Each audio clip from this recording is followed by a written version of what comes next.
good evening, morning, whichever place you're there. Thank you for joining Nithyanandam. Zong Zing Zhao, Nithyanandam, Chandrasekharaya. All of you now sit. Let us all do the power manifestation. We are going to have a very powerful day. Okay, my Stuk is showing her drawing. My Stuk, you can show it, whatever you have drawn. Could you bring it more closer to the camera? Yes, she's drawn. Okay, see different shapes. You can, okay, so now let us see what the actual image was. And Chandrasekharaya, see, daily I see you are sincerely logging in, and this season I see you daily logging in and listening to the session. You can post. உங்களுக்கு தமிழ்லயே தான் கம்ஃபர்டபுளா இருக்குன்னா நீங்க தமிழ்லயும் போடுங்க. நீங்க எந்த பாஷையில உங்களுக்கு கம்ஃபர்டபுளா இருக்கோ அந்த பாஷையில நீங்க டைப் பண்ணி போடுங்க. சந்திரசேகரையா. ஜஸ்ட் நீங்க தமிழ்ல போடாலும் எங்களுக்கு புரியும். சோ நீங்க தமிழ்ல வந்து என்ன புரிதல் வருதோ உங்களுக்கு சத்சங்கத்தை கேட்டு உங்களுக்கு என்ன புரிதல் வருதோ அதை நீங்க தமிழ்லயும் டைப் பண்ணி போடலாம். Thank you, Aya. See, to every one of you that are here with us, the more and more you participate, the more and more you interact, you are going to understand it better because, see, when you are listening to so many truths, right? When you type, you ask the questions, you cognize, post your click, these are what are going to settle in you. Otherwise, it's like you're hearing, you don't even know how much is going out and how much is actually getting in. So it's important that you're actually taking a few minutes. See, if you are eating food, you can't just keep eating. You need to chew, then you need to swallow, right? Same way, everything that Swamiji is revealing, take a few minutes, write it down, chew it, do that conscious snacking. Literally try to cognize what did Swamiji say? What did this mean? What does this mean? Like, cognize, and post your clicks, share your understandings, and post whatever questions you're having. This is what is going to help you take these truths deeper. Are all of us clear? Okay, now let's see what the actual answer is. So, what image we are actually projected to was a line. This did not have any colors. This was the line drawing, like of how children usually draw, right? Like the hill and the sun and the river. So that was the exact drawing that we had actually projected for all of you. We are now going to be showing that image to you.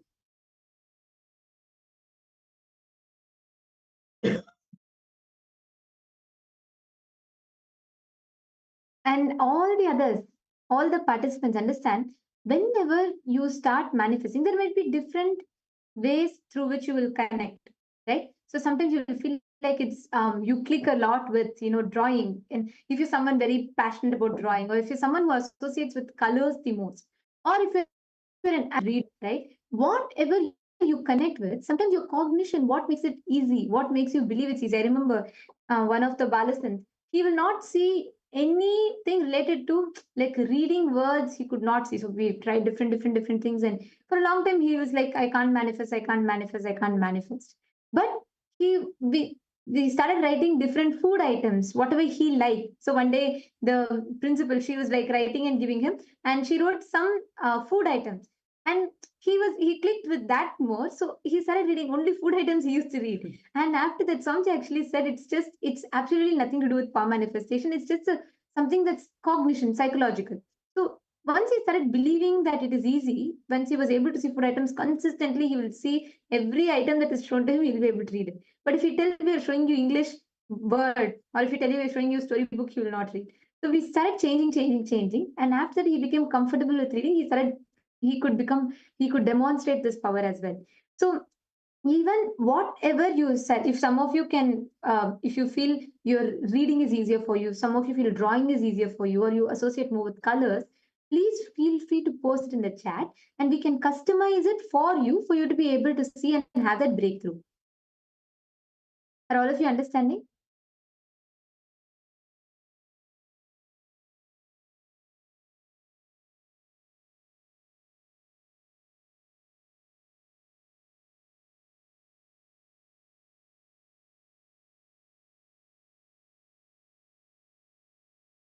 Great. Now, to all the participants that are here with us, we're going to be entering into the very first session. Today's day is going to be about, today we are going to be learning about leadership consciousness. How many of you here want to experience leadership in you?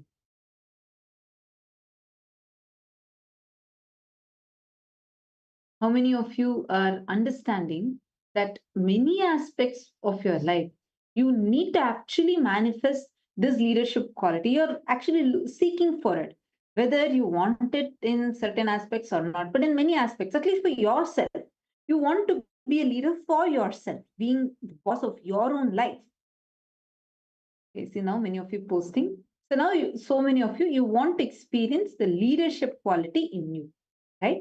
Now, the moment we say leadership, it is usually mapped as a quality for us. We say, I want to have the leadership in me. I want to manifest the leadership in me. It's the leadership is about, you usually want that leadership as a quality. You usually think it is associated, oh, if I am able to micromanage better, or I'm able to manage my team better, or I do this better, that better. We usually have various different qualities associated with being a leader. But Swamiji reveals leadership is not from a particular quality. Leadership is from the consciousness that you have. It is not the quality or the skill sets that you carry. It is the responsibilism that you feel, experience in your very consciousness. And the cognitions, certain incompletions, the ideas, the notions that you carry about who a leader is matters a lot, because that defines what kind of a person you are going to be, what kind of a leader you are going to be, whether you're going to be able to manifest that leadership in you or not.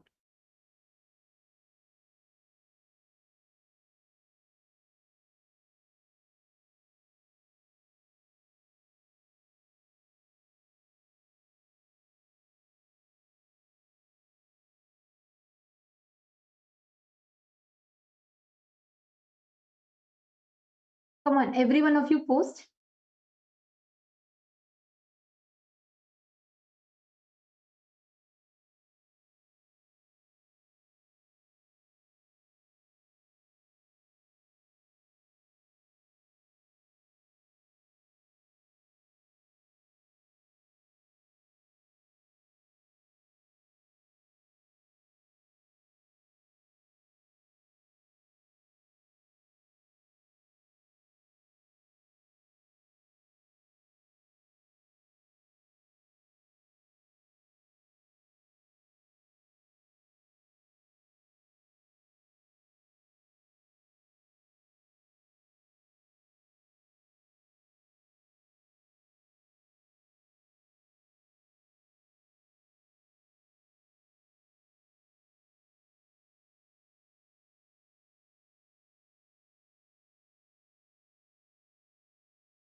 Now, I request all the participants, every one of you, to take a moment and each one of you post what you understand as a quality of leadership in you. What is the requirement for leadership?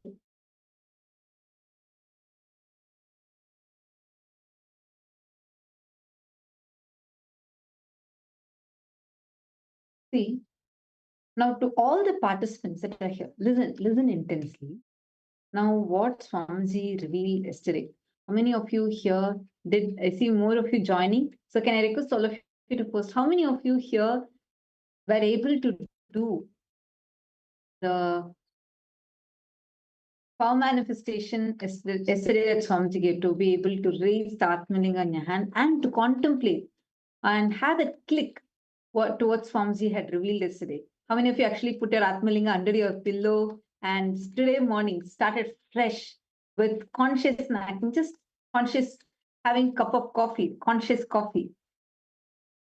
How many of you were able to do that?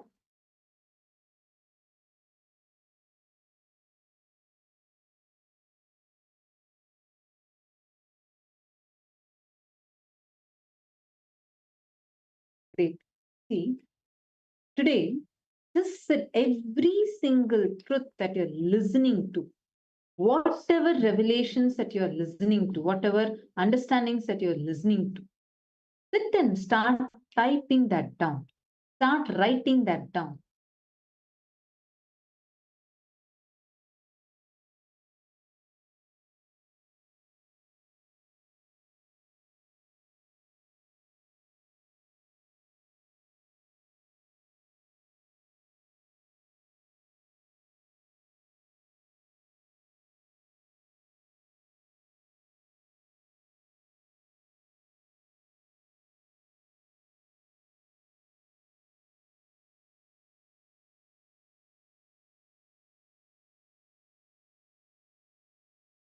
Are all of you able to see us and hear us clearly? I think there's a small technical glitch. If all the participants that are here with us, if you are able to see us and hear us clearly, please post yes in the chat.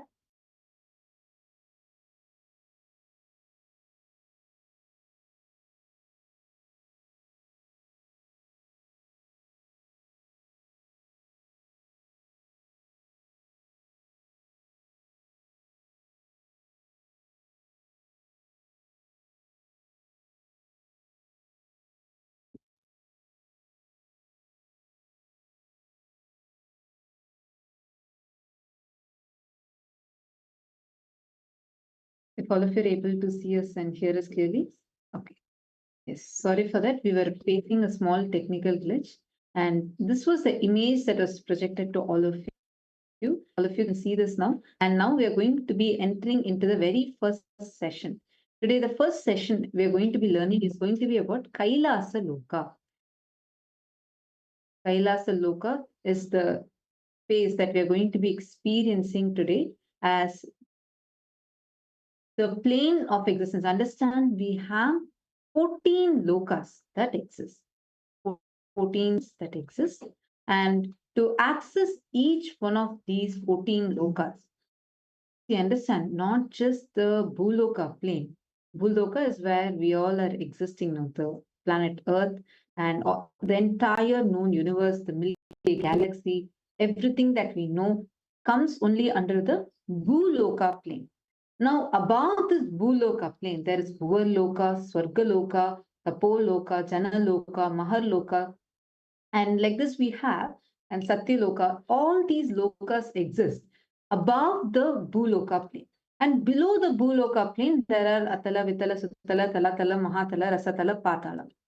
These exist below Bhuloka plane. 14 planes like this exist, and beyond that exists Vaikunta, Tripuram, Kailasa, and Mahakailasa. Today, we're going to learn about that Kailasa Loka. What is Kailasa Loka? How can one access that Kailasa Loka? And how can we experience this Kailasa Loka for us? Are all of us clear? So now let's listen to the revelation directly from Swamiji.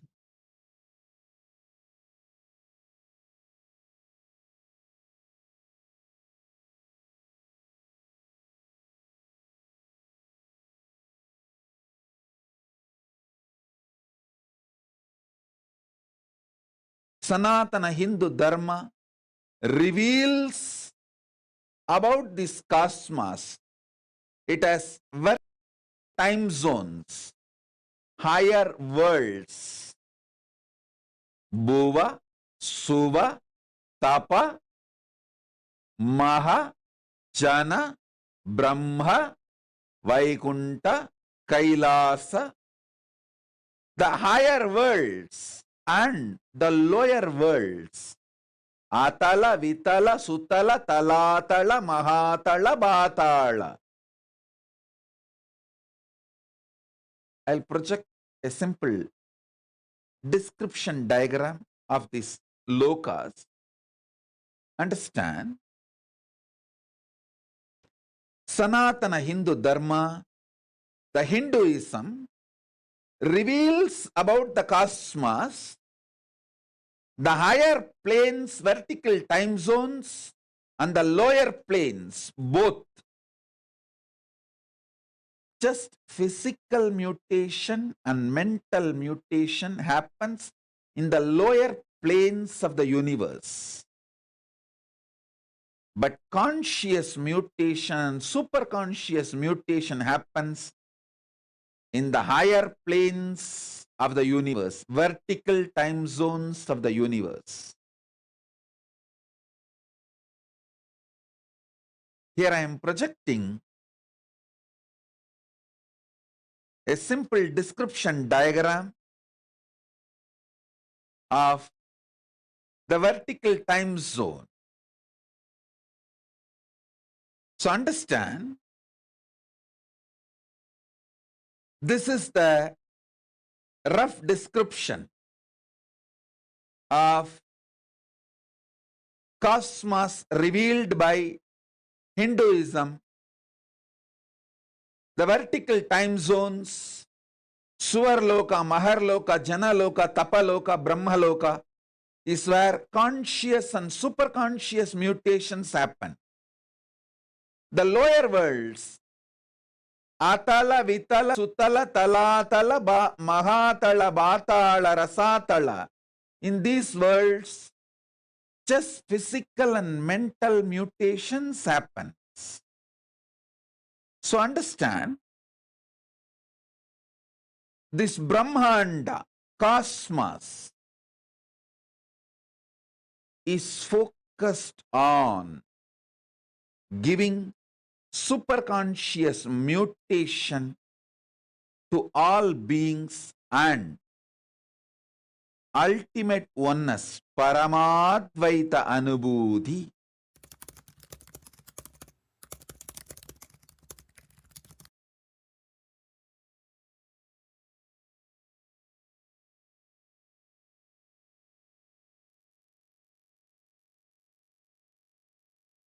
Vaikuntha, Kailasa exists in oneness, same time zone, and all the Trinity, Brahma, Vishnu, Rudra, all in oneness with me, Paramashiva.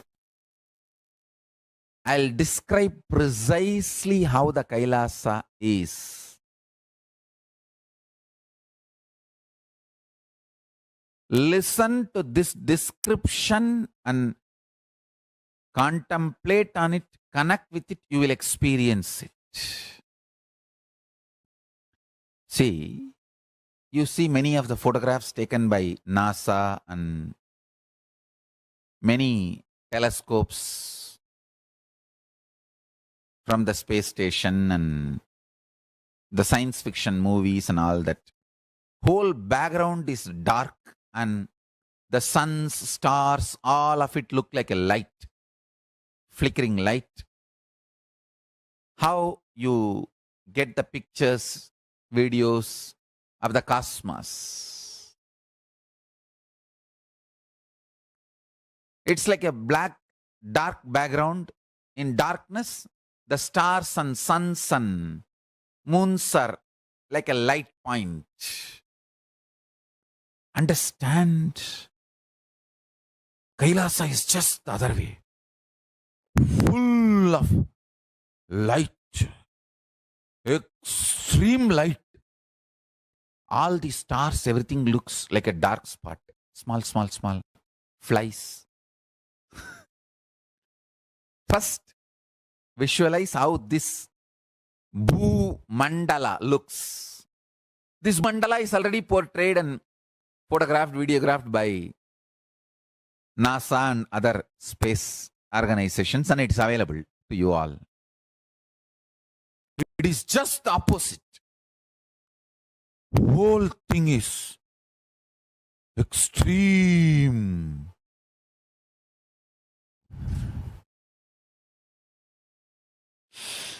Extreme light. Understand? Even if you try to visualize this, your third eye will open. It will start just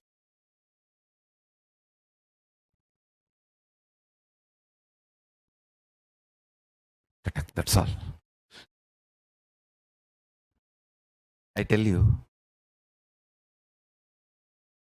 if you just breathe this Kailasa light, I'm going to open that whole Kailasa light to all of you. Now, the whole Kailasa space. Just breathe this space.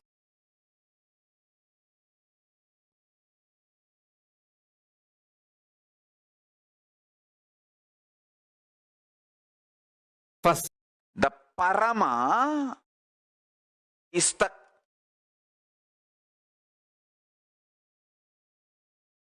atmosphere of Kailasa, like the valley, atmosphere which we breathe in the planet Earth is this air filled with oxygen, carbon dioxide, so many different gases, different. The prana, samana, vyana, udana, samana in Ayurvedic tradition and the yogic tradition and the modern day science, oxygen, nitrogen, carbon dioxide, whatever you claim. This Vali Mandala, the atmosphere, how the Earth's atmosphere is filled with various gases. Same way, the atmosphere of Kailasa is Parama state. So anyone who exists there is in place. Paramashiva, Parashakti, Paramaganapati, Parabrahmam, Paramburul, Paramasuriya, Paramasubramanya. Anyone who exists in that space is Parama. Without any conflict, superiority, inferiority, complex fight, without any of it, they all just exist organically in a beautiful divine order which binary logical mind can never understand. Only Nyaya Vaiseshika, higher multidimensional logical mind can understand. If you are God, I am also God, is multidimensional logic. Nyaya Vaiseshika. If you are God, how can I be God? If God is God, how can I be God? Is binary logic. Binary logic works only in computers, not in Kailasa. Binary code works in Microsoft, not in Macrosoft.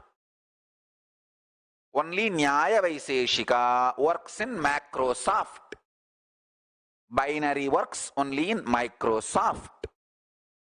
Same way, zillions of enlightened beings put together is Kailasa.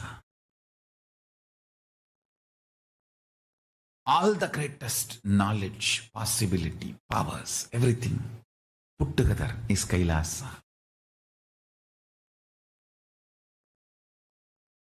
Paramashiva really loved loving, showering himself on all of us. That is why he is still keeping that civilization alive.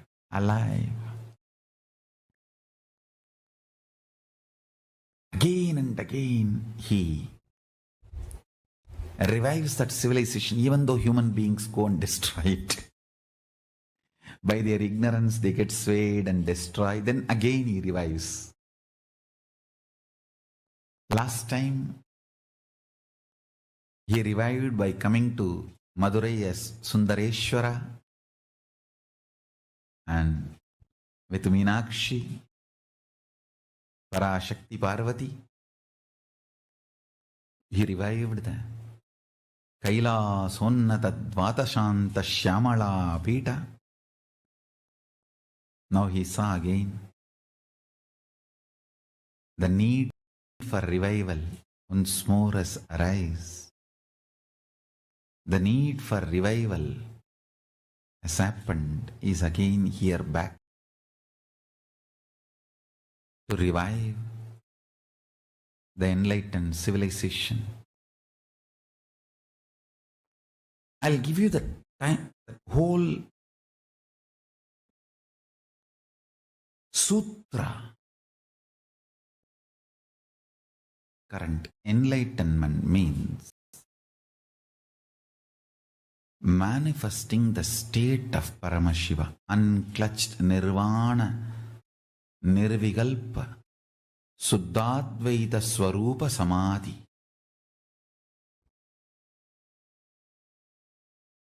It is not thoughtless state, it is patternless state. Thoughts are different, patterns are different. Thoughts may come from patterns, but thoughts themselves are not patterns. The patternless state of nirvigalpa samadhi. Fools are those who fight with thoughts and they fail and they declare that thoughtlessness is not possible. Thoughts are different, patterns are different. The Paramananda Swarupa, Paramaswarupa, Nithyananda Swarupa, unclutched state, Nirvigalpa Samadhi. That is the state of Paramashiva.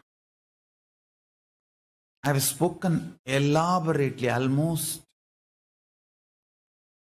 from 2000. I think my first recorded voice is available from 2000, I think. I don't want to say voice was not recorded. I remember still at the age of 3, my voice getting recorded, but unfortunately we don't have a copy of it. But whatever our archives could collect from 2000, we have my voice recording. From 2000 to 2009, 9 years speaking only on this subject, because fundamentally people need to experience the state of Paramashiva, like through Kalpataru, Ananda Spurana, Nithyananda Spurana, Bhava Spurana, Bhakti Spurana, Yoga Spurana, Jnana Spurana, Shakti Spurana, Atma Spurana, Aham Spurana. Almost all the Spurana courses and programs. Around 21 Spurana courses I have done. Shakti Spurana, all of them, including Kailasa's initiation, all of them. Kailasa's initiation is fundamentally initiating you into the Nirvigalpa Samadhi, unclutched space. Almost 9 years I spent initiating millions of people. Every nook and corner of the world. That 9 years, the way I traveled all over the world to reach out to people.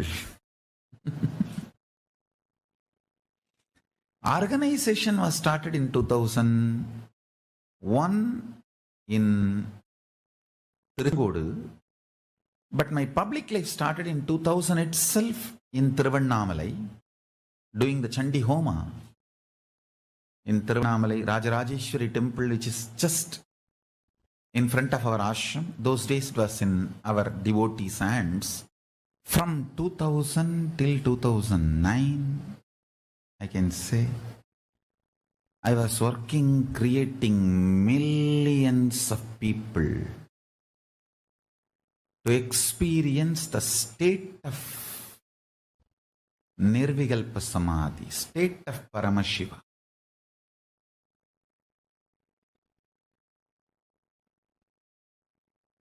Giving assurance,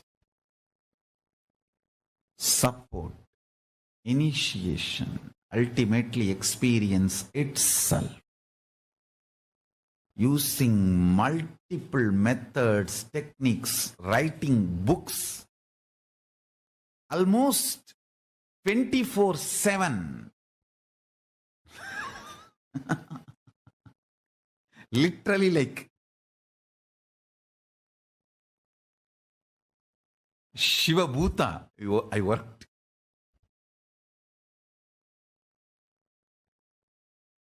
The valor with which I used to work in those days.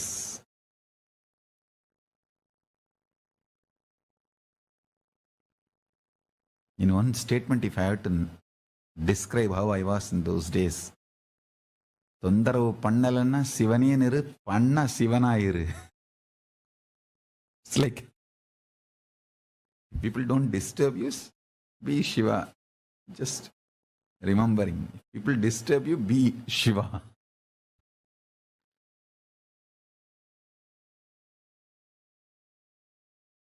Just experience Kailasa because it is too beautiful. And one of the important point is Kailasa does not have a gate. It neither has a gate nor has a door. It is a open, free entry for all. There is no qualification, predetermined condition for Kailasa. Only in Indraloka, Brahmaloka, Vaikunta and all the qualifications, only Devatas can enter. Like that, many qualifications. But in Kailasa, Bhuta, Preta, Pichacha, all kinds of people are allowed, free. Some Bhutas make even Paramashiva run around. He is such a Bolenatha, he opens himself for all, and this bloody Bhasmasura goes and takes the boon that on whosoever head I put my hand, and they should be burnt to ashes. How can Shiva be burnt to ashes? But this fellow tries to play game with Shiva. Using the same boon he got from Shiva, Paramashiva plays the game just to prove that his boons are real. Just for that, he also runs around and tries to show the drama. Not that he has to save himself from Bhasmasura.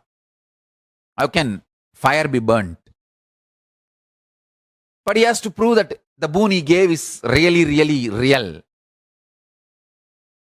Bhasmasura should feel job satisfaction that he did tapas and he got the boon. So just for that, to keep that principle alive, he also tries to run around, and then Vishnu comes and burns the Bhasmasura. All of you know that remaining story. Even that kind of fools get free entry. That's all I am trying to convey. Sometimes people ask me, what's the difference between various states of consciousness and various planes of the universe? Understand? If you go to dream state and come back, what you see in the dream state, what others see in their dream state will not be same. Both of you may be sleeping in the same room. When you go to dream, the world will be different. When he goes to dream, the world will be different. But conscious planes, the multi-dimension planes of the universe means like a Tapoloka, Satyaloka, Kailasa. If he gets into Kailasa and you get into Kailasa and come back, description will be same. The scene will be same. Listen carefully. The various states of consciousness is more like the subjective truths. Planes of the universe means subjective truth becoming reality in the universal plane. Understand? How? Now all of you experience the same in this Jakrat plane. This wall is same for all of you. This mic is same for all of you. The interpretations about the mic will be different. The knowledge about the wall will be different. Perception about the wall will be different, but wall is same. Understand? truth is same. The facts you derive will be different.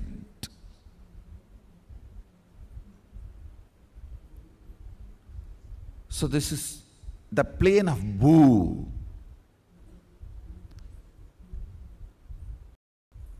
If you enter into the planes of Swa, Tapa, Satya,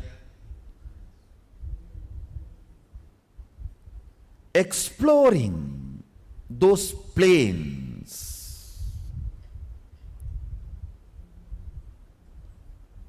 through the various states of consciousness, I should say, if we need to send the rocket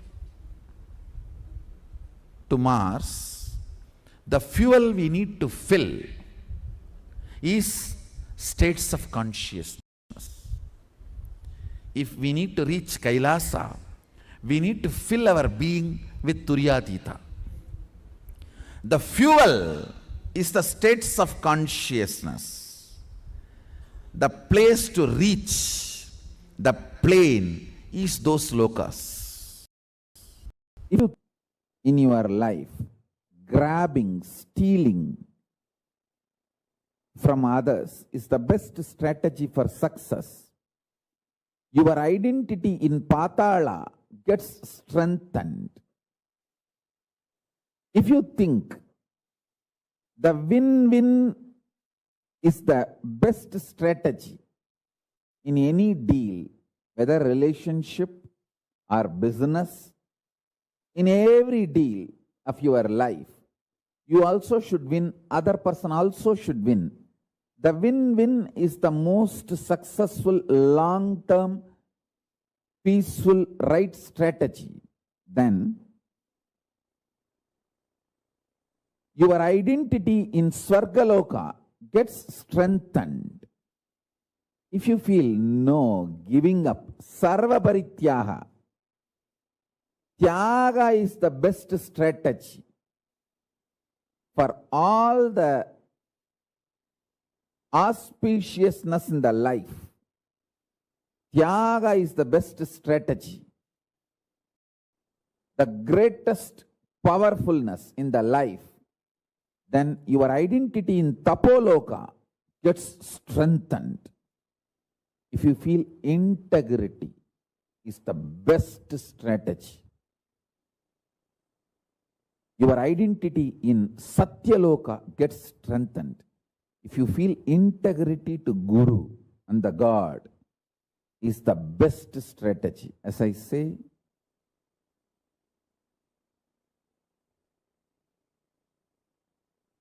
Paramashiva revealed many times, the manifest form of Paramashiva is Guru.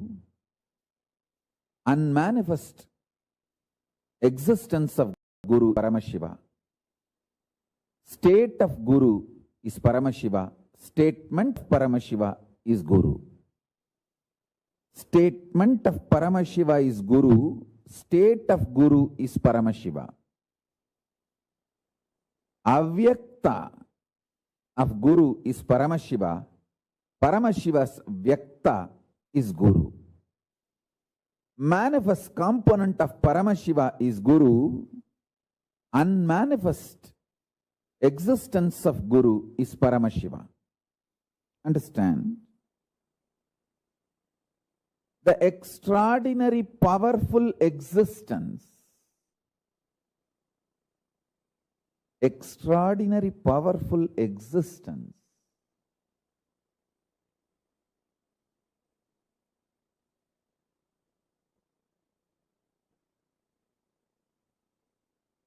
of Paramashiva in his avyakta, unmanifest, remains as Paramashiva. In his manifest, he becomes Guru.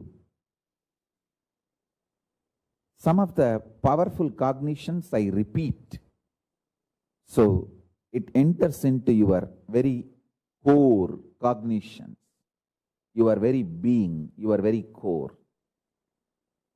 That's the reason I repeat some of the right conclusions. The conscious conclusions you need to arrive. So let me give you the deeper truths now.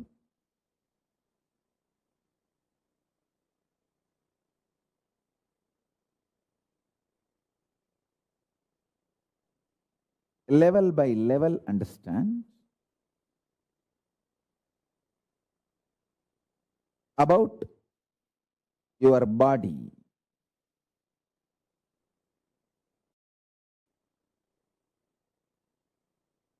Be very clear. You have 14 bodies you carry. In all these 14 lokas, each loka you have one body through which you enjoy that loka, you experience that loka.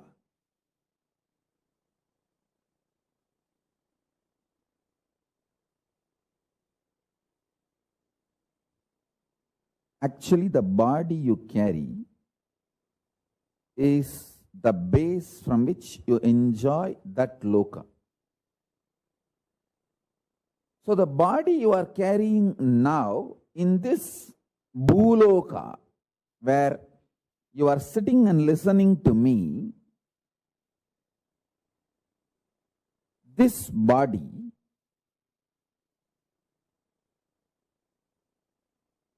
has only one relevance to the body you are carrying in Kailasa or the body you are carrying in Batala, the lowest and highest. The breathing which goes into you and comes out, the prana is same. The prana which goes into your body, in this body you are carrying, goes up to the body you are carrying in Kailasa and goes up to the body you are carrying in Patala. All these 14 bodies are stitched with one sutra, one thread called the prana functioning in you. Understand? These are the most subtle truths. If you start cognizing them, sitting with these powerful conclusions, you will start manifesting powers. Because they are so powerful, they manifest as powers in you. If you understand, the breathing you are doing now adds prana, life energy into you. That prana from Batala goes to Kailasa through your body. Understand? Now I am wearing 1 lakh Rudraksha, little more than 1 lakh, because 3 Gauri Shankar Mala which I am wearing is each one of them 108, 108. This 1 lakh Rudraksha, this whole 1 lakh Rudraksha is tied through a thread. Same way, the body you are carrying in all 14 lokas are tied through a thread. One of the greatest blessing I had in my life was, I was literally, really in love with Arunagiri Yogeshwara, my guru, when I was listening to him. When I was listening, I was really in love with him. There was no calculation, maths. All I know is I am blessed even to get this space with him over.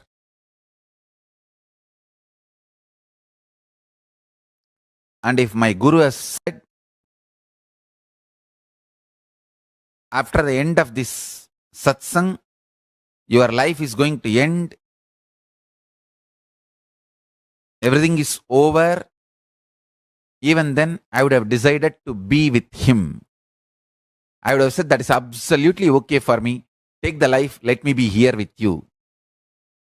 I was ready to pay my life to have that one sitting with him. I was very clear. my life is too small to pay for his presence. I was absolutely clear. If he demands my life, I will, without even having second thought or any maths, I'll just give him. Because I know the logic with which he was functioning is worthy of paying millions of lives. Understand?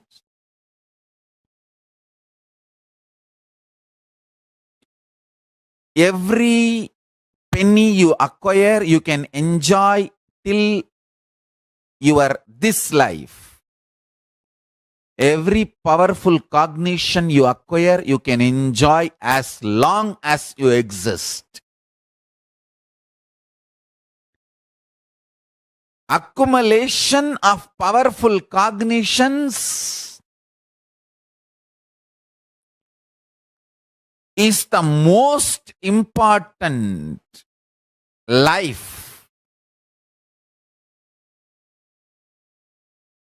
purpose. That is the most important life goal. That is the greatest life wealth. Understand? Whenever we are beaten, agitated, flare up, how our energy responds to ourself, world, and cosmos and God. If that is based on powerful cognitions, you are living enlightenment. The logic which my guru was functioning was absolutely delicious. It was absolutely ecstatic. I was ready to pay not one, multiple lives to him to receive that. Understand? My simple declaration of my integrity to my guru, even though he neither demanded anything before the satsang or after the satsang, he just mapped Kailasa into my inner space, lifted me to Kailasa, brought Kailasa to me.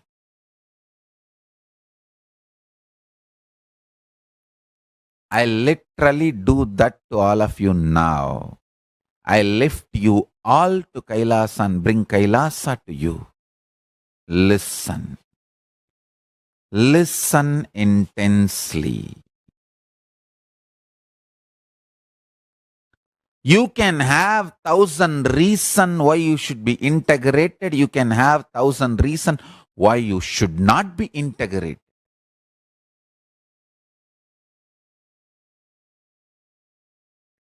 If you decide for integrity, you can lift yourself to Kailasa and bring Kailasa to you. It's all about your simple decision. That's all. Nothing else. Decision. Simple decision. When you make simple declaration of integrity, the spiritual umbilical cord connection between you and Paramashiva is immediately connected. Like an electric shock, the Kailash energy enters into you.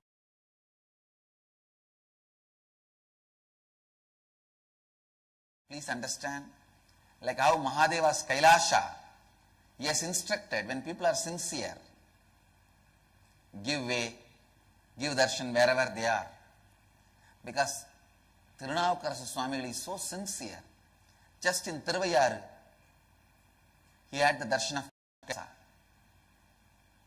Ravana may be powerful devotee because he is not sincere.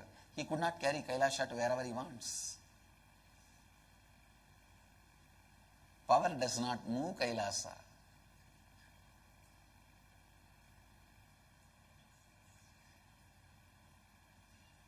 Many people tried to take me through power to wherever they want, but I neither moved nor went. It can't move. But for many people, wherever they are, I went and gave them.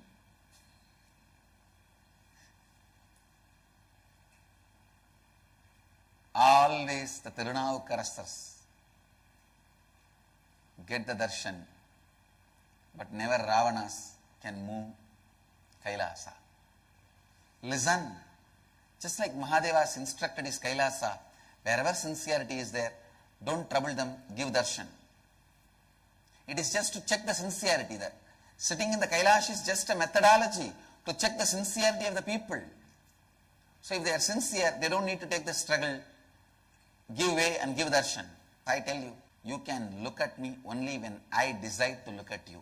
You can even come to know about me only when I decide to attend to you. You will be able to know about me. Your attention will fall on me only when my attention falls on you. Be very clear. It's law of life. Your attention will fall on me only when I decide to put my attention on you. So just create a sincere intention. You will see automatically all the obstacles are removed. Great saint from Tamil Nadu, he sings Avanarulale Avandal Vanangi. Only by his grace you can even bow down to him. Only with my participation you can even come and participate in your inner awakening. Today, with my integrity and authenticity, I am opening my participation with all of your lives.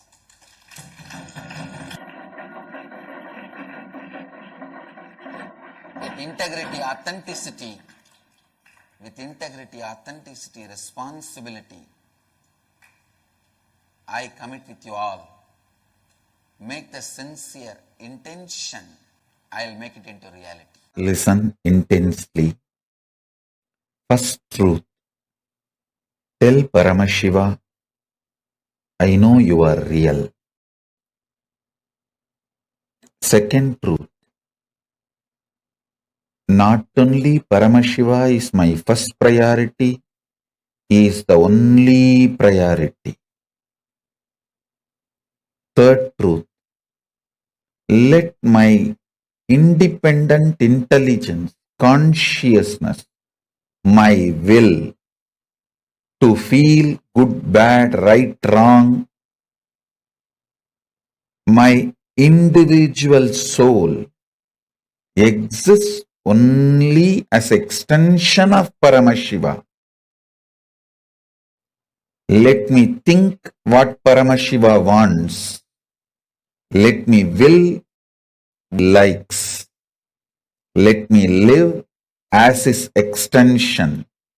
Whatever is good as per Paramashiva, let that be good in me. Whatever is right as per Paramashiva, let that be right in me. Whatever is powers as per Paramashiva, let that be with me. Whatever is right as per Paramashiva, let that manifest in me. Om, Om, Om. Paramashiva is not just my first priority, he is my only priority. The Lord of all these multiverses, the ultimate of this universe, cosmos.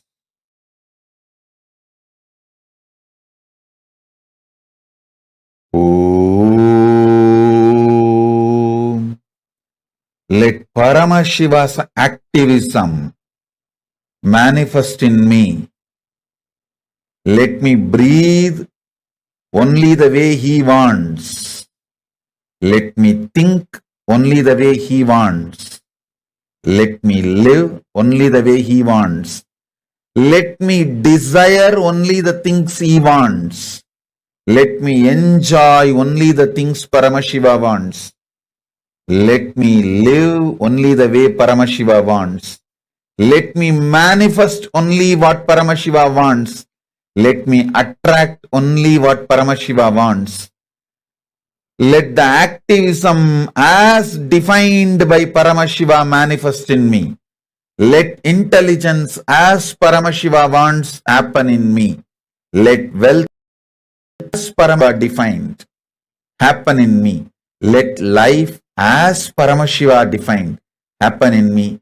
Let health as per Paramashiva happen in me. Let breathing happen as per Paramashiva in me.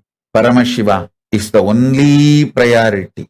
Let Paramashiva be the only priority. Oh, let the inhaling happen as Paramashiva inhales. Let exhaling happens as Paramashiva exhales. Let my heart beat as Paramashiva's heart beats. Let my stomach digest as Paramashiva digests. Let my brain flow, visualize as Paramashiva visualizes. Let my will cognize as Paramashiva cognizes. Let my existence manifest as Paramashiva manifests. Let Paramashiva's existence be my existence. Let Paramashiva's intelligence be my intelligence. Let Paramashiva's energy be my energy. Let Paramashiva's inner space be my inner space. Let Paramashiva's life be my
the parallel universe of Kailasa Loka.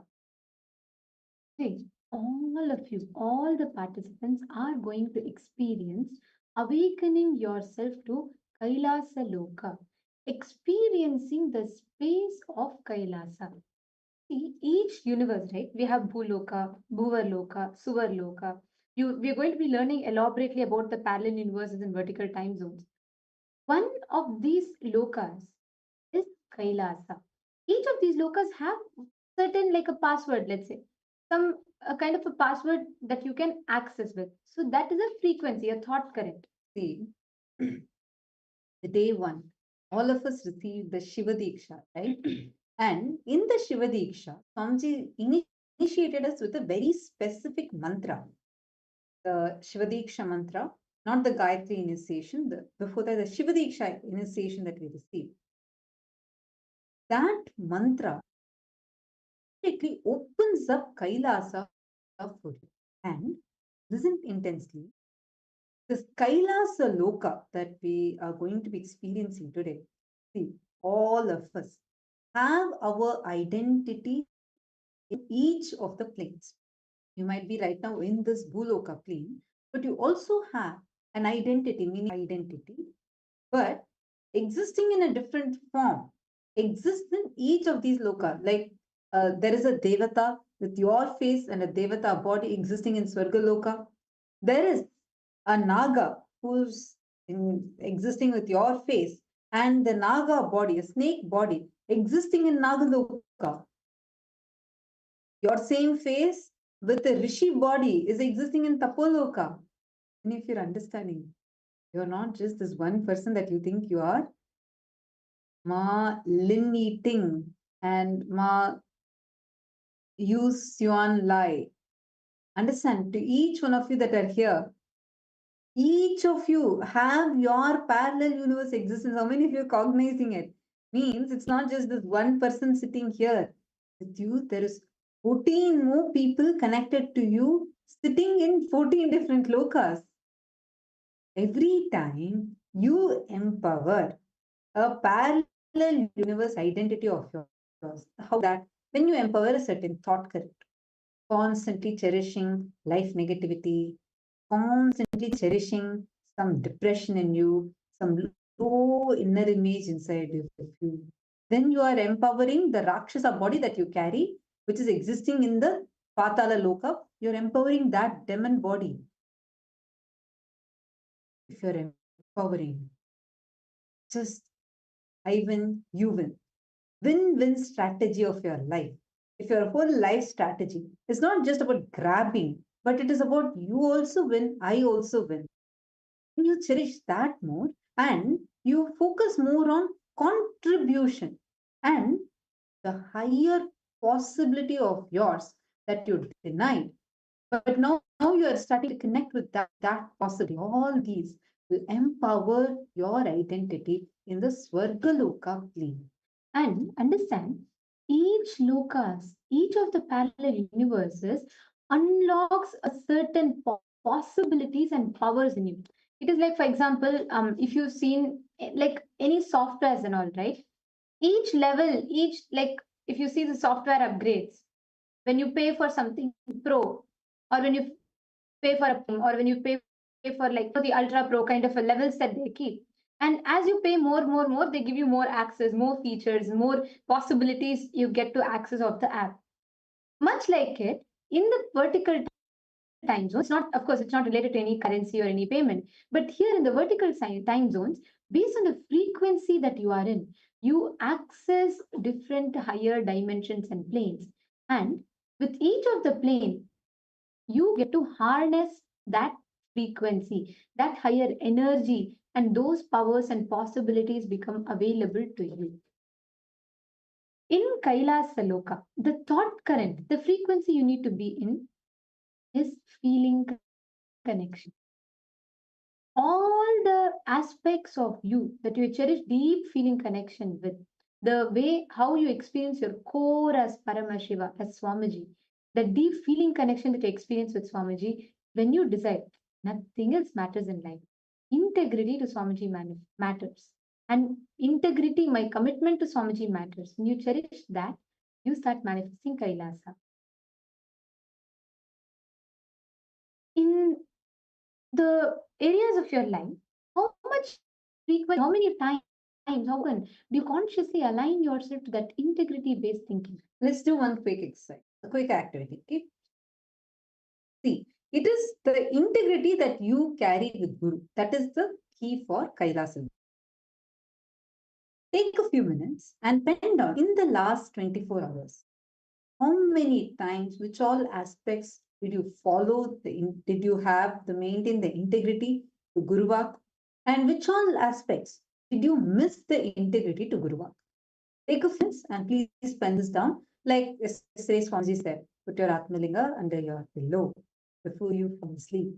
And then tell your Atmalinga, see whatever Swamiji said, tell me, make sure that I actually continue to contemplate on it. Oh, did you do that? Check.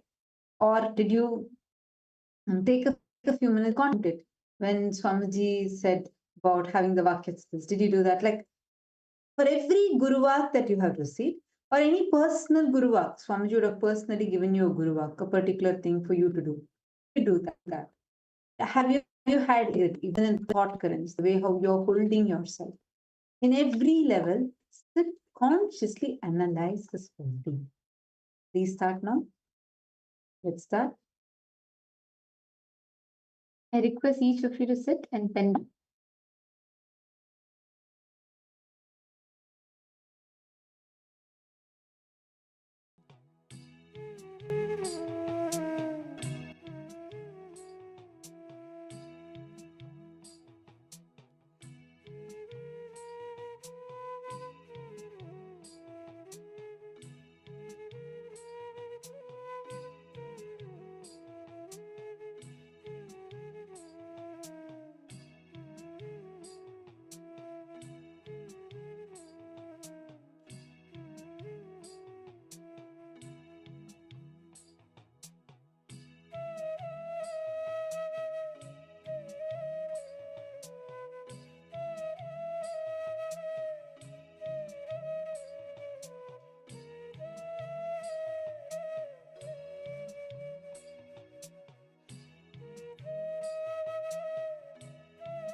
Please relax.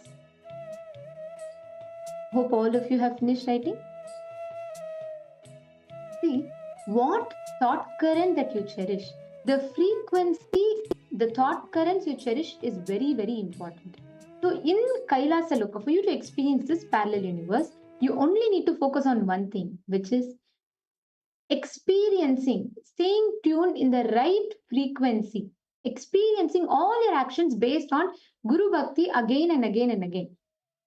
Pen down in each of these times that you chose not to follow, what was your impossibilities, ideas, and thought currents? And consciously decide to draw and align it based on integrity to Guru and Guru Vak. For example, you might have some impossibility, or you thought, I don't have time for this, or you thought, later I'll do postponement, procrastination, or you were like afraid, oh God, I may do this, but what if this does not resolve the situation? Whatever was these thought currents, you need to sit with yourself. It requires you sitting with yourself and actually sincerely doing this. Take a few minutes, sit, dedicate this time, forget about everything else, sit now and write this. Let's begin. Please write elaborately the exact thought currents. Try to identify, try to keep going deeper and deeper and deeper.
Yes, Nithyananda. So everyone, you can relax. After doing this powerful internalization exercise on penning down the impossibilities, currents, and concepts, cognition that you are carrying, you instead of time. For example, like you got afraid about your future, suddenly the panic that if the situation doesn't resolve, what will happen to that outcome of your project? So all of you, I hope you've done contemplation. You can actually share with me in the comment section down below. What is it that you have written, or what is the powerful cognition that you have received? Yes. So Nithyananda, Ma Saroj, Ma Denise, and Chandrasekharaya, Charming. Yes. So all of you can share. While we were doing this activity, this exercise, what's the powerful cognition that you've received?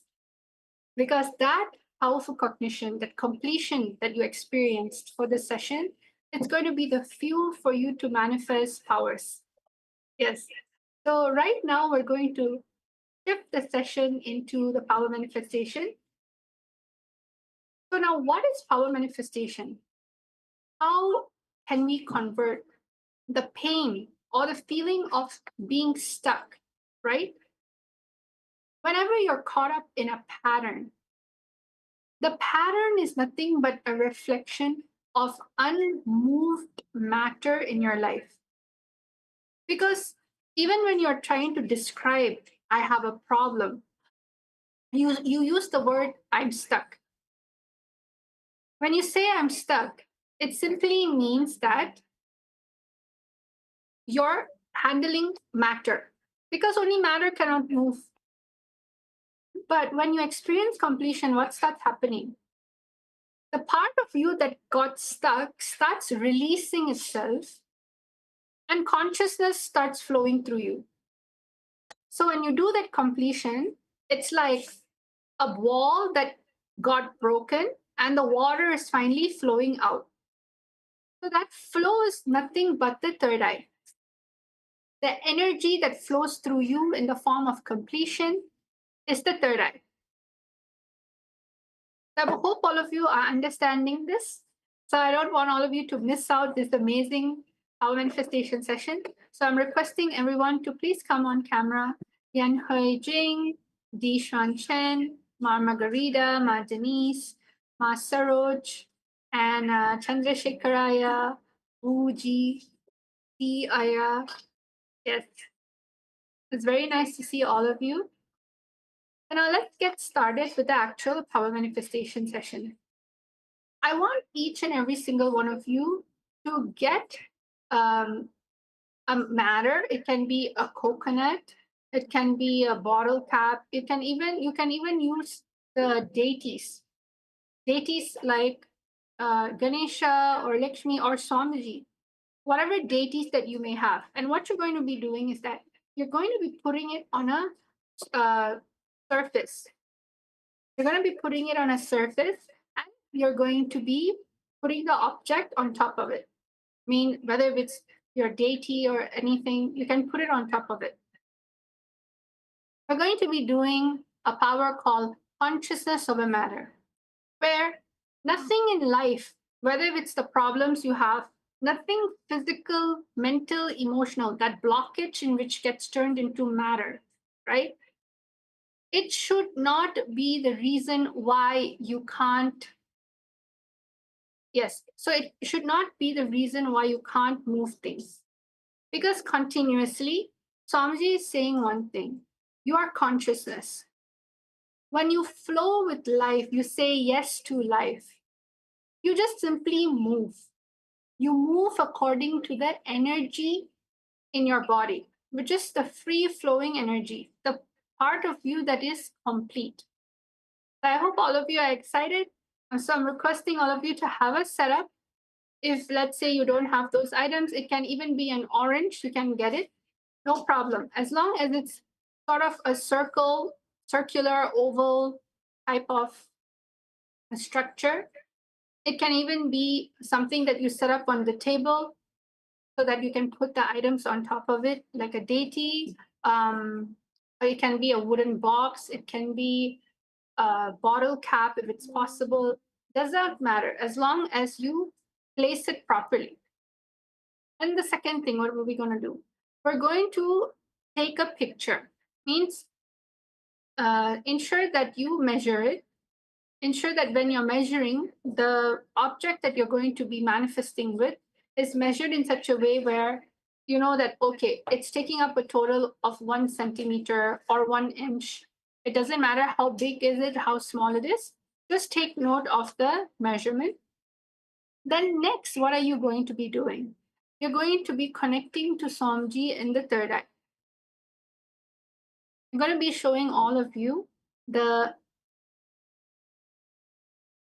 manifestation that has happened with other devotees who are just like you, sitting in the programs, and they too were just doing this manifestation. And it was so beautiful to see that all of them manifested, just like how all of you will manifest. So all of you, please have a setup. Have something either round, you can hold it on your palm, balance your palm in such a way where you're putting it on the table so it does not move. You can even have a pillow under your wrist so that it doesn't hurt your wrist posture or anything. If you feel confident that yes, I want to move items on the ground, then ensure that you get an extra phone or an extra Samsung tablet where you put it on the table and you put the items on the Samsung tablet. Yes. So I'll just give you a few minutes to actually settle yourself. Few minutes for you to prepare. We're going to be actually going into chanting the Mahavakya.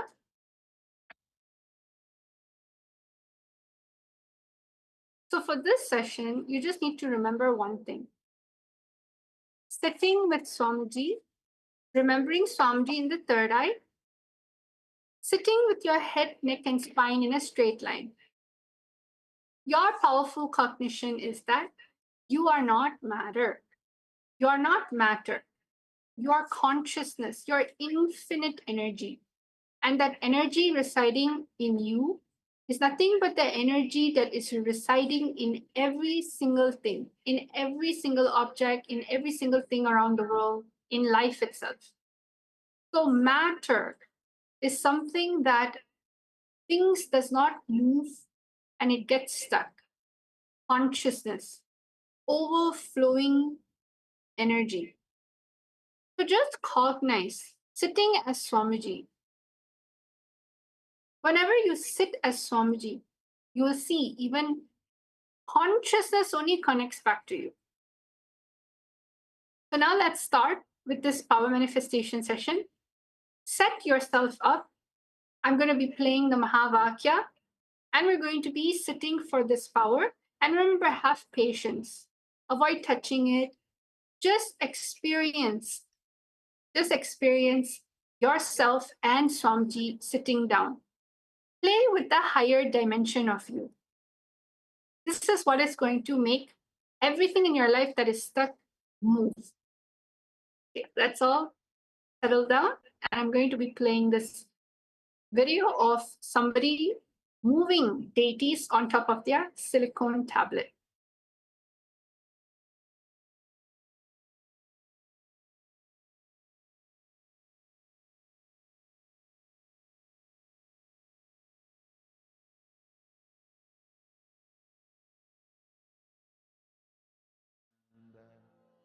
Paramashivoham.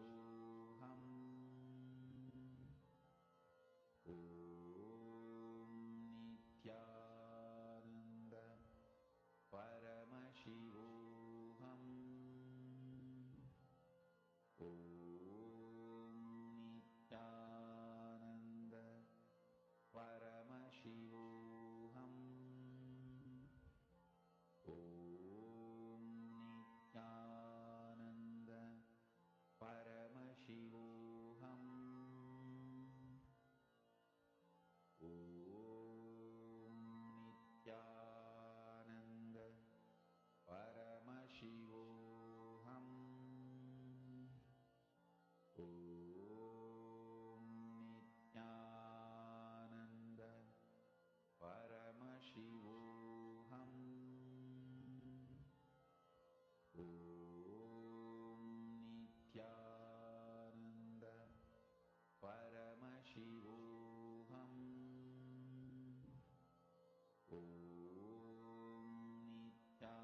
Paramashivoham.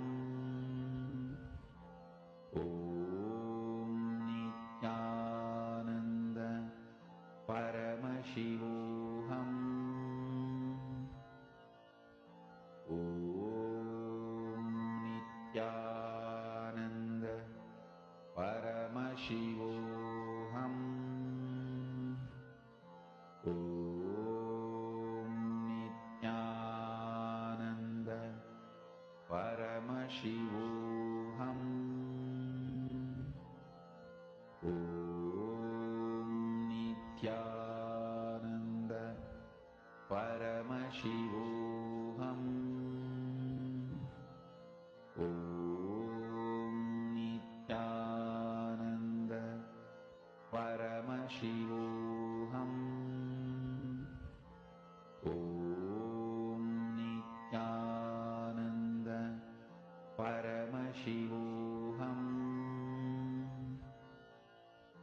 Om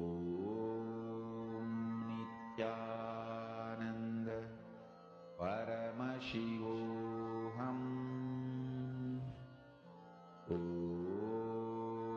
Nithyananda Paramashivoham.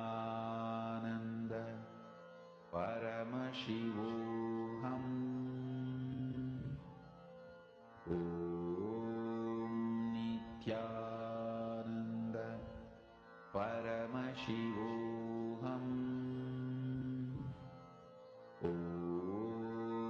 Nithyananda Paramashivoham. Om Nithyananda Paramashivoham. Om Nithyananda Paramashivoham. Om Nithyananda Paramashivoham. Om Nithyananda Paramashivoham. Om Nithyananda Paramashivoham.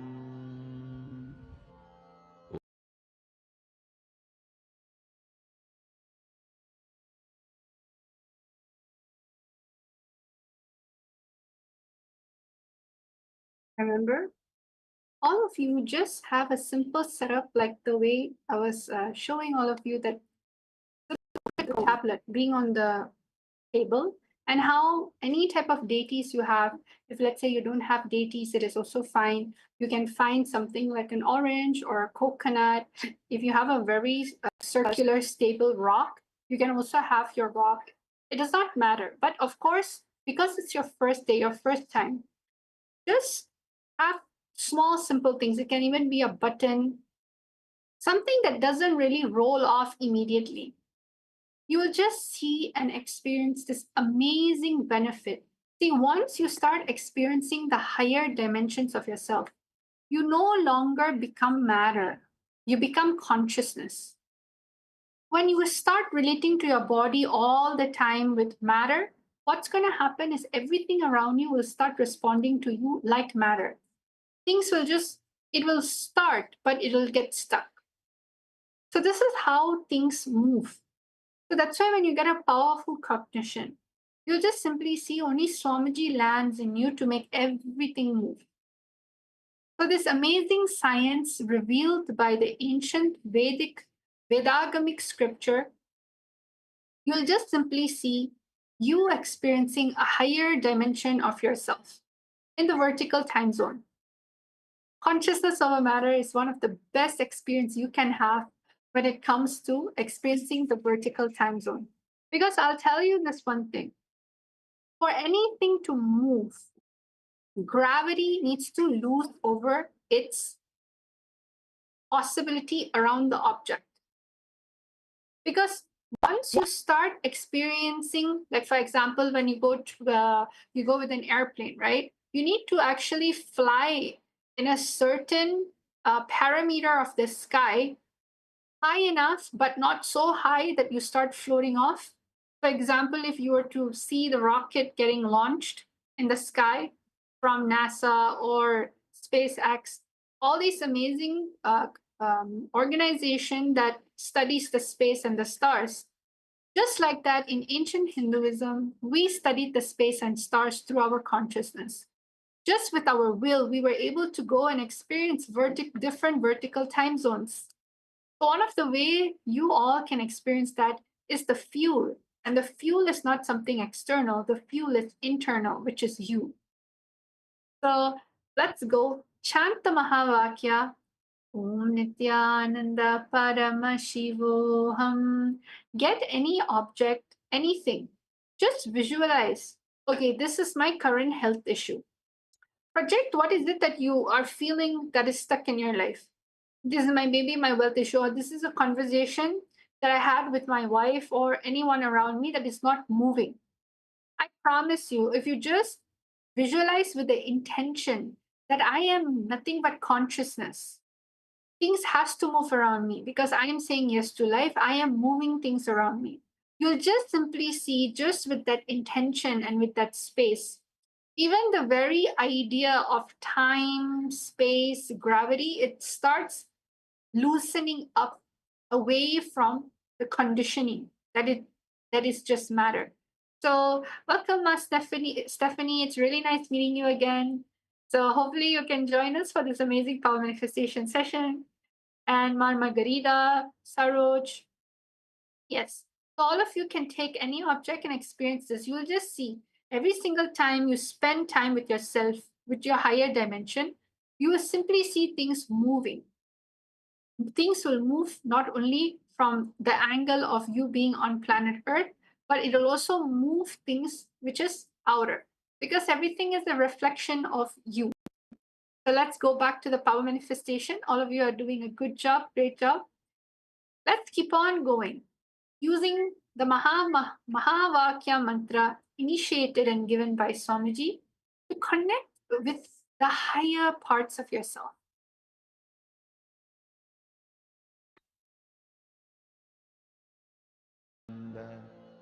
Paramashivoham Mahavagya, spiritual lullaby for samadhi, and Suprabhatam, wake up call, wake up song for Paramashiva. This Mahavagya is spiritual lullaby for you to fall into samadhi.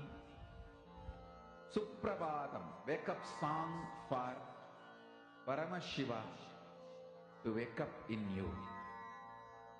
Just remember this one powerful cognition. This Mahavagya puts me in samadhi. This is spiritual lullaby for samadhi. And Suprabhatam, wake up song for Paramashiva in me. For Paramashiva to manifest. With this one spiritual powerful cognition, chant this Mahavagya.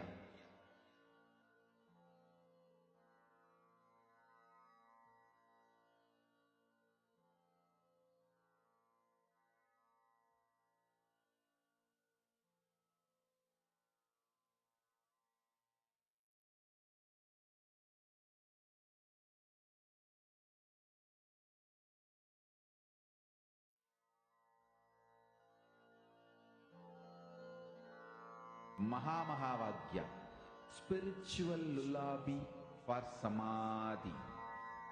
And Suprabhatam, wake up call, wake up song for Paramashiva.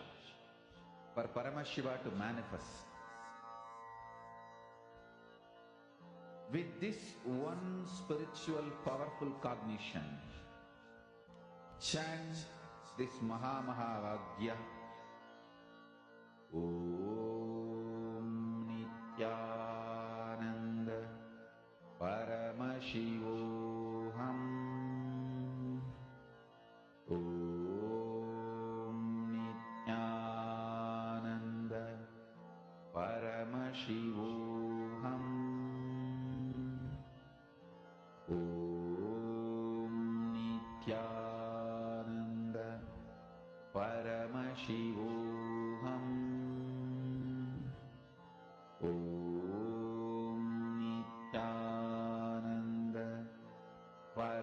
Paramashivoham. Om Nithyananda Paramashivoham.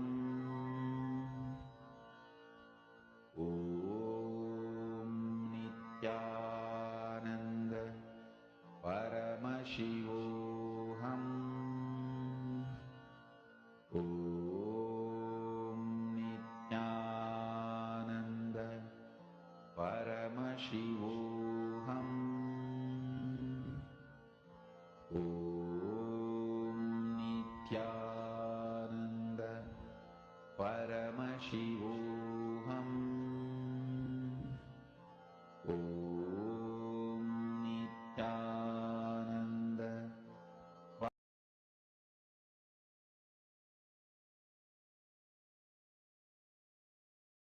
So, all of you can just relax.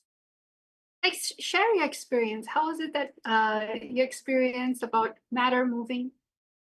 See, when I first actually even heard about this power, I felt like it was one of the most amazing power anyone could have, especially from the rich context that it was shared with us and said with us.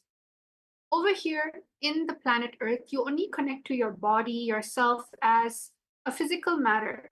So everything is physical matter. Either it moves or it does not move. And one thing that is beautiful that I had a really good, powerful cognition about is that, see, there are two different type of forces. There are hard power and then there's soft power. In physics, in the outer world, whenever you're playing with any type of matter, it requires some fundamental push, pull, friction, right? So anything in which requires you to be involved in the matter, that simply means as hard power, because hard power simply has to come from you. The same way how you feel about it in your life. If you look, whether if it's wanting to be in a relationship, maybe in the relationship you're trying and you feel like you're putting so much effort into it. You feel like the energy you put is somewhat physical. It needs to show its fruits. However, it's not going according to the way it is. So what happens? At that moment of time, you may have connected to yourself as matter and the situation around you as matter. But what happens if you understand this powerful cognition, the science of understanding soft power? See, Somji beautifully says soft power is actually nothing but Shakti. The universe is so beautiful that it doesn't require an external force. For instance, as a human being, you're not going up and pulling the sun up and telling, hey, sun, you need to rise and you need to set. You're not going and ensuring the planets are moving around. No, you are not commanding the skies to come. It is so what is that source of energy that is doing all of this without the need of the human being part of it? It is Shakti. In Hinduism, in Sanatana Hindu Dharma, all the great ancient rishis, and of course, none other than Swamiji's very own experience, the Supreme Pontiff of Hinduism, very own experience, he has consolidated all these sciences just so that we can experience something called Shakti. And Shakti is soft power. Just by her very existence, just by her very nature, she exists in all beings. So when you allow your life to flow with Shakti, when you allow your life to move with the flow of your consciousness, you start seeing even the certain components, certain parts of yourself. For instance, as you're sitting over here, you may say, oh, I've experienced this before. I think it's the same thing. No.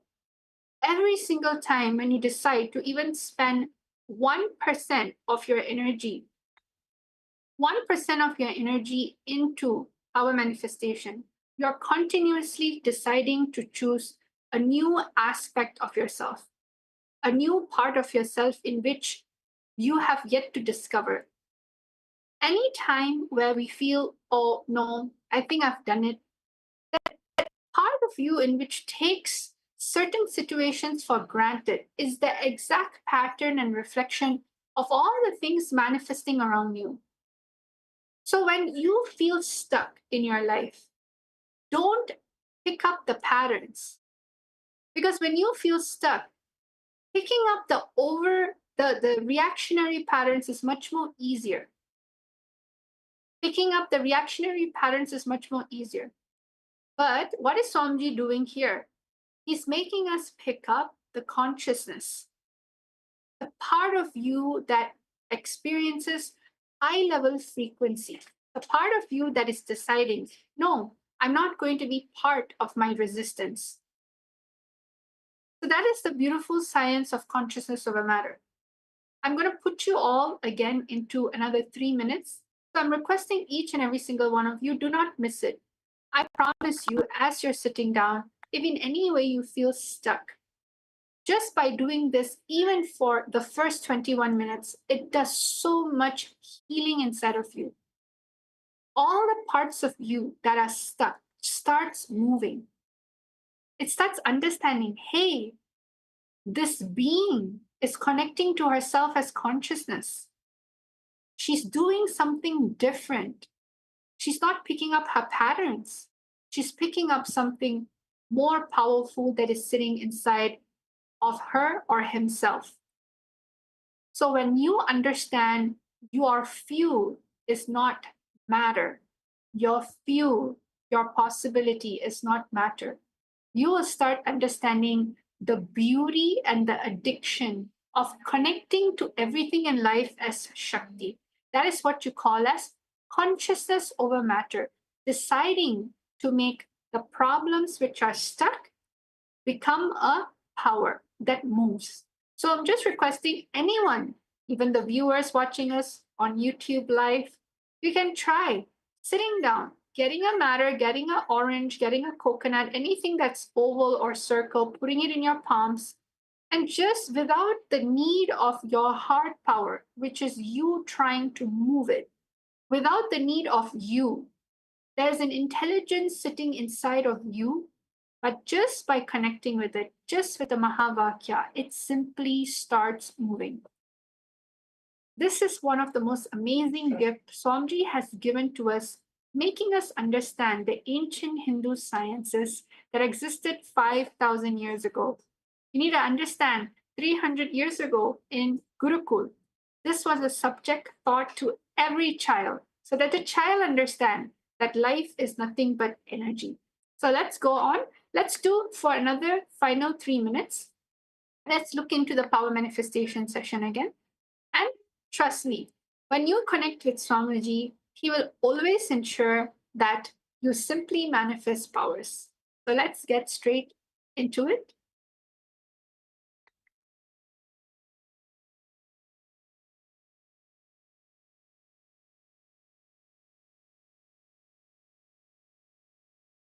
And if you're feeling that you're stuck, definitely do please ask. I'm always here to answer all of your questions. You don't need to worry about thinking too much or feeling like, things are not working out. It doesn't matter. Just by connecting to Swamiji, just with the space of pure devotion and entanglement, life simply just happens. Life is always saying yes to you because you are saying yes to it all the time. So you can continue, just chant the Mahavakya. I'm actually here because I would like to entangle with each and every single one of you. So with that, remember, just chant the Mahavakya, connect deeply,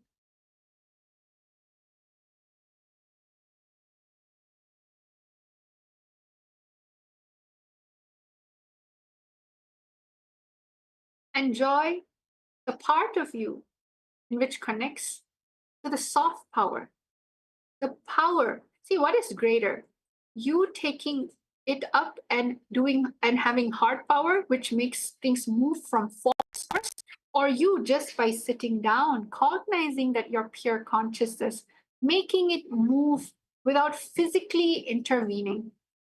That is the beauty of Hinduism. Hinduism is all about soft power.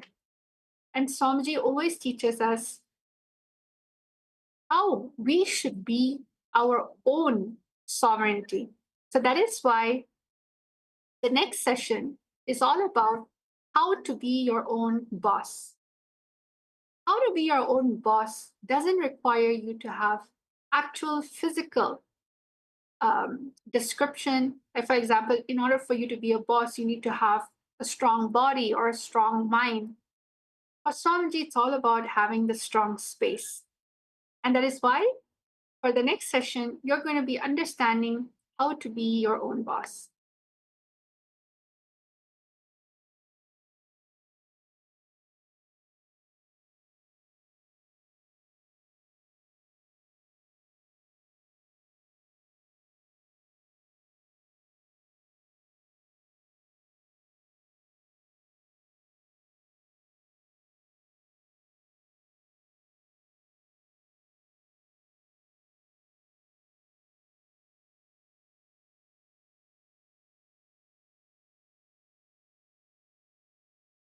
Yes, so I'm going to be seeing all of you again later.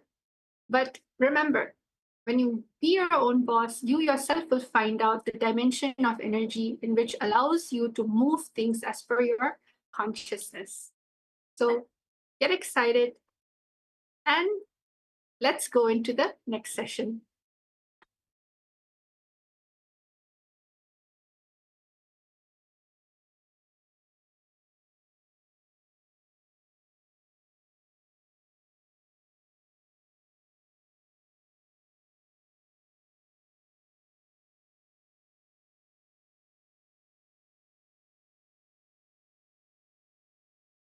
See, when I use the word be your own boss, most of us feel only economical freedom and economical independence. You think once you have your economical independence and economical freedom, you are your own boss. If you think it is all about economical freedom and economical independence, even if you get that, you will try to make others slave with the same stupid structure in which you were functioning, because now you have become mother-in-law. You torture your daughter-in-law the same way your mother-in-law tortured you, and you continue the tradition. Any continuity of the tradition, whether you are a daughter-in-law or mother-in-law, you are slave. You can't be your own boss. You may be poor man's version of rich man becoming reality, not the real rich man. You may be slave's version of boss becoming reality, not the real boss. Boys live as slaves, men live as slaves version of boss, legends live as real boss. Real boss means breaking from this whole chain of being slave or keeping somebody a slave using the same system through which you have been kept slave. So it is not just economical independence, that is a side effect. It is not just economical freedom. It is a lot more. I'll call it as cognitive freedom, freedom to cognize without the interference of the intellectual terrorists. Listen, ability to cognize independently, which immediately liberates you, is being your own boss. Whether it is about your headache or head itself.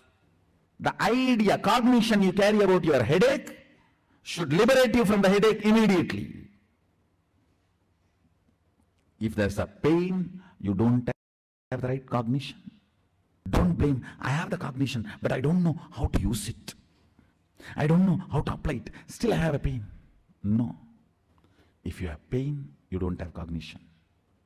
If you have cognition, you don't have pain.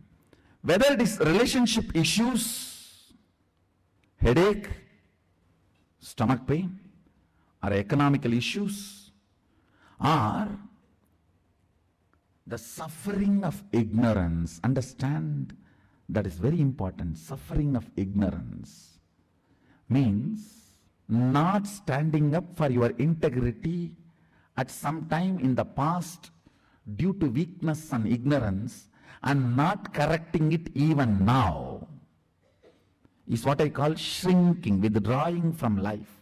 At some times in the past, you did not stand up to your integrity, and again when those situations repeat, again you are not standing up to your integrity. That is what I call suffering due to ignorance. where you can't forgive yourself. Where you can't forgive yourself. First principle is correcting the blueprint you carry inside you. Listen. Whatever you cherish in your heart, secret chambers of your heart, you attract that, you manifest that, you make that into your reality. So what you carry in your heart, in your secret chamber, in your being, in your depth, about being your own boss. Listen. The idea you carry, the idea you cherish, the idea you enjoy, being your own boss. What do you think being your own boss? That need to be corrected, aligned. The first principle is correcting, aligning the blueprint. You are hardwired to manifest what you want. If you are manifesting difficulties, sufferings, and torture, that is what you want, be assured. Be informed that is what you want. I am not insensitive to you. I am sensible to you. I am not insensitive to you and your suffering. Understand? Your ideas about being your own boss needs acid wash. If you cognize yourself as bound by your boss and you create a logical ideas and visualization, fantasy about being boss, suddenly, some way, you get the power. You will only be bossing around, you will never be boss. Understand? Bossing around is different, boss is different. Still in your cognition you are a slave, but you got the power, then you will be bossing around. The first principle, acid wash your blueprint with completion. Understand? Whether you want to manifest wealth, whether you want to manifest power, whether you want to be your own boss, starts with the first principle. What is being your own boss? You decide your health. You decide your whole day. You decide what you should do, you should not do. Above all, you decide your mood whole day, how you should be and how you should not be. Deciding not just your moves, deciding your moods. Understand? Not just deciding your moves, deciding your moods too.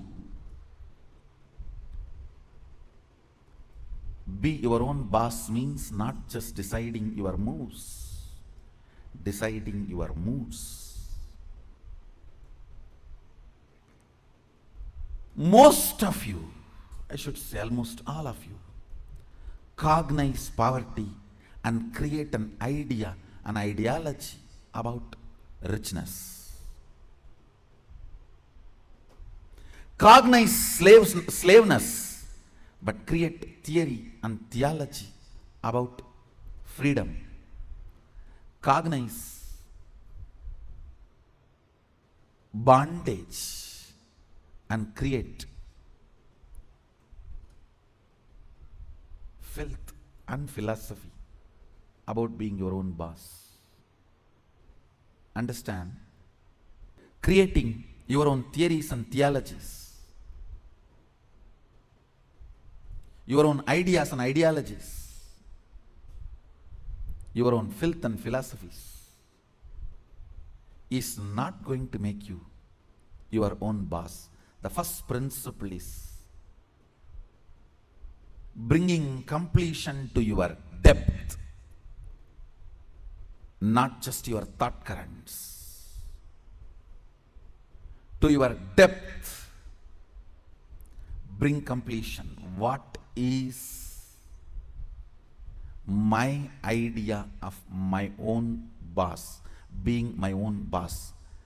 How much of it is based on my past incompletions? How much of it is based on my integrity to my life? Understand, freedom should be integrity to your existence. When you are integrated to your existence, you will enjoy the pleasures. When body is filled with hormones, you will enjoy peace. When the body is devoid of hormones, you will grow matured when the body stops producing hormones. It will be such beautiful flow of life. Else, powerlessness in the young age, physically, but powerfulness mentally is bondage. In the young age, you feel very powerful in the mind, but very powerless in the body, because the society around you, you feel the whole society is suppressing you.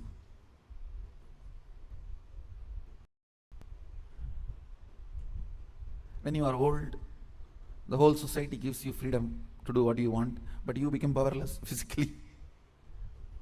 This whole conflict will not happen. Understand? The whole conflict will not happen if you acid wash your ideas about richness, your ideas about freedom, your ideas about being your own boss.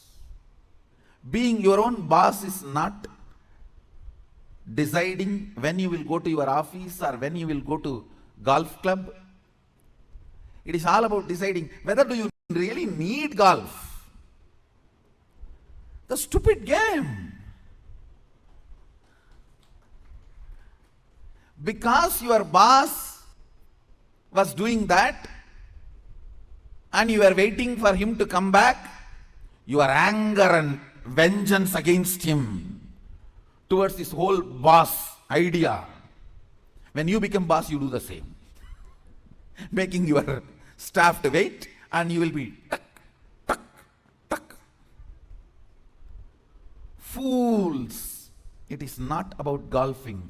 It is understanding, do you really need golfing? The first principle is acid wash your ideas of being your own boss. I have seen many of you become rich just to take revenge on your relative who was rich and help you when you were poor. No. Many of you acquire titles, awards, rewards, just to take on revenge on somebody. By the time you reach that goal, the person is not even alive. He is not even alive. And you are stupid, trying to prove yourself to somebody who is dead. Look around and look in. Look around and look in.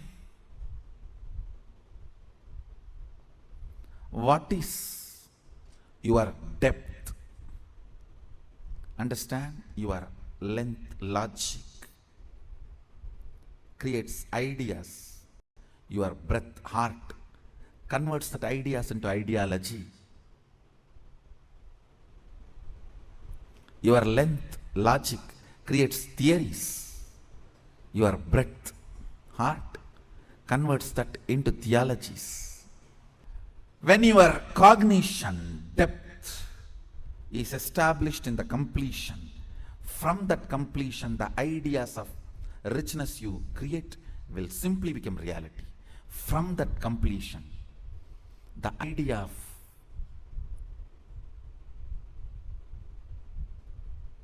power you create, you will simply manifest. From that completion, idea being your own boss, you create, you will simply manifest it. Look into your ideas of richness. Look into your ideas of powerfulness. Look into your ideas of what is being your own boss. The moment I utter the word be your own boss, you think I can design my whole day, all my moves. But you don't understand. You will be real boss only if you can decide mood of the whole day also, not just moves of the whole day.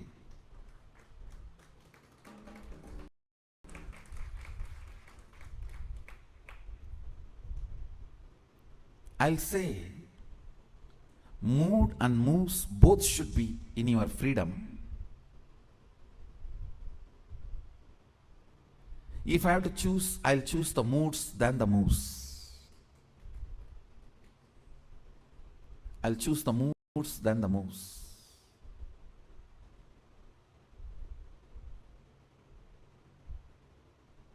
When you are not able to handle your moods, better be slave of somebody who has the best mood. That is 1,000 times better than having only freedom to change your moves but not moods.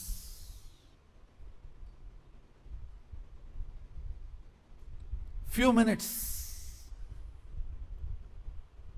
dig out your incompletions, ideas you carry about being your own boss.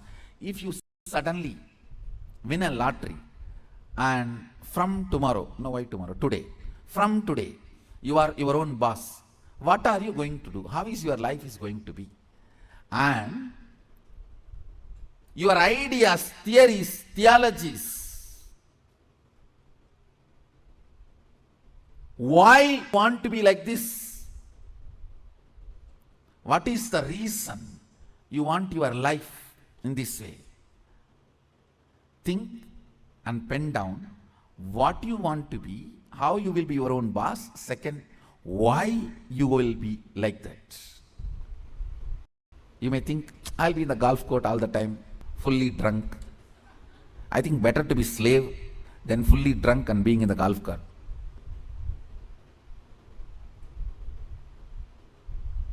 Why you want to be like that? Because that is what is your idea of being your own boss when you were a slave.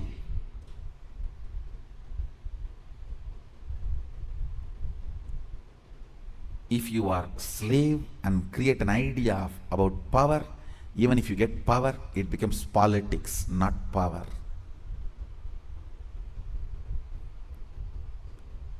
If you have an idea of poverty and you get wealth, you don't become wealthy.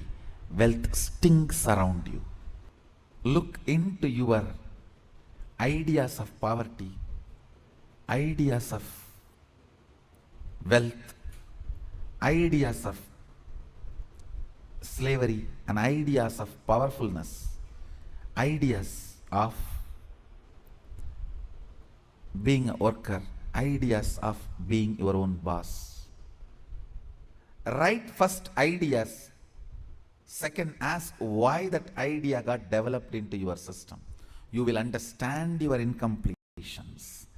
Incompletion means the past thoughts, emotions, patterns, hangovers, residues sitting in the present and suffocating you, not letting you live your future. Understand? Even if you live richest life as per your imagination, which you developed when you were poor, you will not be living rich life. You will be living the rich life as you imagined when you were poor. It will only be the poor man's rich life. It will only be the worker's boss life. It will only be the slave's free life. More than richness, you need to understand what for you need rich life. More than power, you need power. More than being your own boss, you need to know why you want to be your own boss. The first principle is acid wash your incompletions. I'll lead you into the second principle after this. So take few minutes and pen down. Why you want to be your own boss? What do you mean by being your own boss? Pen down the answer for both the questions. What you think of being your own boss, your ideas, and why you want to be your own boss. Please pen down answers for both the questions. The second principle, understand? I'll repeat the first principle. First principle is acid washing your idea of be your own boss and why you want to be your own boss, what you want to be and why you want to be. Understand?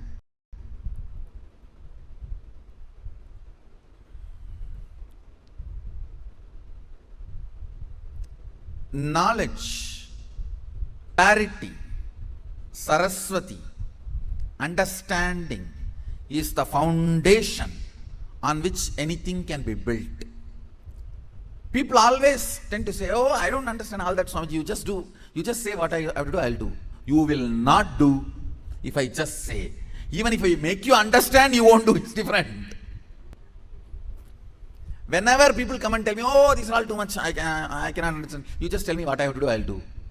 I have always seen those people are worst failures. Understanding is the foundation. It's a basic necessity. Please understand. It is from your understandings you collect cognitions. Cognitions. From cognitions you manifest. It is from your understandings you collect cognitions. From cognitions you manifest. So even in the understanding level, if some things are not there, it is missing, then no way you are going to cognize it and manifest it. So the first principle is why you want to do what you want to do. Even with this understanding, thinking through, internalizing, how many of you realized many of your ideas of boss is silly? Raise your hand. Relax. Understand? If you cognize you are sexually suppressed and your idea of freedom, the moment you grow up and get your freedom, first thing you will do, you will become a womanizer. If you cognize you are deprived of food, playing, anything, the moment you get a chance, first thing you will do is going to the other extreme. No extreme is freedom. Understand? No extreme is freedom. Powerfulness is freedom. When Sadashiva describes about the dress in the Agama, Sadashiva beautifully describes about food, dress, place of stay, such precise definitions.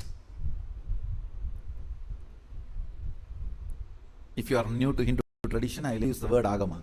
Agama means Sadashiva expressed, Devi received, and Vishnu adopted that as a software to run the universe. Agama is oldest and most updated software to run the universe. Oldest and most updated. Incarnations are the updations. Now listen to the second principle.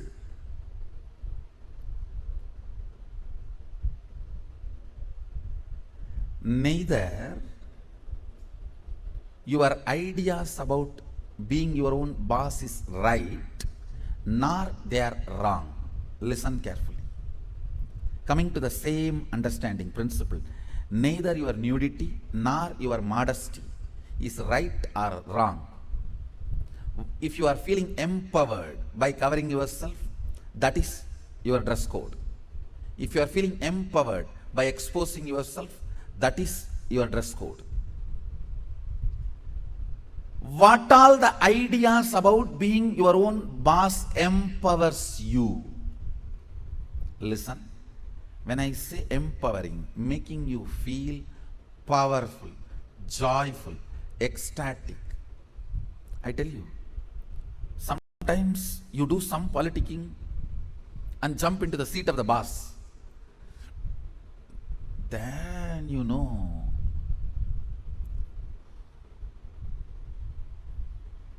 from where you jump to where. Potato felt the pot and the water in the pot is too hot and it jumped into the fire. Because the pot and the water in the pot is too hot, potato jumping into the fire. Precise stupidity you do because the seat of a worker to be too hot, you jump into the seat of the boss. Understand, feeling empowered matters. Feeling complete matters. You may say, no. If I just grab the seat, in 6 months I'll become all right. You may become insensitive, but you will not become all right. That is like astrologers telling, oh, next 7.5 years you have Shade Saath. After 2.5 years, Rahu. Then again, 3 years, very bad Grahas. Then if you ask, oh, after that I will become all right. No, you will be habituated. That is exactly, if you are consoling yourself, let me grab the seat by hook or crook. Then in 6 months, I'll become all right. No, you may become insensitive, but you will not become all right. And one more thing, whenever you become insensitive to some parts of you, that develops as a blind spot and continues to torture you. Understand?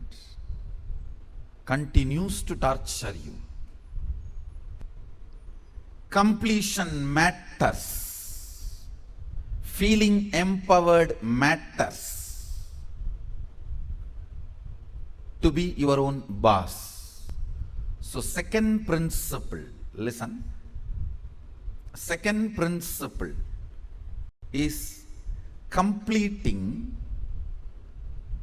your cognition of slavery, being a subordinate, being a staff, being worker, not being boss. Completion is the second principle. Of course, third principle is responsibility. I call it responsibilism. Basic problem is you do not have confidence on you to be your own boss. I tell you, only fools work for others. Either you spend your time, life, energy to fulfill your dreams, or somebody else will hire you to fulfill theirs. understand the basic truth about life. You may be giving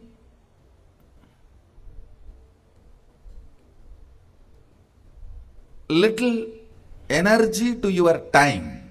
See, you have time in front of you as days. You may be giving little energy to it, but you are not giving life to it. When you give little energy, you come up with some products. How to use your time. Then it's money for somebody. Understand? Time is money for somebody. Time for your boss, your time is money. For your spouse, your time is attention. For your boyfriend or girlfriend, your time is love. But actually, your time is life for you. Understand? Your time is life for you. You may be giving little energy to your time, but not life to your time. That is where this whole problem is, I tell you. Even if you think you will be a worst failure, be your own boss.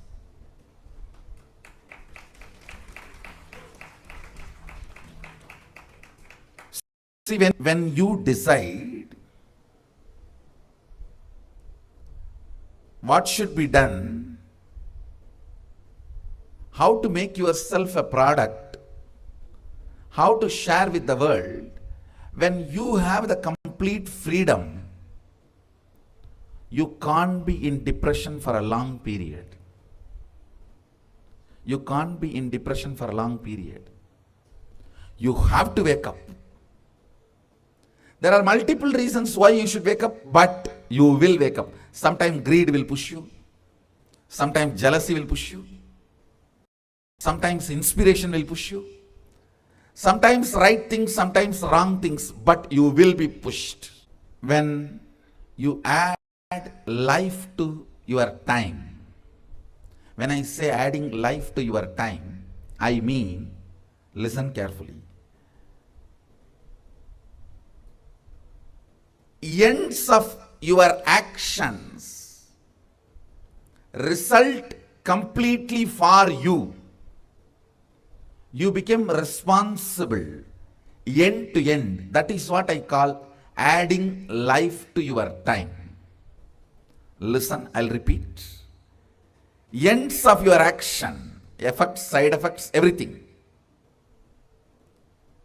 affects you directly, completely. Naturally, this situation will make you responsible.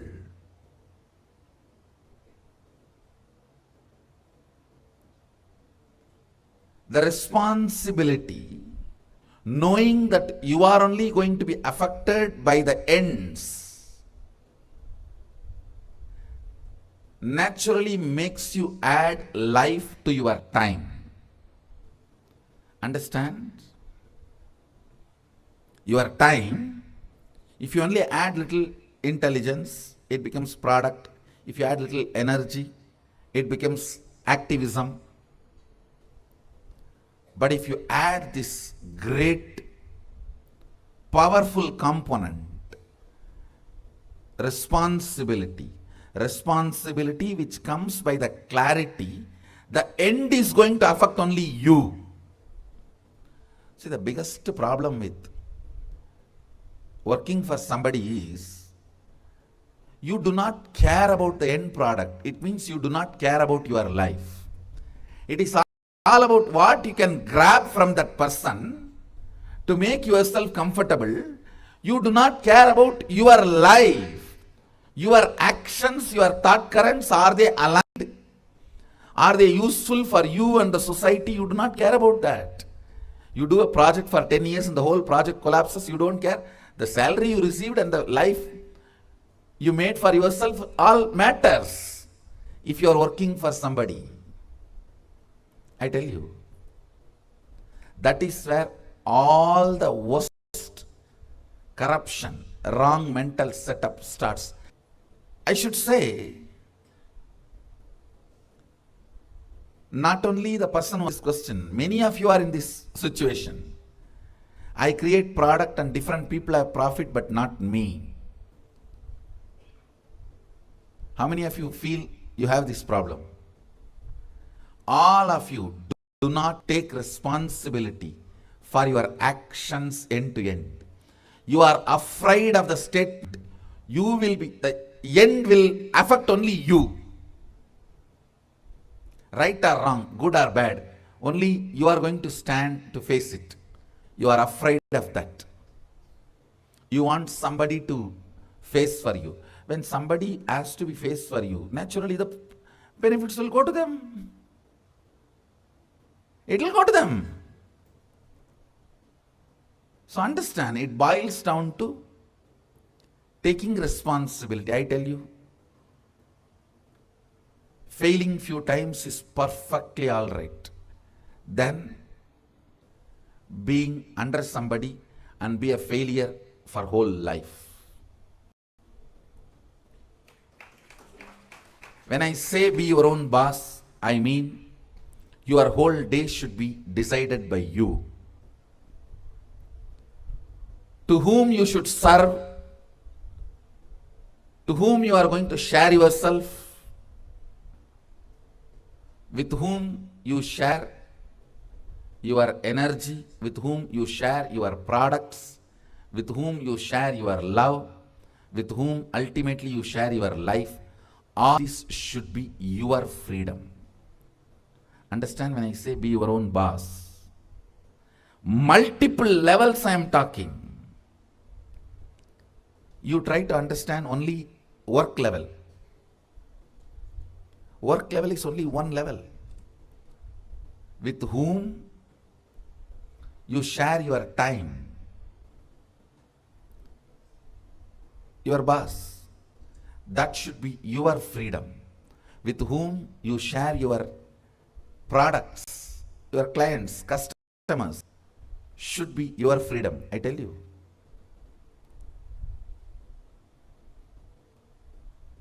You are successful as long as your customers do not make you compromise on your integrity. Once you compromise on your integrity, they will be the first failures. Understand? Not you, they will be the first failures. Like pharmaceutical industries. The customers have made the company to compromise on integrity. Who suffers? Customers. Whenever your integrity is compromised for customers, clients, who receives your service or products, they will be the first persons to be affected. Listen to these few things. Same way, with whom you share your love, your life partner. When you are in the mood of demanding love, it's only going to be a constant bondage and torture. When you are your own boss, you know how to share it, how to share the love. Sadashiva, he may swallow the whole poison, but he will share the nectar. Understand? All the stress of the things going around you, all the stress of the things happening around you is the poison. Of the Milky Ocean, if you know the story, you can understand. The churning of the Milky Ocean is nothing but happenings around you. Sometimes the stress poison comes out of it. Incompletions comes out of it. Difficulties comes out of it. Problems comes out of it. Inevitably, there are some things you can never avoid in your life. The mother-in-law, daughter-in-law problem of India. Indian mother-in-law, daughter-in-law problem. Please understand, I am very serious. Even if the mother-in-law is dead, you can't avoid the problem. My grandmother is dead, my mother is still afraid of her. No, really. From my own experience, I am telling you. And I have to remind her once, she is dead years ago. Why don't you forget her? She will shiver. My mother will shiver Even if the mention of my grandmother's name, I said, don't you understand? She is dead. No, there are many problems you can't avoid just by the very nature of the happenings around you. A man who is capable of swallowing all the poisons and continue to share the nectar becomes leader. That is what I call ability to share love. Understand? Decide with whom you will share love will be in your control, not in the situation's control. Ultimately, with whom you share your life means who matters for your life. That is the most important, I should say, factor makes your life what it is going to be. Who matters in your life? I tell you, when I look back, why I am what I am now, I should say, in the young age, whom I really felt matter for me and my life. I was very clear, it's Arunagiri Yogeshwara who matters for me. Whoever you feel matter for your life means material out of which your very life overflows.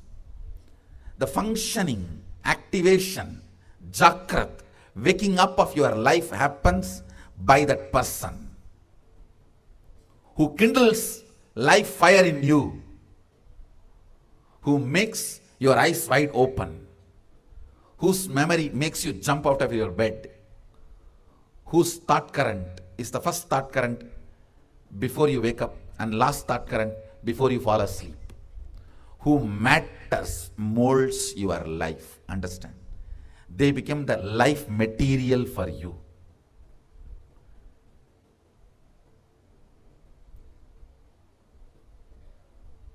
You really need to dig out who matters for you, because they are going to manifest through you in next few years.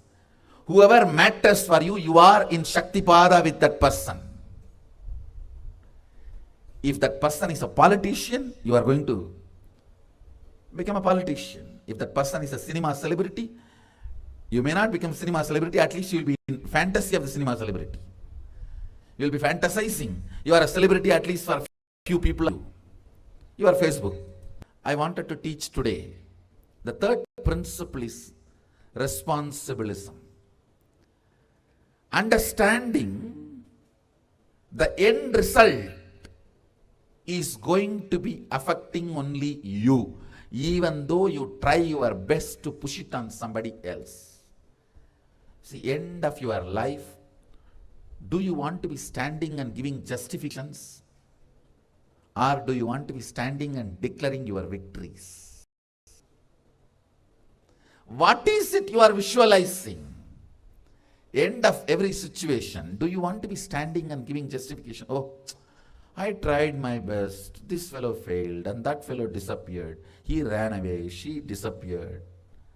Do you want to be talking in that language, or do you want to be standing and declaring, whatever I have been endowed, given, I used it to my best, I did it my best? Do you want to be standing and declaring this, or do you want to be standing and, oh, I tried my best, this person ran away, that person ran away, anybody else in my situation would have committed suicide, I at least survived? What is the language you want to talk end of the day? That matters. Whatever language you talk, you are responsible. This understanding will make you your own boss. Understand? Just because you stand up and say, oh, this fellow ran away, that fellow ran away, nothing wasn't right, all grahas were against me, all This was against me, that was against me, that was against me. And anybody else would have committed suicide in my situation. At least I sailed through. Even if you talk all this, who is going to be affected by the end result? You.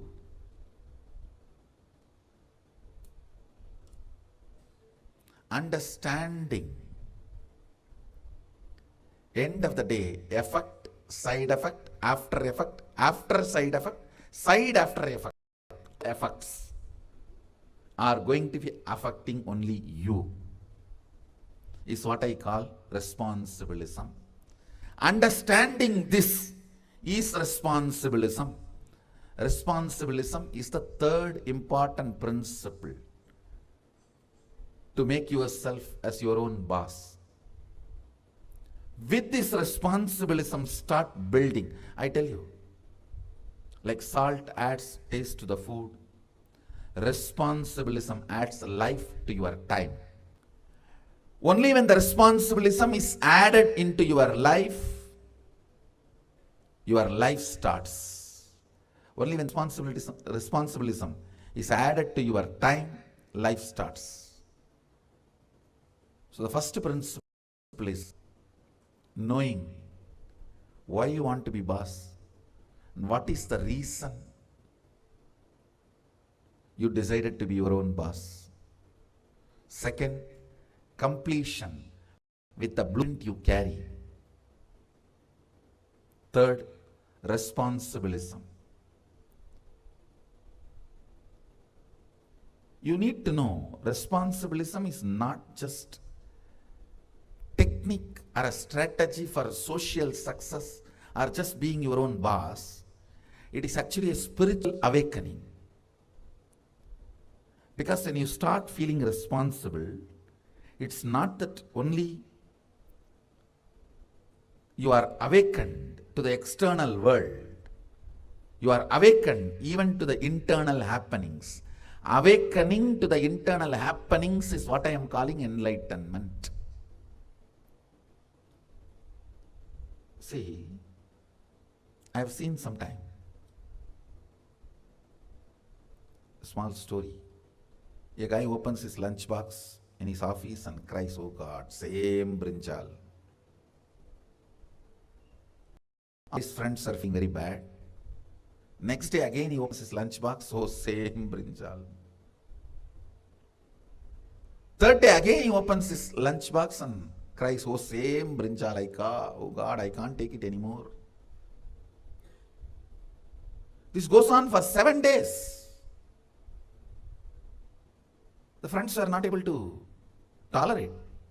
They asked him, "Why? Why don't you tell your wife to cook something else? Why are you suffering?" The fellow says, "Hey, I'm married, I cook for myself." No, this goes on in your life many times. Look, only when the problem comes, you even remember you created it. See, when I tell this story, you laugh, but why don't you see? Only when problem comes in front of you, hits you, slaps you in your face, you see, but otherwise you know you are creating it. Sometimes you even get knowingly it is going to hit on your face, let me handle it at that time. And you know you were not able to handle it last time when it hit. Last time when it hit you, you collapsed, you know. You were not able to handle. But you have a false confidence. Let it come, I'll face at that time. Let it come, I'll face at that time. And you go on, create the problems. Never come out of that rut, that whole cycle. Understand, when you become responsible, you just wake up and ferociously break these blind spots. Ferociously dealing with your blind spots and breaking your blind spots is what I call responsibility. Responsibility or responsibilism is what I call third principle. Understand? Not just external. Whenever you become responsible, it's not that you attend only external. Even to many of the internal blind spots, you wake up. Knowing that when you are going to open your lunch box, you will be sick, but still you go on cooking same brinjal because you don't want to go to some other shop and get something new. Is what I call blind spot.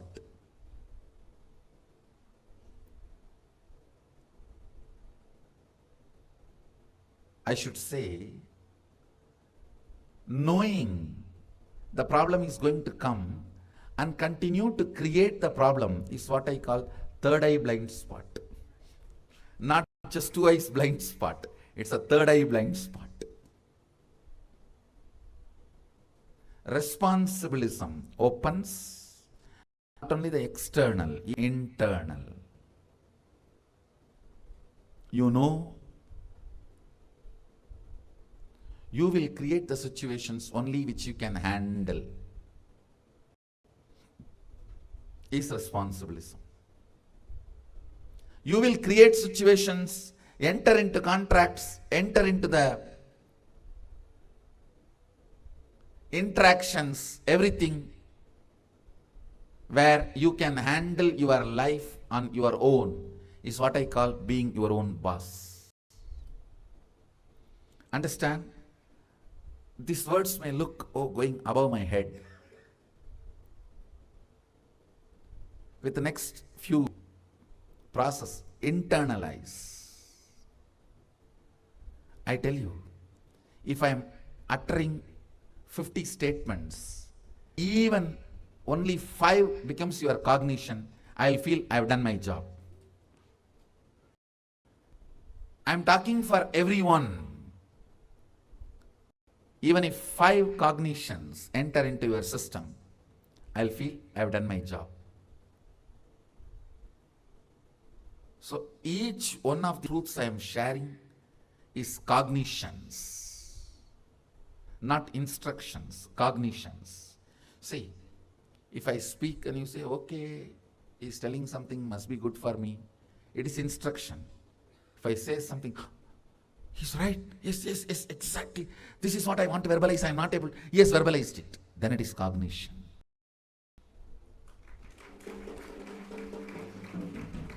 Then it has become your cognition. Even for 5 statements, your eyes up. If you are being lit up, it has become your cognition. I'll feel I've done my job. So answer for this question in one line. Responsibilism. Because you have not taken it, somebody else is taking it. Responsibility is not work, it is power. It is not work, it is power.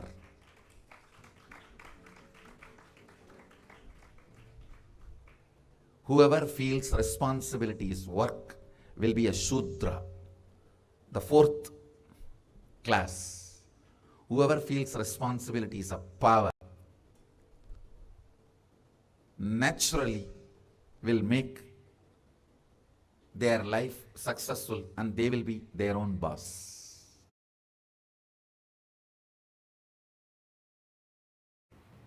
It is such a simple instruction, but actually can maintain your whole life. The thing is, now you need to know how to live that instruction. Same way, such simple, straightforward instruction I am giving. Replace your cognitions with integrity. Any idea, thought current you cherish within you is a commitment you are giving to you. Put your whole being to fulfill it or drop it.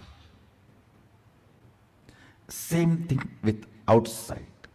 Any word you are giving,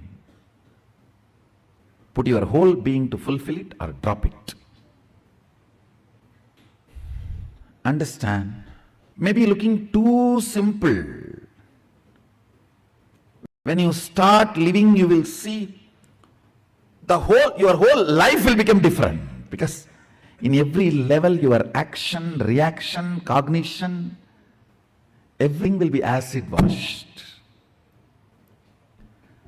You will start cherishing different thought currents. You will start cherishing different ideas, ideologies. Cognitive shift, keeping integrity, is the only cognition, is the simple, straight way to become your own boss. Understand? What I am talking is like a Vedic truths. When you apply, you will understand the authenticity and power of it. Authenticity and power of it. Being your own boss means being the master of your own cognitions, being the master of your own understandings, being your own source of joy. You can be your own source of joy when your cognitions are centered on you, on very you. Pen down everything you want to do and have to be your own boss, but it has not yet become reality. It can be physical level, mental level, psychological level, physiological level, social level, relationship level. Just pen down. I'll help you to develop the living cognition and develop and make yourself as your own boss.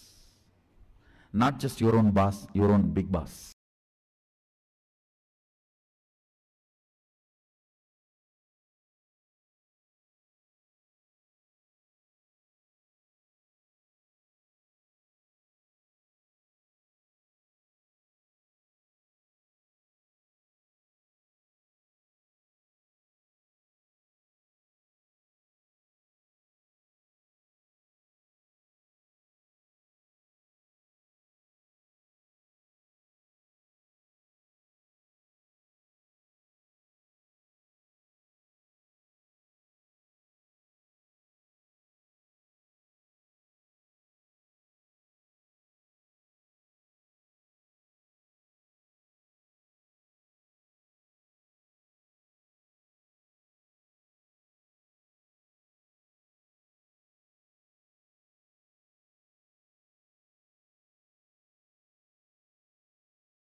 Being your own boss. Such an amazing science that Swamiji has revealed to all of us. How you can be your own boss. What is your favorite click from the session? How many of you are understanding that the ideas, the incompletions, the cognition about what it means to be your own boss stems from a lot of these incompletions that you have picked up from your own boss, from probably your work, from probably your some memories from your childhood, whatever. You picked up these ideas and made that as the way how you visualize being your own boss. That's what Swamiji always says. Uh, see, you can either be a rich man or you can be a poor man's version of a rich man, but not really a rich man. Understand? If you want to be a true leader, you need to come out of this incompletions that you're carrying. Being your own boss does not mean just because you are having a few employees to whom you're able to give a particular time or you're able to, like Swamiji said, literally just because your boss made you wait by playing golf and then you had to be waiting there. And that same thing, so you decide when you become a boss, you are going to do the same thing to your employee, and this vicious cycle continues. Understand this many times. See, some of these might be an obvious thing for you. You may not want to do it. But understand, look in many situations, subtle manner. The incompletions that you are carrying is what is actually sitting inside of you, giving you that idea. Let's do one thing. Can I request all the participants to first write down in your understanding, what do you mean by being your own boss? Take a moment and please write this down. What exactly do you cognize as being your own boss? How does that translate to you inside? Take a few minutes. Just sit and write that down. Please write it down. What does it mean for you when you say the word being your own boss?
Nithyananda. Hope all of you have finished writing. Swamiji explained a very important truth to all of us. Being your own boss is not just deciding your moves, your ability to decide your moves. For example, you teach, like you're going and asking for a vacation, leave. Your boss says, I'm not giving you. Your approval not granted. You feel so affected and you feel like, just wait, just because he's above me, he's my boss, he's denying me. You wait, you work hard, you become a boss so that you can take vacation whenever you want. And if anyone else asks you, you can have also have the freedom to deny other people.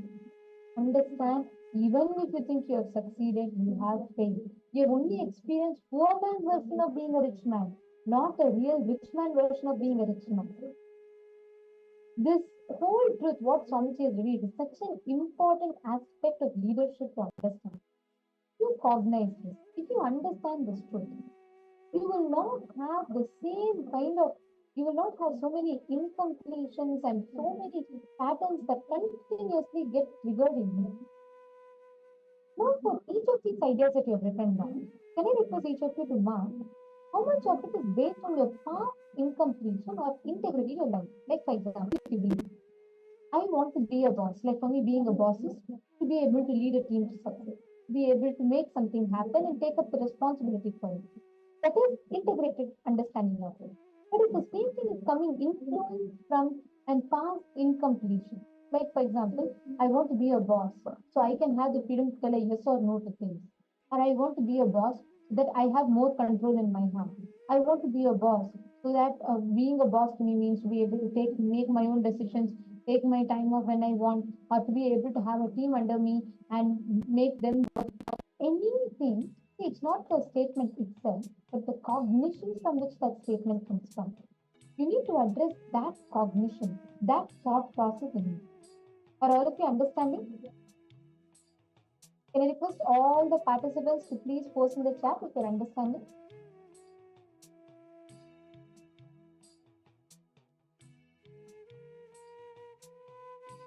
Ma Stephanie is saying it's all about taking responsibility. Absolutely, Ma. See, in addition to taking responsibility, it is about having the right context for each of us. Are you deriving your understanding of being your own boss? Is it coming from your incompletion or is it coming from a matured understanding, thoughtfulness, and powerful cognition? You should address this aspect of you so you are clear and you can understand.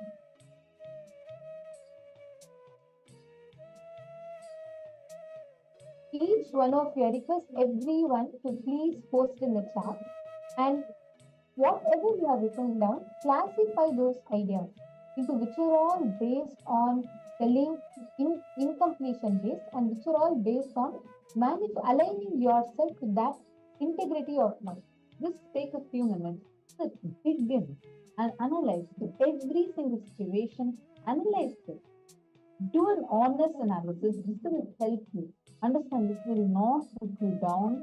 This will not make you feel bad about you. No. Instead, it will help you build a powerful cognition where you really become a powerful person, a leader, and your own boss. Spend a few minutes and please start penning this down.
In the next step of this, in the next step of the exercise, I request all of you now, all the cognitions that we have written down, actually analyze when you picked up each of these ideas, understanding, dig out your incompletion. See what exactly is the concept of being a boss. What are all the definitions you carry? Oh, like today, if suddenly you get a lottery and you become a boss, what will you do? What are all the next decisions? 24 hours of your life, what will it be like? See, actually visualize like now in the next 10 minutes, you actually won a lottery. How do you think your life will be? Suddenly, if you have that $1 million money, see, like for example, you may decide, oh God, I got the $1 million. Fine. Now I'm just going to enough of my headache, my job, enough of all of that. Let me first take a family vacation. Let me go on a private jet, or let me maybe take my family along for a vacation in an international country. And you may feel like that's the way you will spend. Or maybe you may feel like, if I get $1 million, then I'm going to put it in the investment and I'm going to establish more companies. Each of them may have different. Or you want to become an SJP. See, do not worry about whatever ideas are coming. Don't reject anything. Okay, see, once you write down, your mind may change it. When you're actually writing down, you'll feel like, hey, this is not me. This is not what I would like to do actually. But unfortunately, that's how it is inside. So without judging, no one else is going to see your paper. You're writing it for yourself. Write it as what is coming to you. Recognize the mind is telling you like this. Recognize how your mind is changing, but don't change. Just recognize it, but you stick to what you are getting first. Sit and write that down. Once you write that down, write down. Why do you want to be there? What is the reason? Why do you want your life exactly in this manner, like how you visualize? Think and pen down what you want to be and how will you be your own boss. Clear? If you are clear, take a few minutes and please start posting here in the chat if you are clear, if you are understanding this clearly. If you have any questions also, feel free to ask. Can I request each of you to please post? If you're all clear, please could you post in the chat? Ma Li Yunyan and Ma Maha, Ma Saroj Oflish, Ma Yoga Jnana, Ma Kanja Devarne. Ma Gabriel, Nithyananda, Ma Gabriel, did you understand? Are you clicking with this? It will empower you to manifest your leadership consciousness. Literally being your own boss. You're manifesting your ultimate potential to be a leader. So this session will change the definitions you carry about leadership. Then next, when you learn further about the leadership consciousness, it will empower you, it will shift you to have a breakthrough. I request each of you to write it down. What will your next 24 hours be like if you if you hit a lottery today and become your own boss? Spend few minutes in a log, really write it down. Don't judge yourself, don't stop yourself, and don't fall for what your mind changes it. Just stick to what you are writing first and write it down in detail. Please start.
please remember. Now, in the next step of discussion, whatever ideas you've all written down, right? You've all penned down the different concepts, ideas, how you're going to, the way you're going to respond when you become a boss. Be it a law. Now, actually look in and identify why you will be like that. What, for example, if you said, as soon as I get $1 million, I will take a break, I will go on a vacation. Why you will see there's nothing called right or wrong. Somebody will go on vacation just because you want to enjoy. That's fine. Somebody will go on a vacation because you think, my boss, I know that fellow used to take vacation in Maldives, used to go to different places and fourth countries, but when I ask for a vacation, he will deny me. Just for that, I will go to the costliest resorts and I will go and have a vacation. See, but the thing is, our mind is very, very, very cunning. It will just try to show everything else as reason but itself. So you need to spend that conscious few minutes and try to look in, try to like actually see, analyze. What is this? Why is this coming? Why do I want to be like this? Spend a few minutes and sit and dedicatedly analyze this. Every one of you, please do this sincerely because this is important for you to understand the definition of being a God, what you carry within you.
How many of you have written this? Now, consciously look in.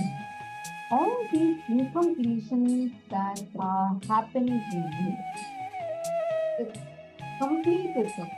Create a fresh, new cognition. How you want to be your own boss. How you want to experience that being your own boss. Sit and see for every single thing that you have written. Like, for example, see, probably you may actually have a problem with the house that you're living in. So you might think, oh God, the house is very small. I want to make a bigger house. I want to buy a bigger house. Nothing wrong because you need it, you want it, you want to buy it. But then once you buy that house, the TV that you want to put in, probably you're not even watching TV. But just because your friend, your colleague, or your next door neighbor, one of them are having that LED, the big monitor that is there, and it's in their hallway and in their living room, and so big, and you feel jealous inside of you that you don't want that, or you feel that peer pressure, so you want that. Look in. Is it coming from your own responsibilism, or is it coming from peer pressure, or is it coming from comparison, a jealousy inside you, or just because it's a borrowed desire? What is it? See, just take a few minutes and look in. Only with that looking in, you are going to be able to identify the sources. Clear? Please take a few minutes now. Look in and pen down. Each of these is marked next to you. Mark next to each of the actions that you take, which in responsibilism or wanting to be like someone else because of jealousy or because of short-term desire, whatever it is, please pen that down.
moment of it, consciously create a will designed to make all your decisions only based on responsibilism.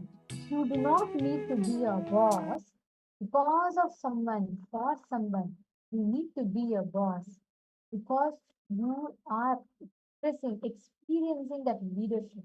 You can own up your life and have the freedom to decide not just your moves, but your moods. Not allowing your definitions of freedom and actions, anything, being impacted by external situations. Instead, you having the freedom to decide what mood you will be in when to be in your control. That is being your own boss. Actually, there's a beautiful definition from given. Responsibility means you know you will create the situations only which you can handle. That is responsibility. Many times in our delusion, we think, when that happens, I'll take care. When that happens, I'll take care. When this situation becomes like this, then at that time, let me see. But actually, when it happens, can you handle it? No. But we always can lie to ourselves and start believing that when the situations go way beyond our control, still we can handle. Somehow we can manage.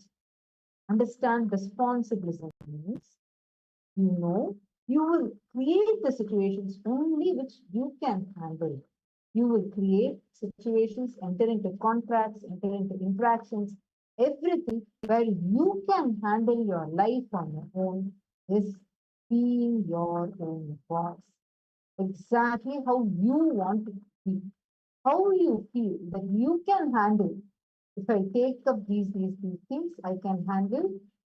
See, handling the projects is one, but even having the ability to handle yourself, handle your life, that whether you can handle, knowing clearly you would only create such situations, that is responsibility. Such a powerful definition. It's like Swamiji did not say, okay, you'll take care of everything. Swamiji did not just say, okay, if you feeling ownership, it's not just that, but the very thinking. Wow, Swamiji is just the most practical person, like really most practical and really truly understands each one of us where exactly we miss. Take a few minutes and create this, bring that responsibility in you. Take clear decision. You all can write them, we'll now show it to you. You all can write down this definition that Swamiji has given and consciously declare to bring the responsibilism in you. You will only create situations that you can handle, which you can handle with responsibility.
Let's settle down from, yes, Nithyananda, everyone. So now let's settle down from this amazing internalization exercise that all of you have done. Cognizing and understanding, finding out the reason about responsibilism. Because when you do, you acquire a power where you understand how you create the situations that you have created so that you can bring in back the conscious power in your life. So this is a wonderful technique Swamiji has given us. And now we're going to go in the power manifestation session. So I hope all of you are excited. Now it's time to convert the problems, all the issues you are facing when you try to become your own boss into actual powers. So it's nice to see you, Leon Yan and Claire Lang. Yes, I have Ma Maha, Nithyananda, Margarida Ma as Nithyananda. So all of you that's here, now understand this one thing. We are going to understand that when you are a boss, you don't need to have hard power. See, hard power means what? Hard power means doing everything by yourself. Hard power means feeling like you need to say something externally, move something externally, and then only things will work out. You can never feel relaxed upon yourself. You always feel like you need to interfere and make the situation more complicating. So, how does that translate to in power manifestation? In power manifestation, the science of power manifestation, it allows you to play with matter with your consciousness, means moving them. Even if you're sitting down over here and you're spending 3 minutes, 5 minutes just on power manifestation, especially when it comes to this consciousness over matter, there are so many dimensions. The dimensions of fear starts getting healed inside of you. So I'm requesting everyone for this power manifestation session to please bring a coconut. And if you're ready to also put an item on the table or on a surface table, you can start putting the object there. You can put a deity on top of a silicone. You can grab a round lemon, round orange, even a coconut, does not matter. Yes. So just seeing. So Ma Claire, if you're seeing this, yes. And Ma Margarida, Ma Maha, Ma Saumya, yes. Everyone that is logging in right now for the Paramashivoham Level-3 program, I welcome all of you. It's currently the power manifestation segment. So, yes. So now we're going to be going into setting the place up. All of you are going to be setting the things on your, either on your iPad or just getting a coconut with you. Yeah, that's great. And what you're going to do is you're going to hold the coconut in such a way where your fingers are not like bent all the way. It's not somewhat uncomfortable. You can softly put a pillow under you so your wrist doesn't hurt. And you can keep your, and if that happens, your hand will naturally relax and allow the object to sit on it. This is the first initial power manifestation. Yeah, that's good. Yep. I'm seeing all of you grab a pillow. That's great. If you can, just put it under you where your wrist will be able to relax so that it doesn't strain you. And just enjoy the power manifestation session where the energy, the intelligence inside of you is moving it. See, we want to connect to the intelligence inside of you.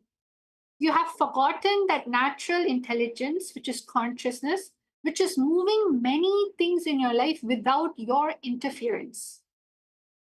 That dimension of you is one of the most powerfulest dimension of you because you make, in that dimension, you make decision from powerfulness. You make decision as a conscious leader. Anything in which takes you out of that zone becomes a matter and it gets stuck. So that is why whenever you want to take leadership into things, leadership into something, right? You tend to get stuck in a project or a relationship Sometimes the project is doing well, but the communication you have between the person is just not going right. Whatever it may be, because you interfere using your fear and incompletion, you don't relax to the intelligence sitting inside of you. That intelligence is called the third eye. Once you get your third eye initiated, that intelligence start working on you, especially now with all the completion that is happening. So without further delay, let's go. I'm seeing that everyone has already settled down and you've beautifully brought things to hold on your hand, set up things on their table where the deity is kept. That's good. You can also do that. Let's all now experience the power manifestation by just sitting, connecting to Somji in your third eye, chanting the Mahavakya, how this intelligence gets awakened, and things like the matter that you're doing with starts moving. Okay, let's all start. Sit with your head, neck, and spine in a straight line. Remember to connect to Swamji in your third eye. And just simply relax. Relax and enjoy the power manifestation session by just reminding yourself that you are nothing but the extension of cosmos. You are nothing but the extension of the cosmos. You and the cosmos are made out of the same material. You and the cosmos are made out of the same intelligence.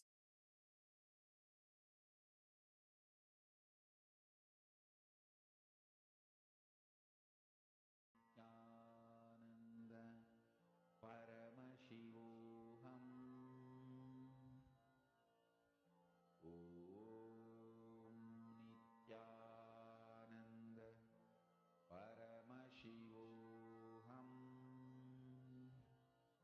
Om Nithyananda.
Paramashivoham.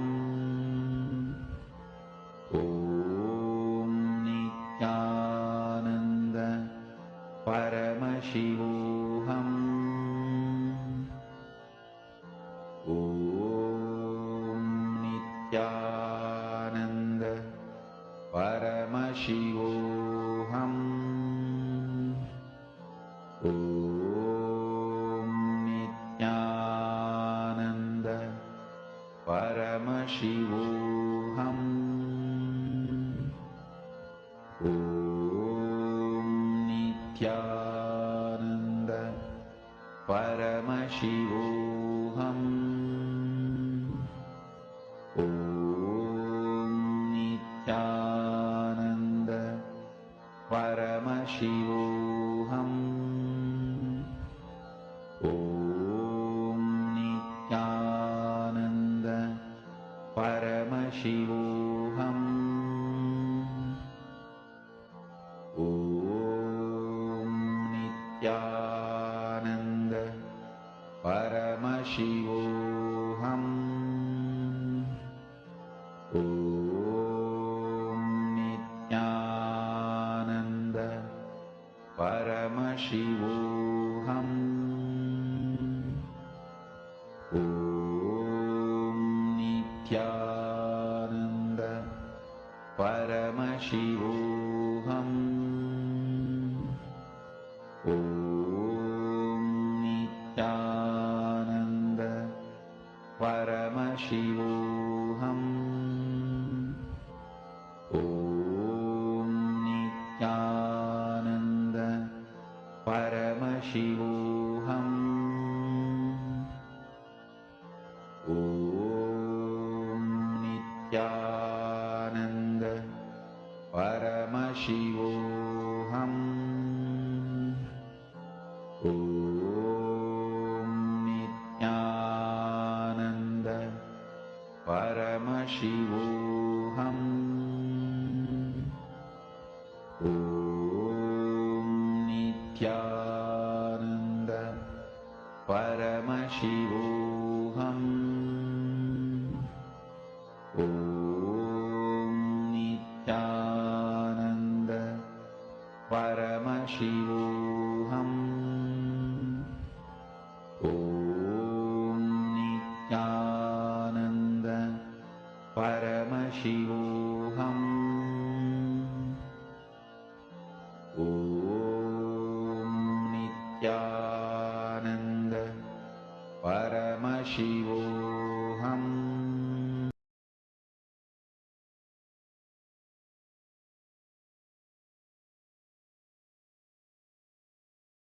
So, as all of you are doing this, remember the context that I was sharing. See, being a leader, it does not mean having hard power or fear or greed. Hard power simply means political power. If you don't do this, this is the consequences. This is what simply hard power means. Remember? But in Vedic tradition, the concept of God itself, the divine, is so beautifully, so subtly, not at all hard power. It is the embodiment of soft power. God is not hard power. He is the source of soft power. If you look at Paramashiva, he sits in Kailasa. He does not control all the Akhilanda, Ananda, Brahmanda, Bhuvananda, means the whole universe, the worlds, the planets. No, he just sits in Samadhi. Once in a while, he will open his eyes and teach in silence. And again, when people have a problem, they come to him. He blesses them, attends to them, and do it again and relaxes back into the Samadhi. He is the very description of God is soft power. So you need to understand it is possible to manifest a reality, and that is actually much more of a reality than the reality you're facing now. What you can't move is nothing but a delusion of not understanding the source inside of you is nothing but soft power expressing. So when you decide to move an object, move something in your life through your consciousness, through the soft power, you will just simply see things starts moving more faster. You will also feel all of a sudden inside of you, you yourself start moving more faster. So let's go back into the final 3 to 5 minutes circuit of power manifestation, where you're moving matter just through your consciousness. You're moving your matter just through your consciousness. So let's get back into it. Remember, do not give up. Do not even come to the conclusion that this is not for me. You are a possibility. When you're sitting down, connecting to Somdi in the third eye, he is always reminding you of your highest reality, that your consciousness, your consciousness. You can move anything that you want. You're a leader you're your own leader. So with that space of powerfulness, with that space of completion, let's all continue with the power manifestation, where you have the ability to continuously move things in your life using consciousness. If you have any questions, feel free to also give me a question. You can ask me on the chat. And any one of you who are getting a breakthrough, please do comment and share back.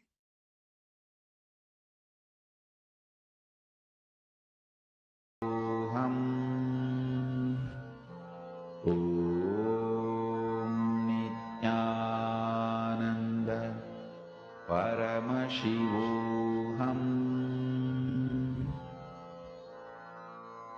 Mahamahavagya, spiritual lullaby for samadhi, and Suprabhatam, wake up call, wake up song for Paramashiva. This Mahamahavagya is spiritual lullaby for you to fall into samadhi. Suprabhatam, wake up song for Paramashiva to wake up in you. Just remember this one powerful cognition. This Mahamahavagya puts me in samadhi. This is spiritual lullaby for samadhi, and Suprabhatam, wake up song for Paramashiva in me, for Paramashiva to manifest. With this one spiritual powerful cognition, chant this Mahamahavagya.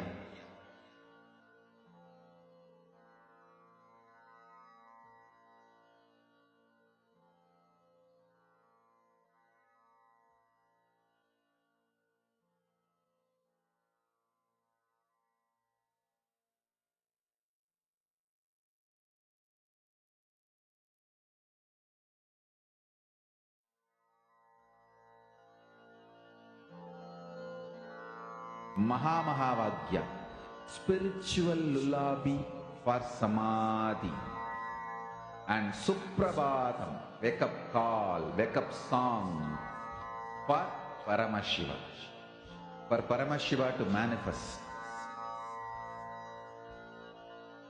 With this one spiritual powerful cognition, chant this Mahamahavagya.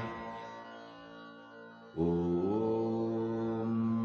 Nithyananda Paramashivoham. Om Nithyananda Paramashivoham.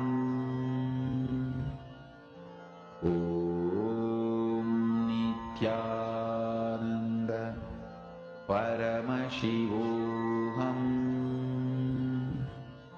Om Nithyananda Paramashivoham.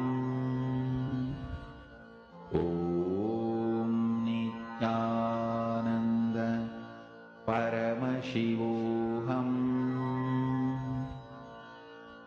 Om Nithyananda Paramashivoham. Om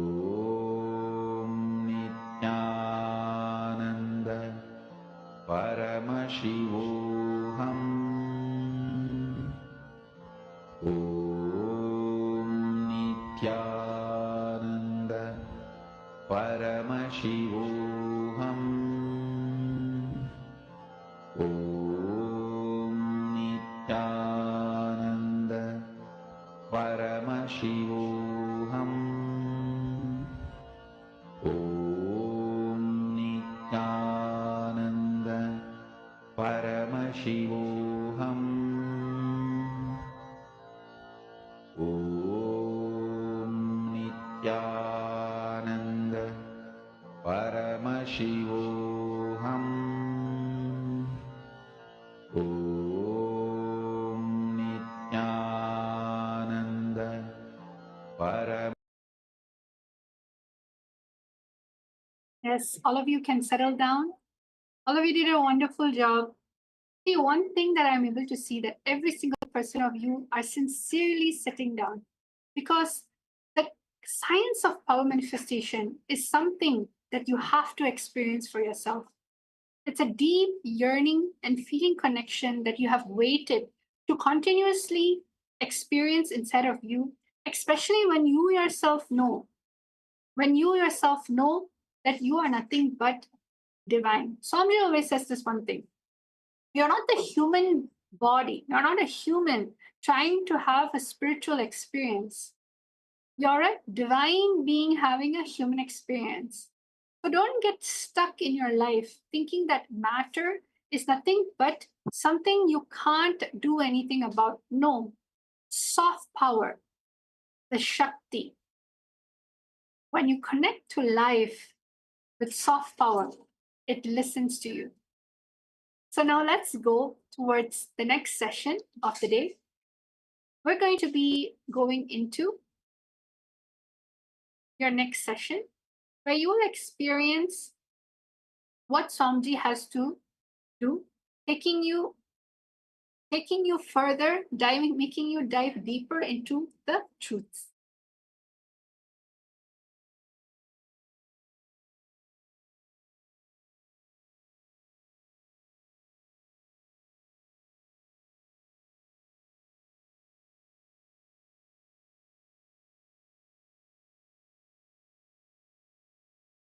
So you can definitely share, put your comments below.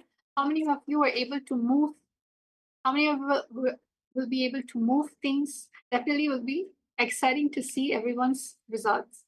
And the next session is going to be a deeper understanding on what is the science of manifesting powers.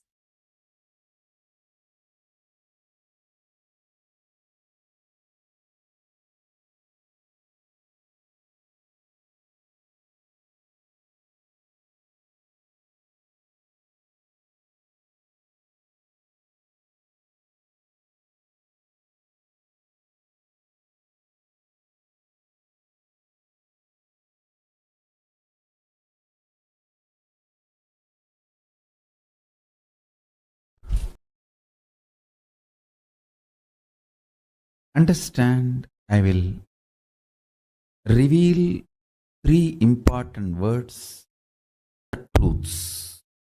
First word, natural selection. Second word, artificial selection. Third word, conscious selection.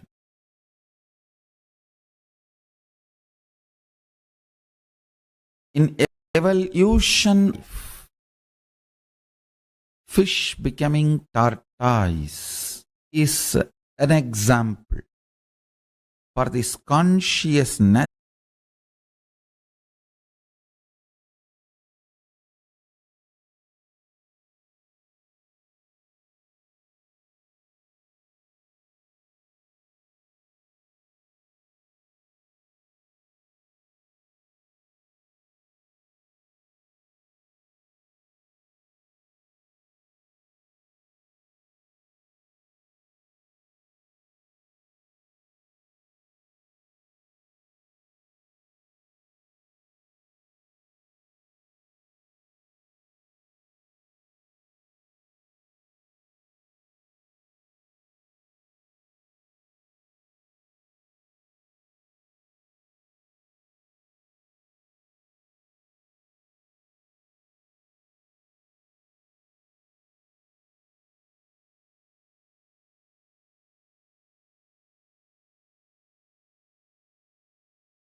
See, with the right understanding, you can be established in leadership consciousness. Please understand, not just with certain qualities, but with right understanding. See, instead of being stuck in your patterns, ability to flow, that is what I will call as leadership consciousness or being a leader. We'll do a small research. First, all of you write down in your notebook. Write according to you what is absolutely mandatory to be a leader and express leadership effectively. Please understand. Absolutely mandatory to be a leader. The truth is, understand the leadership. When you are able to express yourself completely and able to lead yourself or the team productively, is all leadership. Look inside all these qualities.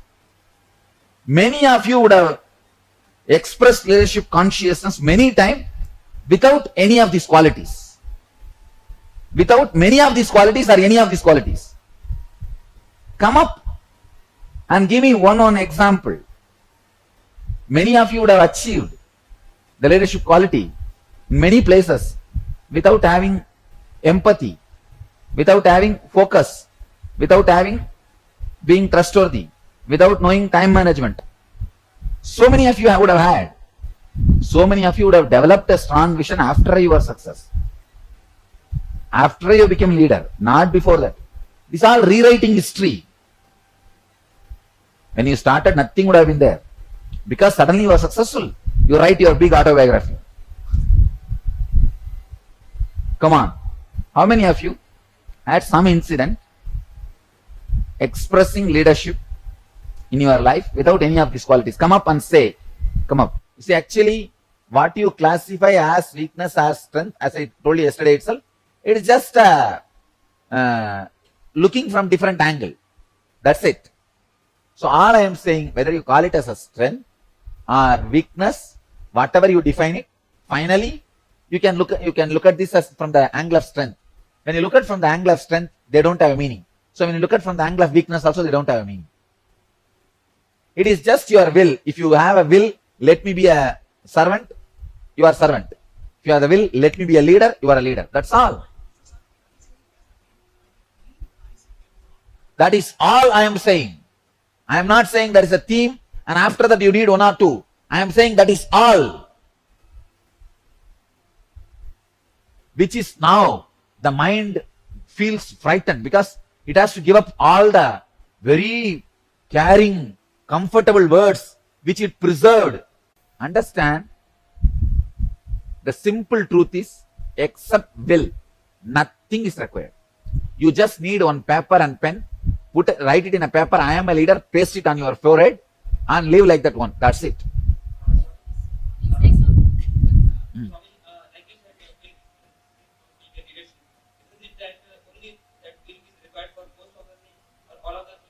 Everything simple decision is, that's all, nothing else. Simple decision. Very simple decision. But your mind does not agree to this. How can things be this simple? But it is. I tell you, I do not have one extra leadership quality or one quality got molded, developed when I started Dhyanapidam and now. I am very honest. When I started Dhyanapidam, my leadership qualities, and now not one quality improved 1 inch. Today's subject is achieving high performance in every area of life.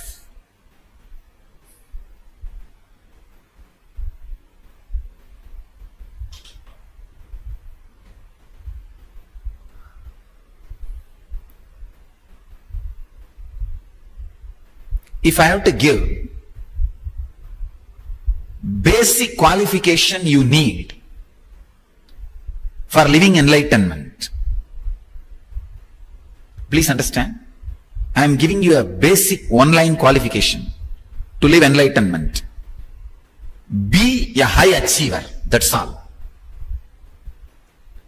Whether in your body or mind or soul or consciousness, in any line, be a high achiever. A simple, innocent, flowing high achiever. I don't mean being high achiever by swindling others. No. By putting others down. No. By grabbing others' wealth. No. Not by looting. Be a high achiever in anything you do. If you are sweeping the floor, be a high achiever in that line. If you are just making garlands with flower, be a high achiever in that line. Be a high achiever in anything you do. Having tremendous curiosity, life. What stops you from living fully? I can say simple reason. What stops you from living fully? Nothing but simple laziness. You don't want, that's all, nothing else. Living fully, oh no, it's okay. Feels too much. What for? You sold your life to your boss. Don't be foolish. You always think, why should I work so much? Why should I think so much? What my boss pays to me, for that this much is more than enough. Don't be foolish. Your life is not just a bargain, or your life is not just given to your boss. Your boss may pay 10,000 rupee and you think, oh, 10,000 rupee worth, if I am productive, that's enough, my life is done. Don't you understand the foolishness in which you are caught? Just because your boss pays only 10,000 rupee, you stop your life worth of 10,000 rupee. Stop this nonsense. That is why I am saying, make your whole life as a non-profit. If you think your whole life as a non-profit, you know the profit which comes is not for the product you deliver, just to sustain your day-to-day expense. This is what I call having the attitude of karmanyevadhikaraste mabaleshu kadachanaha. Do your duty, don't expect result. This sutra was always misinterpreted like a work, don't ask for money, salary. No. Work intensely, but understand what comes is not equivalent to what you are delivering. It is just to run your basic things. See, money is kind of a one system of the social mechanism. For example, there is a car. The car can run by petrol or gas, now even solar energy. Money is like a one system, one fuel.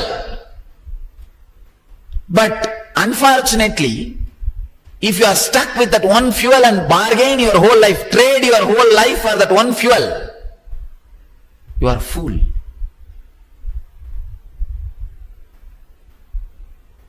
So don't stop delivering. Don't stop thinking extraordinarily. Don't curtail. Don't snub. Don't abuse your creativity and your intense energy expressing by the bargaining or the hatred towards the people who does not repay you more.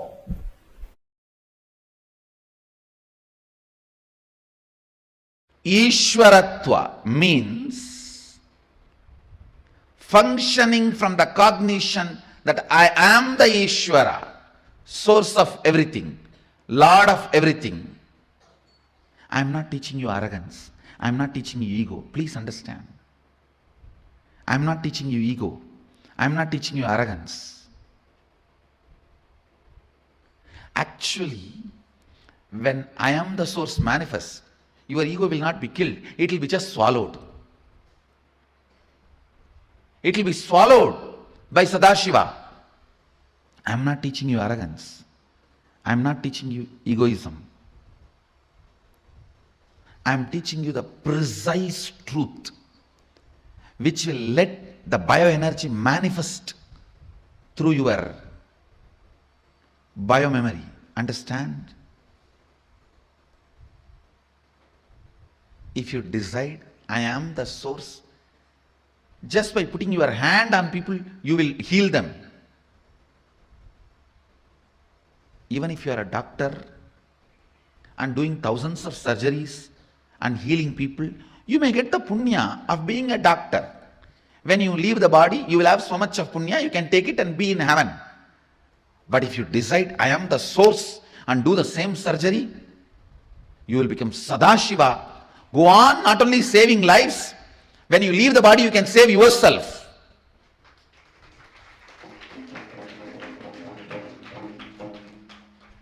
Anything you do, if it is from the decision, I am the source, not only you will be useful for others, you will be useful for you. That decision evaporates all the hypocrisy. Understand? That decision will not come to you if you are sitting and waiting for logical analysis. It has to enter in you only rudely. Just 5 people have to hold both your hands, both your legs. Somebody has to open your mouth and put this understanding inside you. I am the source. Fundamentally, you try to establish the scene is independent of seer, so that you can put the responsibility for your life on others.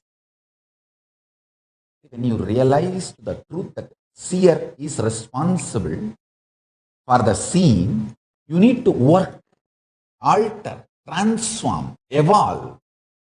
That's too much of work. You can always say, oh, no.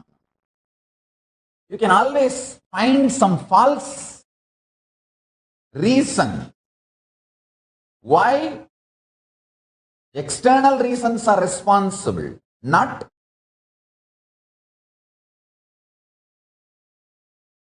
your internal existence.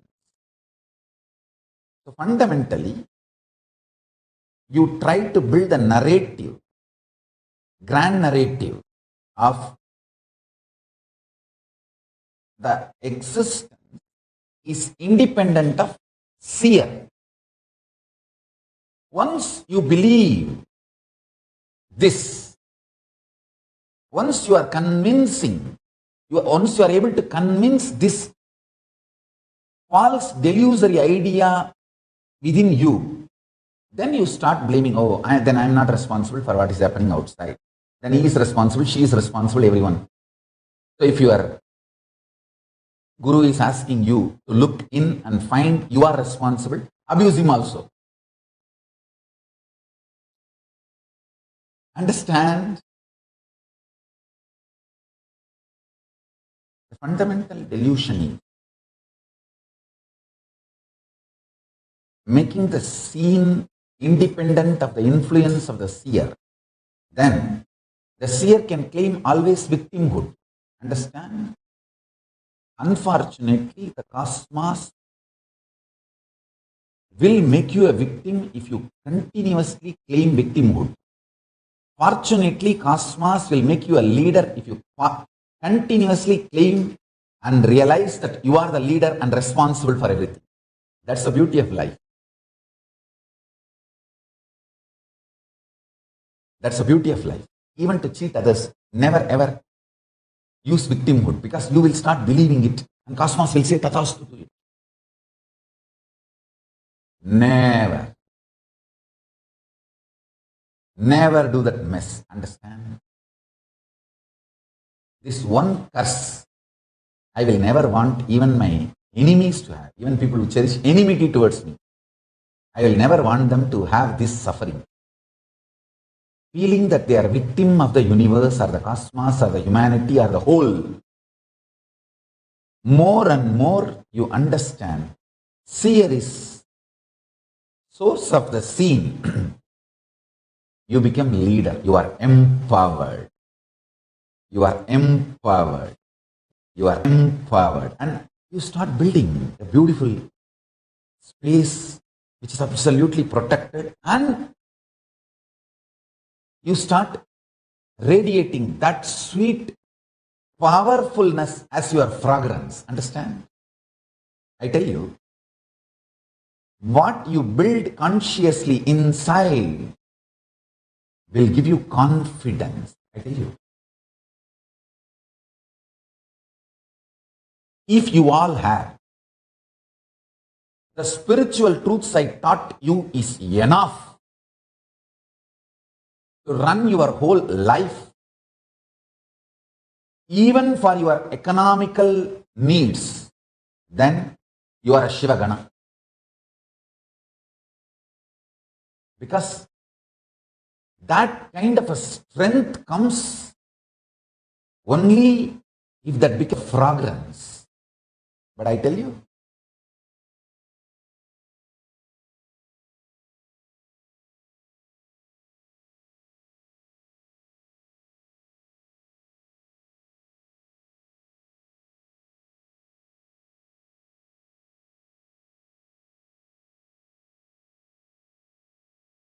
this is not the only one benefit you will get when you take the responsibility for everything seen. Actually, when the more you take the responsibility, your third eye is awake. Decide, you will cognize the impact of the seer on the seen, impact of the first person on second person and third person. Then you will realize the impact of the source person on first person. So even the first person is in a way seen, not seer. That's a deeper realization. Then the first person, second person, third person all merge into the source person.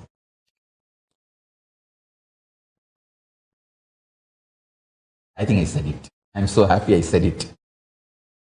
I will see the power of the seer on the scene and claim my original leader, original Ishwaratva. Understand? The original leader in you is Ishwara.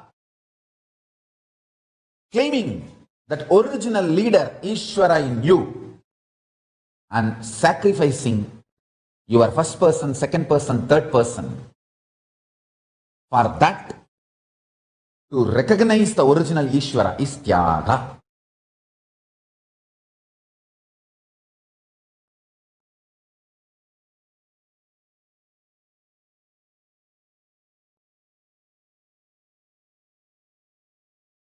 I tell you, I'll give you a simple example. What is Tyaga?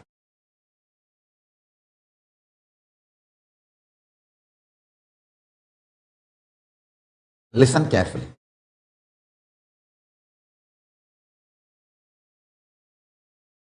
Listen very carefully.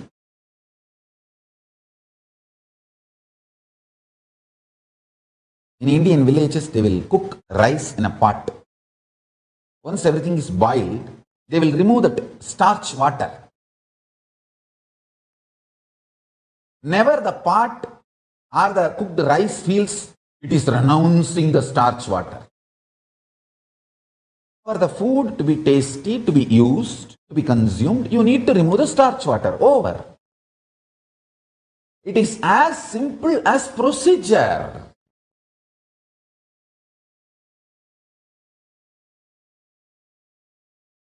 When you grow up from 7 to 17, you need to start driving the real car and your toy car. Maybe give it to other kids who are still kids to play. It is just a procedure. It is just existence. It is as simple as that.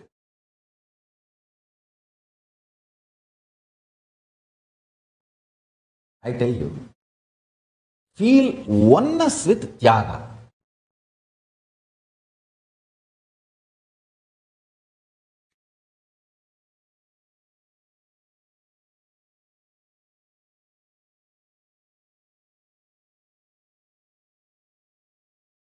See, listen. When you feel oneness with somebody, you will not even have any shyness or that like a, can I ask this to him? Can I tell this to her? You just know.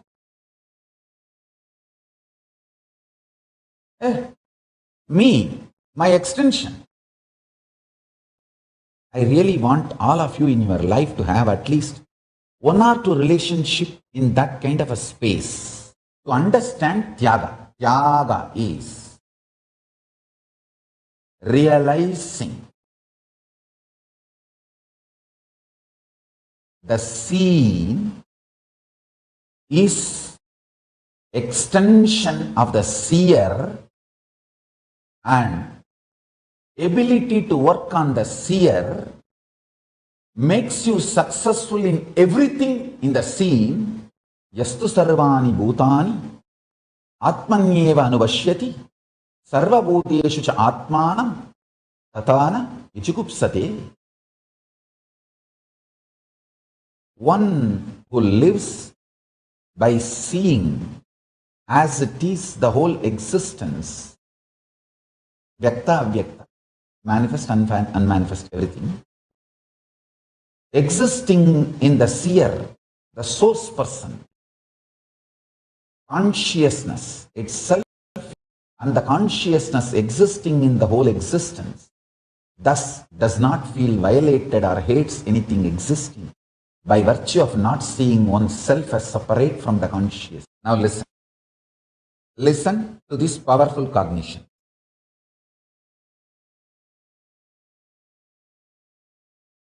Understanding the impact, influence, power of first person over the second person and third person makes you leader.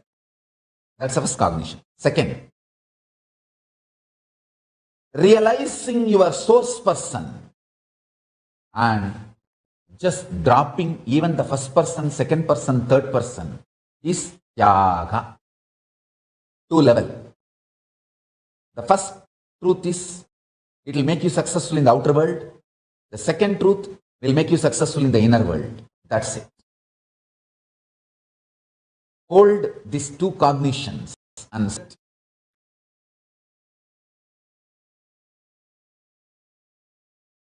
if you come to the conclusion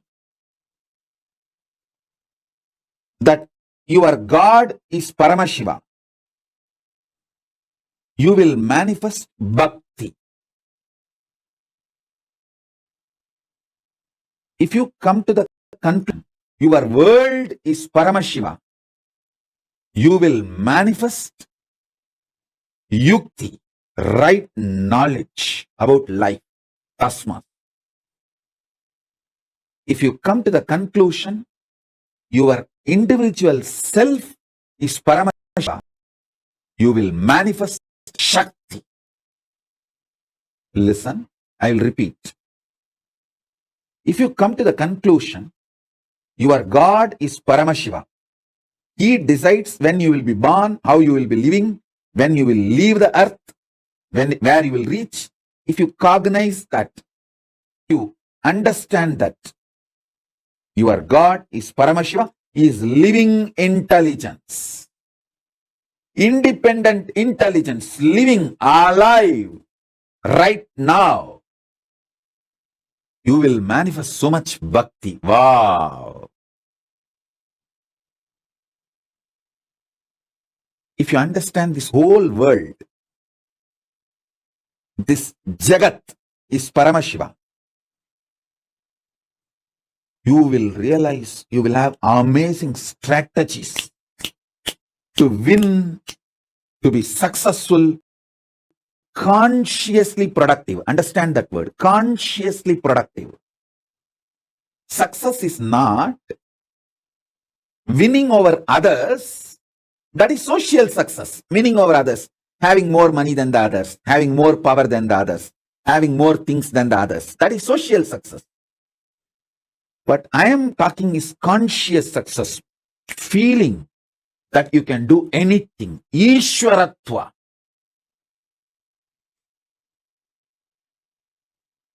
That comes to you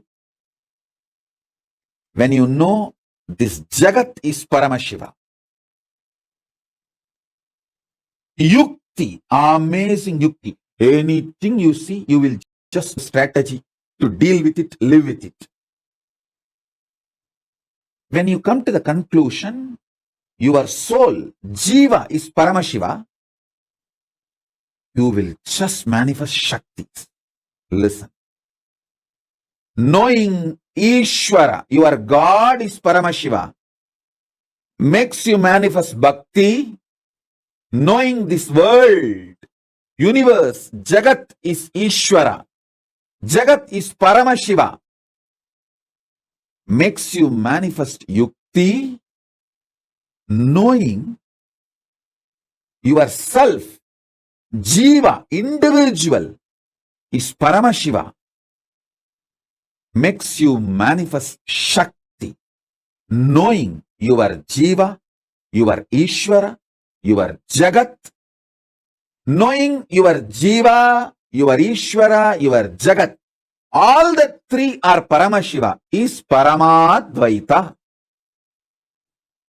That is what I call Paramadvaita, manifesting Shakti, Bhakti, Yukti.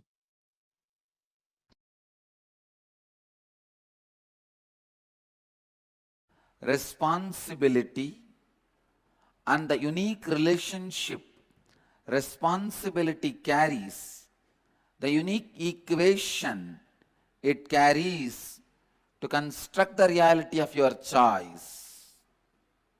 Let me define responsibility once more. Please listen. I am defining responsibility.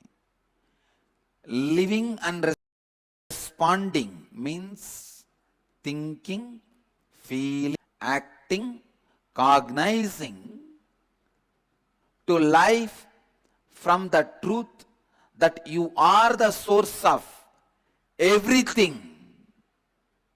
Therefore, you are responsible for all happenings inside you and around you. Responsible. Please be very clear. The person who talks as only one reason of making you responsible, I am responsible to make you experience responsibility as I experienced. Person with eye is responsible to give vision to a blind person. Person with wealth is responsible to guide poor man to wealth. Person with power is responsible to make powerless people to become powerful. Person with energy, he is responsible to make energyless people with energy. Person with knowledge is responsible to make ignorant people knowledgeable. If you have knowledge, the moment you have knowledge, you become responsible to make ignorant knowledgeable. If you are powerful, you become responsible to make powerless powerful. If you are wealthy, you become responsible to make poor wealthy. Listen, I am not saying distribute your wealth. If we are having 10 poor people and you distribute all your wealth to the 10 poor people, we will have 11 poor people, that's all. With you, we will have 11 poor people. One more poor person. No. I am not asking you to distribute your wealth, but take responsibility of educating them and making them rich. Anything you own, you become responsible to share it. Make it grow. Don't feel responsible for anything. There are only two types of human beings. Listen. People who feel responsible become leaders. People who don't feel responsible continue to be slaves. There are some people don't feel responsible even for their own actions because they forgot their action is going to bring this result. Many times, even when they plan for business, they only plan if it fails, whom they will hold responsible. They don't plan to make it successful. Holding somebody responsible is not going to solve your problem. Plan for success. Don't do, when you plan itself, if you get an idea, if this fails, what to do? Immediately, I'll hold him responsible. But you holding him responsible is not going to bring you success. While that thought comes, I'll hold him responsible, cut it. Holding anybody responsible is not going to solve the issue. See to it he is educated to make things successful. Listen. Work not done plus valid reason is not equivalent to work done. Work not done plus valid reason is not equivalent to work done. Work done is only equivalent to work done. Anything else is not equivalent to work done. People who don't take responsibility even for their own action remain as slave forever. People who take responsibility for their action live as human beings, a middle class life, one house, one car, one wife, 2 kids, maybe one affair somewhere. A middle class life, what I call neo-middle class, happening in India. Life lived as mediocre, middle level, is not going to be fulfilling. There is another one class. People who take responsibility even for others' actions. When you take responsibility even for others' actions, others' irresponsibility, you become leader. Even if you are not reason for certain happening, if it is affecting you, only if you take the responsibility you will solve it. Whatever may be disturbing you and your life's mission, whatever may be disturbing you and your life's mission, even if you are not reason, you are responsible. Listen. Being a reason is different, being responsible is different. Many times, even if you are not directly reason, only when you take the responsibility, it is solved. Leaders are created with a DNA of responsibility. Responsibility is the software for leaders' inner space. Not only take responsibility for your actions, take responsibility for everything which affects your life, even if it is others' actions. Only when you feel, when you decide you are responsible, you will even look into the direction of solving the problem. Only then you will solve the problem. Till then, you will be just blaming, he is responsible, he is responsible, he is responsible, he is responsible. All right. Blaming each one is responsible is not going to get you successful.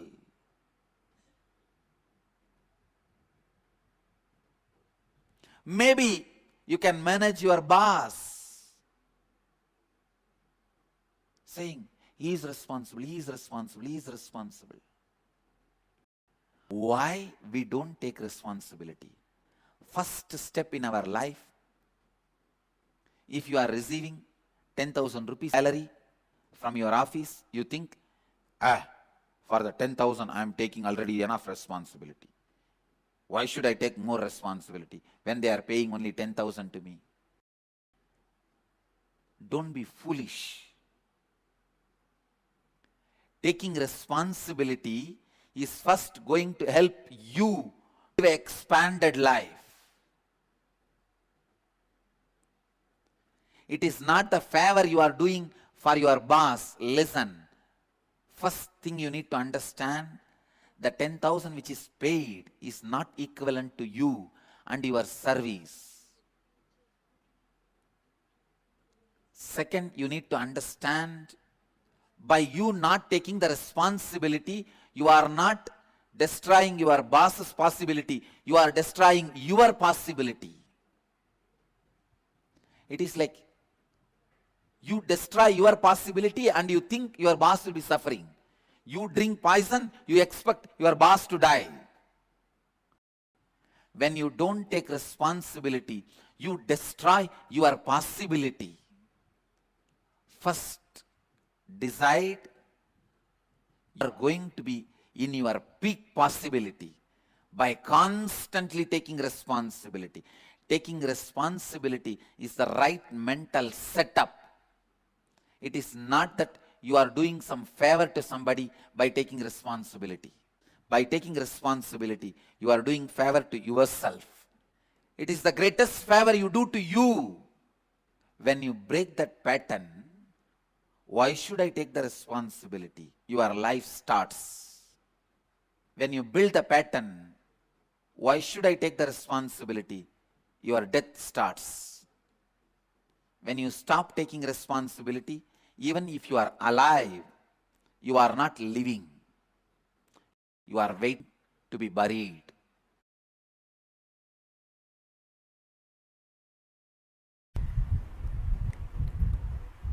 See, first and foremost truth.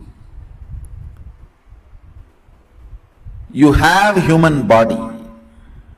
You can believe you are given or you created. Anything is okay. You have human body to taste ultimate superconsciousness. Superconsciousness as a state of pure unclutching, completion.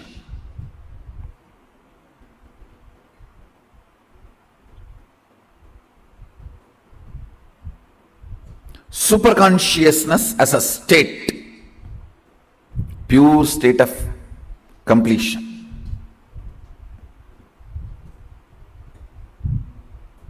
Unclutching, complete completion. Same superconscious operating space. Understand? Superconscious state, operating space. That means completion with others. Not only completion with others can be considered as a being neutral state, neither negative nor positive. Enriching others, where your consciousness oozes out and involves itself with others' life. Understand? Only when your consciousness involves with others' life, you manifest Ishwaratva. The Ishwaratva starts manifesting. The space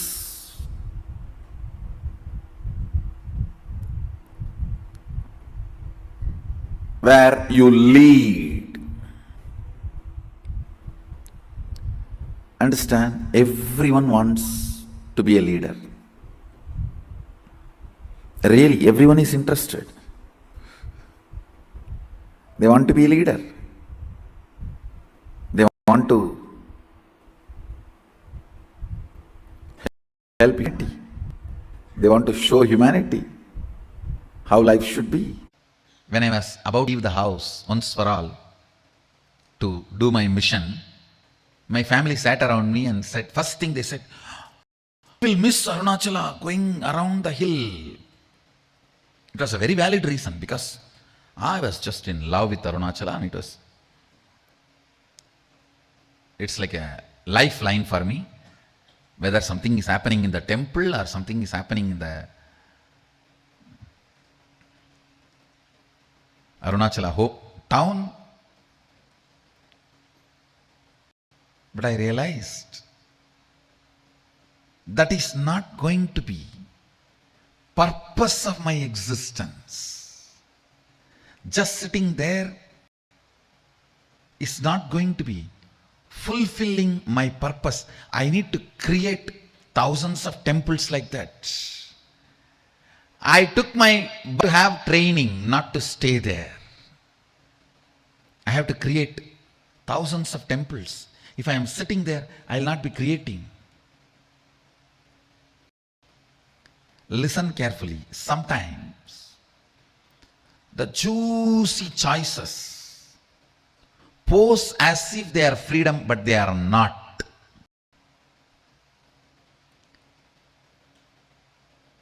Freedom means every single decision is by you.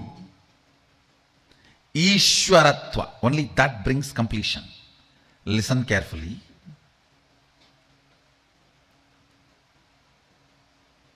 Many times,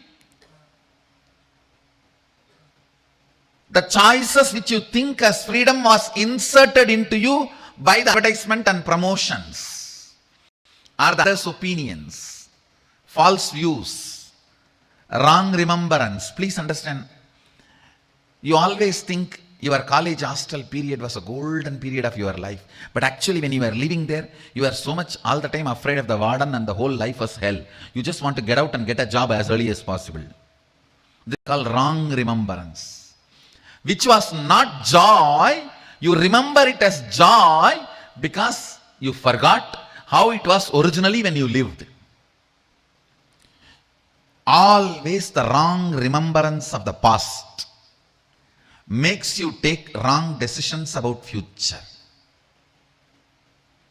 I have seen.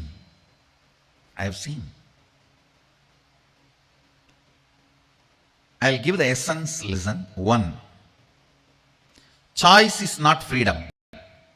Second, choice or freedom.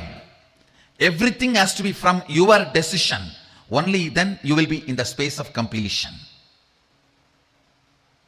Third, when you start making your decision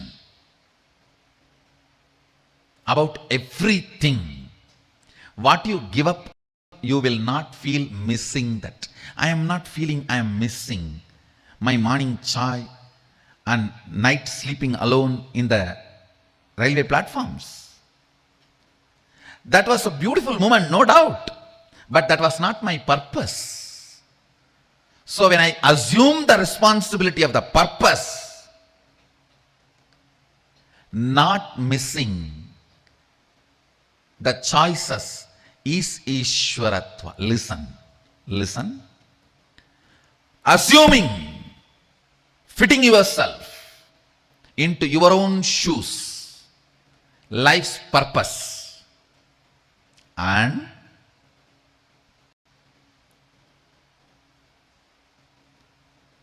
because of that maturity, not missing the so-called choices brings Ishwaratva to you.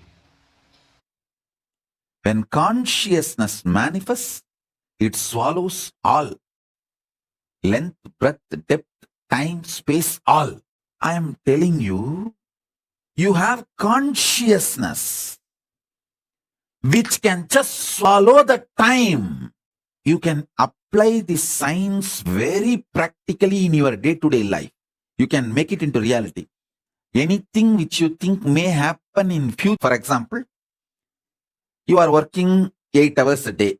In the same way, if you work, you will make $1 million in 2 years.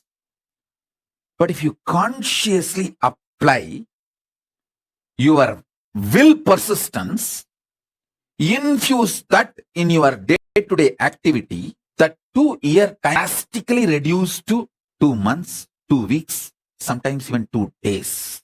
That is what I call power manifestation. And it is not something difficult. Understand? You have been empowered hard with consciousness. Without consciousness, your body cannot function. Understand that. If you are able to convert bread into blood, be very clear, you have consciousness. You just need to decide not to have the fear about the struggle and failures. Treat that struggle and failures very cheaply. Don't be afraid of it. You will not empower. You will not empower your depression, your frustration. It's a very subtle trigger you go through. Anyone allows this trigger to become a lifestyle. You become the serial offender of consciousness. Stop getting tired. Stop getting bullied by your failures. Yes, till yesterday you failed. That does not mean today you are going to fail again. You are going to do it. What is there? Till yesterday I failed. Okay. So today I have a chance. Either I'll be successful or failure, same as yesterday. So there is nothing to lose. That's all. Deal your problems, whether it is simple headache or depression or the worst suicidal patterns or life negativity, only through consciousness. Don't go for any other solution. Don't go for any other solution. If you are already successful, then there is a danger of losing something which you gained through your success. But you already failed, then there is nothing to lose. Have guts, courage. Beggar has nothing to lose. That's the most important asset for life. A powerful conscious will persistent. Your consciousness has power at this moment to swallow, digest, clean up all the incompletions, struggles, frustrations, failures, depressions, all negativity and all toxins.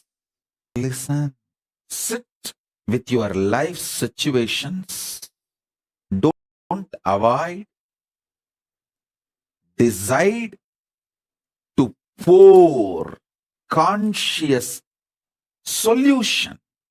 Decide to be in every activity. Everything you need, knowledge, cosmic support in the form of intelligence, resources, blessings, energy, all is available. I am brought up by very powerful gurus, most beautiful gurus who took my life as their life. See, actually, I am not a first generation success. I am almost like a third, fourth generation success.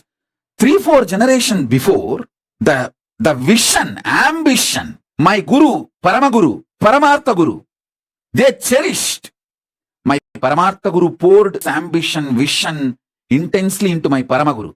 And my Paramaguru poured all his tapas, energy, intention, intensity into my Guru. And my gurus have poured all their intention, energy, power, tapas, ferociousness, everything into me. I am that intense manifestation. That is why within the 44 years, so much has manifested through me.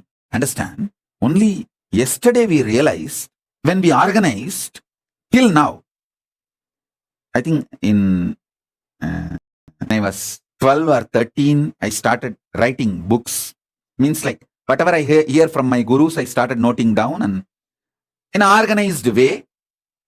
And the earliest book written by me, my own handwriting, we are able to retrieve, is maybe when I was 13 or 14. My teachings from my gurus. What I received from gurus, I decided to pen down in my own way, for myself. My teachings for myself, which I received from my gurus. Whatever I received from my gurus, how I need to apply it in my life, I started penning down. That is the earliest book available, written by my own hand. And the mantras I received from my guru, the techniques I received from my gurus. From that time till now, all I have written, spoken, we have compiled and come up as books. You guys will be shocked. We have 3 full hard disks. Only one hard disk contains 1,100 books. ISBN number means already published, revealed to the world, and people are reading it, either hard copy or soft copy, digitally, Kindle, some form. And we have 2 more hard disks untouched, means it has become a book, but not yet published with ISBN number. We are going to get the ISBN number and upload them as books. So much has been done in just 44 years because I had amazing gurus who were absolutely ferocious with me. They were very clear. They said, no question of do or die. If you die, who will do? No. No question of dying also. Just do. After that, what happens is different. Do is the only option. The intensity of 3-4 generations of my gurus poured into me made all this manifest. And I had an amazing ecosystem of gurus. It's not just one guru, please understand. I had a beautiful guru parampara. It's like a university. I learned Agama and Shaiva Siddhanta from Muduberumbulavar Vidwan Panduranganar, Yoga from Yoganandapuri, the science of Aushada from Narayana Swami, and Nirahara Samyama, and the science of Nirahara from Mauna Swami, the science of Advaita Vedanta from Isakki Swami, and experiential Suddhadvaita from Annamalai Swami, Tantra from Mataji Vibhudanandapuri, an amazing ecosystem. They literally did all the tapas in my body, and I will do the same for you all. As long as you are my disciple, you come and sit for the satsang, that's enough. I know what to do inside you, outside you, to make you manifest Paramashiva. I am a guy who makes it happen. No question of reasons. I always tell, valid reasons for your failure does not make success. Valid reasons for not doing is not equivalent to getting it done, making it happen. Make it happen. Shock everyone by making it happen. That's my life. Last 44 years, this is the statement I can make comfortably about me. Shock everyone, surprise everyone by making it happen. Surprise the people who love you. Shock the people who hate you. Both by making it happen. Surprise or shock, it's always by making it happen. If I start 10 projects and only one is successful, I will start 10,000 so that at least 100 will be successful. I won't even bother, oh, I started 10, one became successful. Let me start 10,000 and at least 1,000 will be successful. Even if it's 100 is successful, it's okay. Let me start 10,000. Unending excitement, enthusiasm, power, consciousness, life positivity swallows that length, breadth, depth, time, space, all the lower dimensions and makes you manifest Ishwaratva. Manifest Ishwaratva. Life is all about manifesting Paramashivatva. Don't waste time in going through the same rut and residing in every level I am talking.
आदित्यं पुण्यं सर्वशत्रुविनाशनं जयावहं जपे नित्यम् अक्षयं परमं शिवं कोटिसूर्यस्वरूपि आनन्दगन्ध ईश्वरं भक्तहृदयनिवासिनं नित्यानन्दं नमोऽस्तुते कोटिसूर्यस्वरूपिणम् आनन्दगन्ध ईश्वरं भक्तहृदयनिवासिनं नित्यानन्दं नमोऽस्तुते सर्वमङ्गलमाङ्गल्यं सर्वपापप्रणाशनं चिन्ताशोकप्रशमनम् आयुर्वर्धनमुत्तमं कोटिसूर्यस्वरूपिणम् आनन्दगन्ध ईश्वरं भक्तहृदयनिवासिनं नित्यानन्दं नमोऽस्तुते कोटिसूर्यस्वरूपिणम् आनन्दगन्ध ईश्वरं भक्तहृदयनिवासिनं नित्यानमोऽस्तुते रश्मिमन्तं समुद्यन्तं देवासुरनमस्कृतं पूजयस्व विभस्वन्तं भास्करं भुवनेश्वरं कोटिसूर्यस्वरूपिणम् आनन्दगन्ध ईश्वरं भक्तहृदयनिवासिनं नित्यानन्दं नमोऽस्तुते कोटिसूर्यस्वरूपिणम् आनन्दगन्ध ईश्वरं भक्तहृदयनिवासिनं नित्यानन्दं नमोऽस्तुते सर्वदेवात्मको हेश तेजस्वी रश्मिभावनः एव देवासुरगणान् लोकान् पादिकबस्तिभिः कोटिसूर्यस्वरूपिणम् आनन्दगन्ध ईश्वरं भक्तहृदयनिवासिनं नित्यानन्दं नमोऽस्तुते कोटिसूर्यस्वरूपिणम् आनन्दगन्ध ईश्वरं भक्तहृदयनिवासिनं नित्यानन्दं नमोऽस्तुते एष ब्रह्मा च विष्णुश्च शिवस्कन्दप्रजापतिः महेन्द्रो धनदकालो यमः सोमो ह्यपाम्पतिः कोटिसूर्यस्वरूपिणम् आनन्दगन्ध ईश्वरं भक्तहृदयनिवासिनं नित्यानन्दं नमोऽस्तुते कोटिसूर्यस्वरूपिणम् आनन्दगन्ध ईश्वरं भक्तहृदयनिवासिनं नित्यानन्दं नमोऽस्तुते सदा वसन्तं हृदयारविन्दे भवं भवानी नमामि रामचन्द्रायै नमः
शिवोऽहं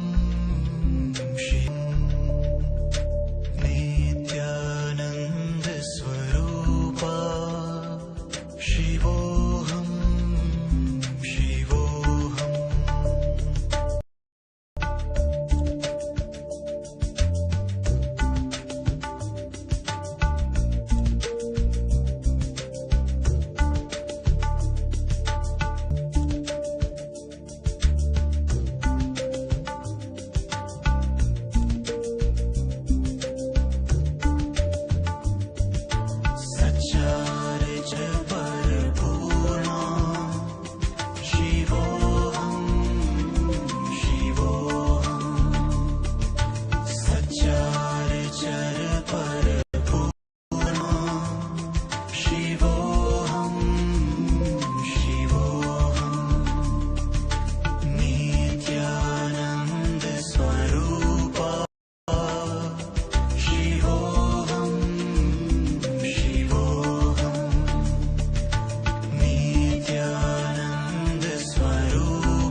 So beautifully, Swamiji has revealed to all of us now about how you can manifest leadership through superpower. The session that all of us listen to now is one of the exclusive sessions that Swamiji had himself conducted for the participants that attended there in the yoga. This higher truth that Swamiji revealed about the science of manifesting Shakti and how through the power manifestation you can experience the breakthrough, becoming that experience of leadership consciousness happens. I request all the participants, every one of you to please come and settle down. Just very soon, we're all going to be entering into the darshan preparation. Nithyananda Ma, Claire Lang, Nithyananda Ma, Denise. Nice to see so many of you here, Nithyananda.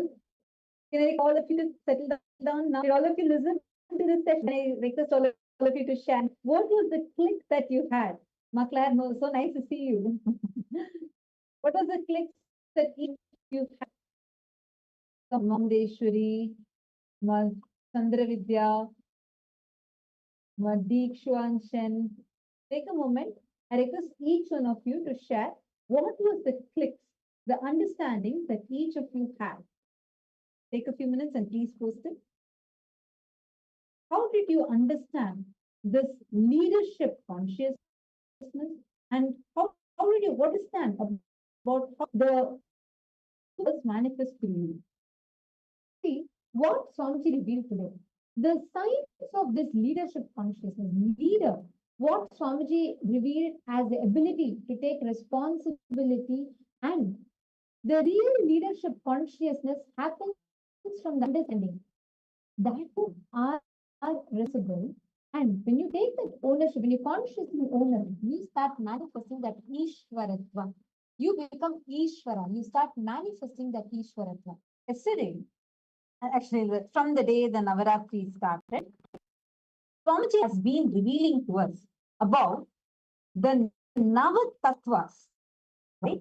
The 9 kalas that happen, and how in these 9 kalas, when you actually experience that whatever is happening in the Brahmanda macrocosm is the one that is happening in your Pindanda microcosm, and how the Navakalas, whether the creation that is happening, whether the Big Bang or the black hole that is happening, creation or the sustenance or the Bhoga Kala, where you're enjoying, experiencing, where the whole thing is getting rejuvenated, the Samhara Kala, the Yoga Kala, in each of the Nava Kalas that are there, the 9 Kalas, when you experience them, that all these 9 are happening in me.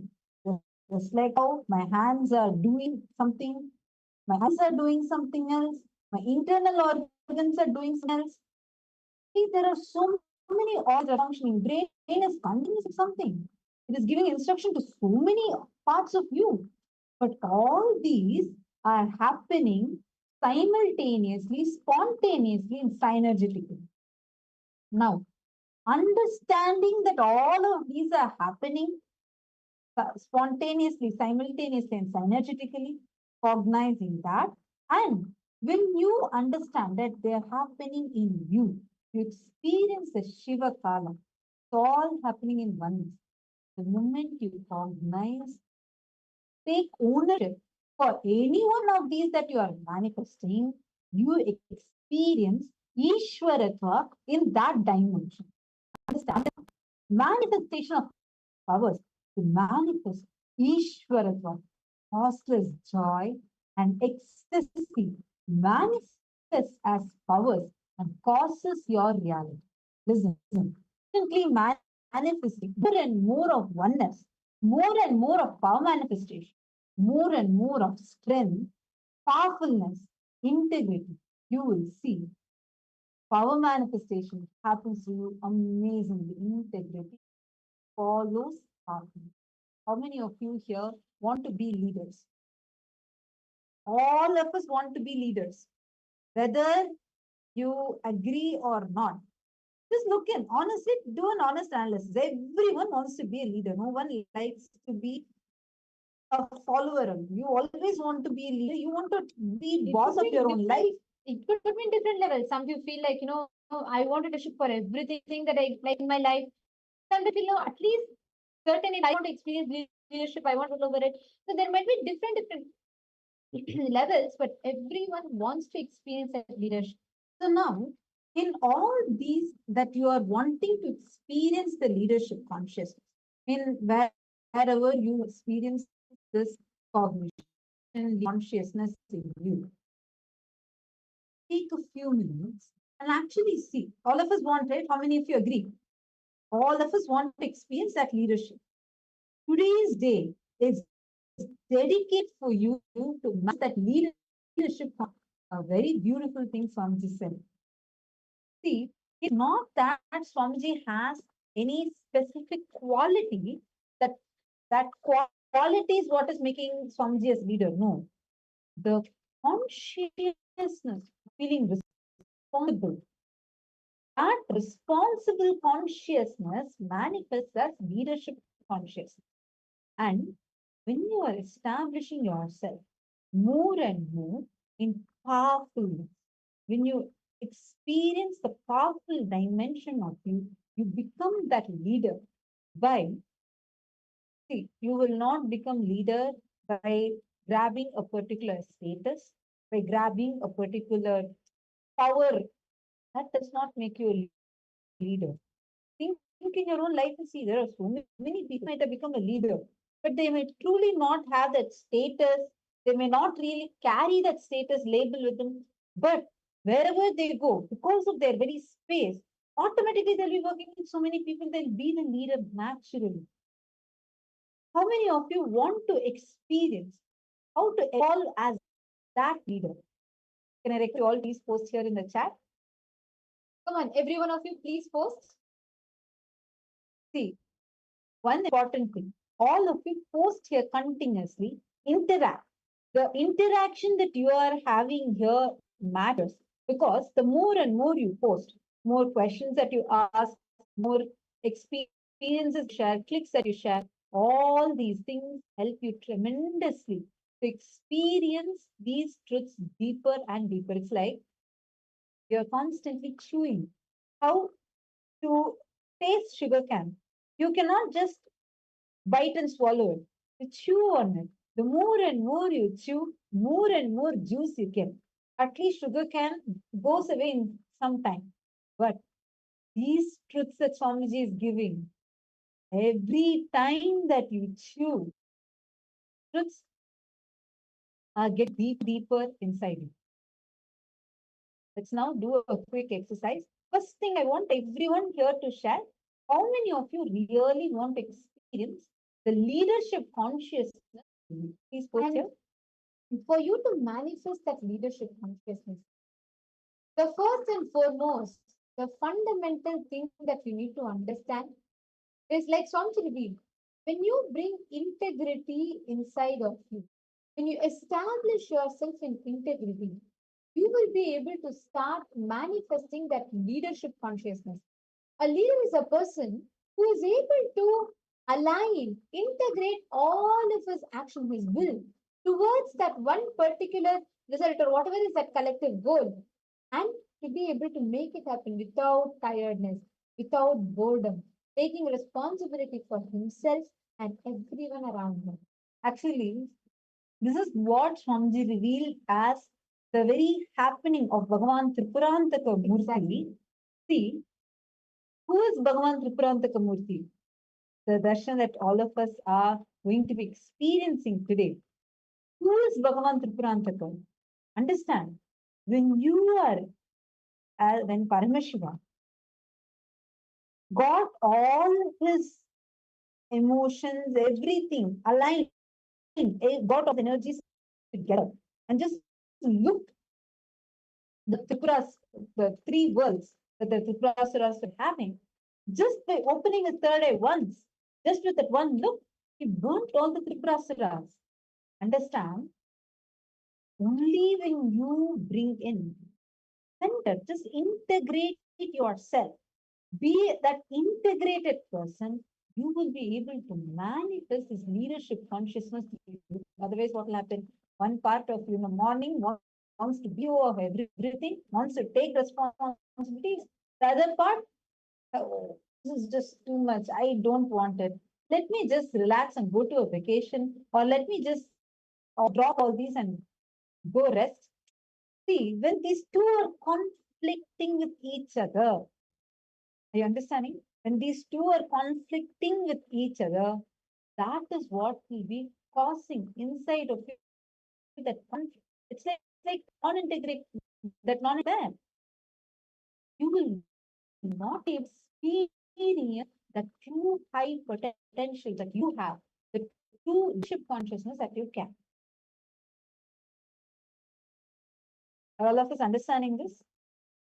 Now, I'm going to request all the participants to take a few minutes, pen down all the places where you feel integrity and responsibility, authenticity, enriching as a moral, a rule that is suffocating. Many times, for example, you want to wake up every morning for yoga and you want to be integrated to it. But at that time, you feel it as a binding pattern. God, why can I not sleep a little more? If you have something like this, any such binding pattern, take a moment. Please post that here. I mean, you don't need to share it here. You can write it down. You're going to pen down without editing. It transparently pen this down. Are all of us here? We are going to prepare our inner space now.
Please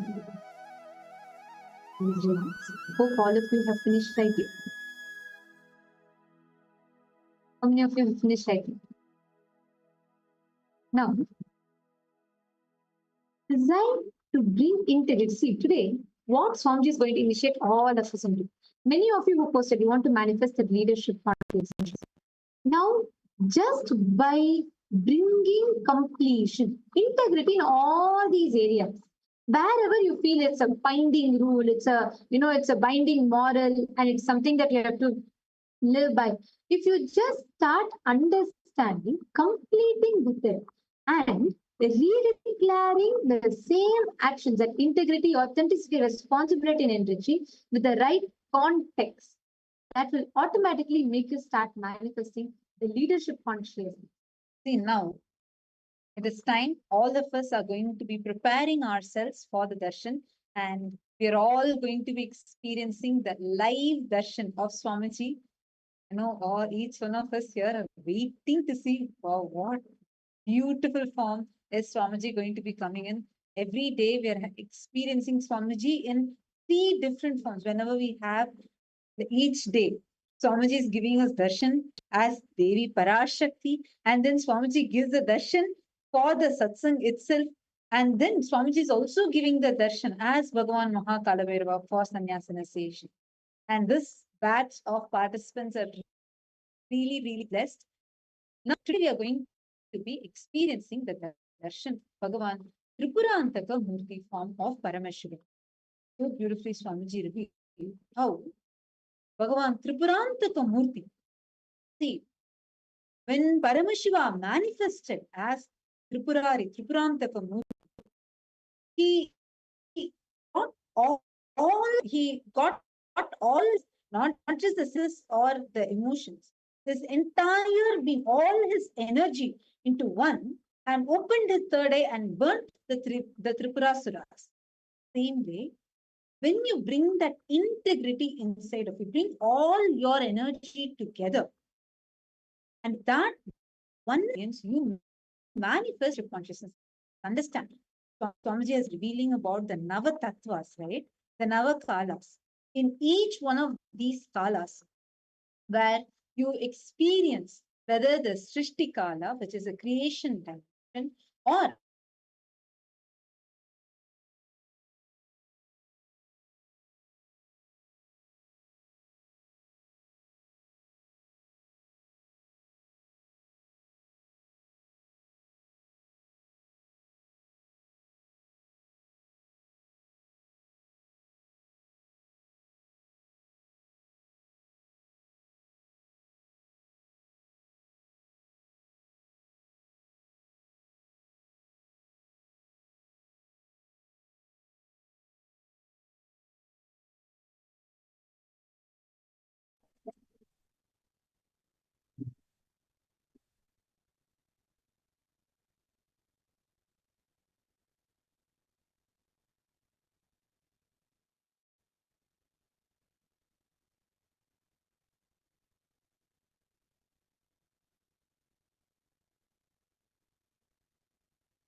Nithyananda, we apologize for the technical glitch.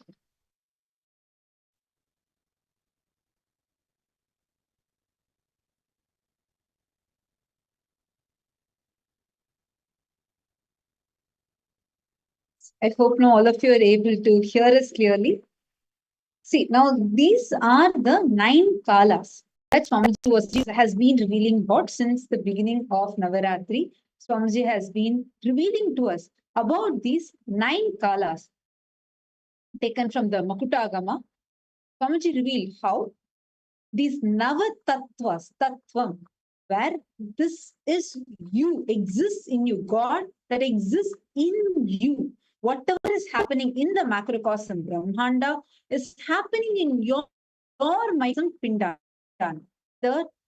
Each of these dimensions, creation, the Srishti Kala, creation dimension, or the sustenance dimension, Sthiti Kala, the samhara kala, the rejuvenation, destruction and rejuvenation, or the bhoga kala, where you enjoy, experience, enjoy whatever. It's not just related to some sensual pleasures alone, but anything that you enjoy, even the experience that some truth is clicking with you, all those continuously we enjoy.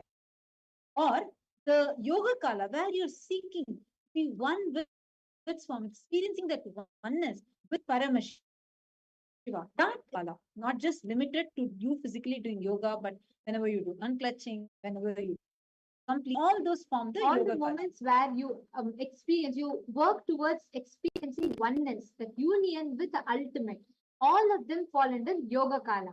Then comes the jnana, the yoga kala, and when you are established in that oneness, you experience the jnana kala.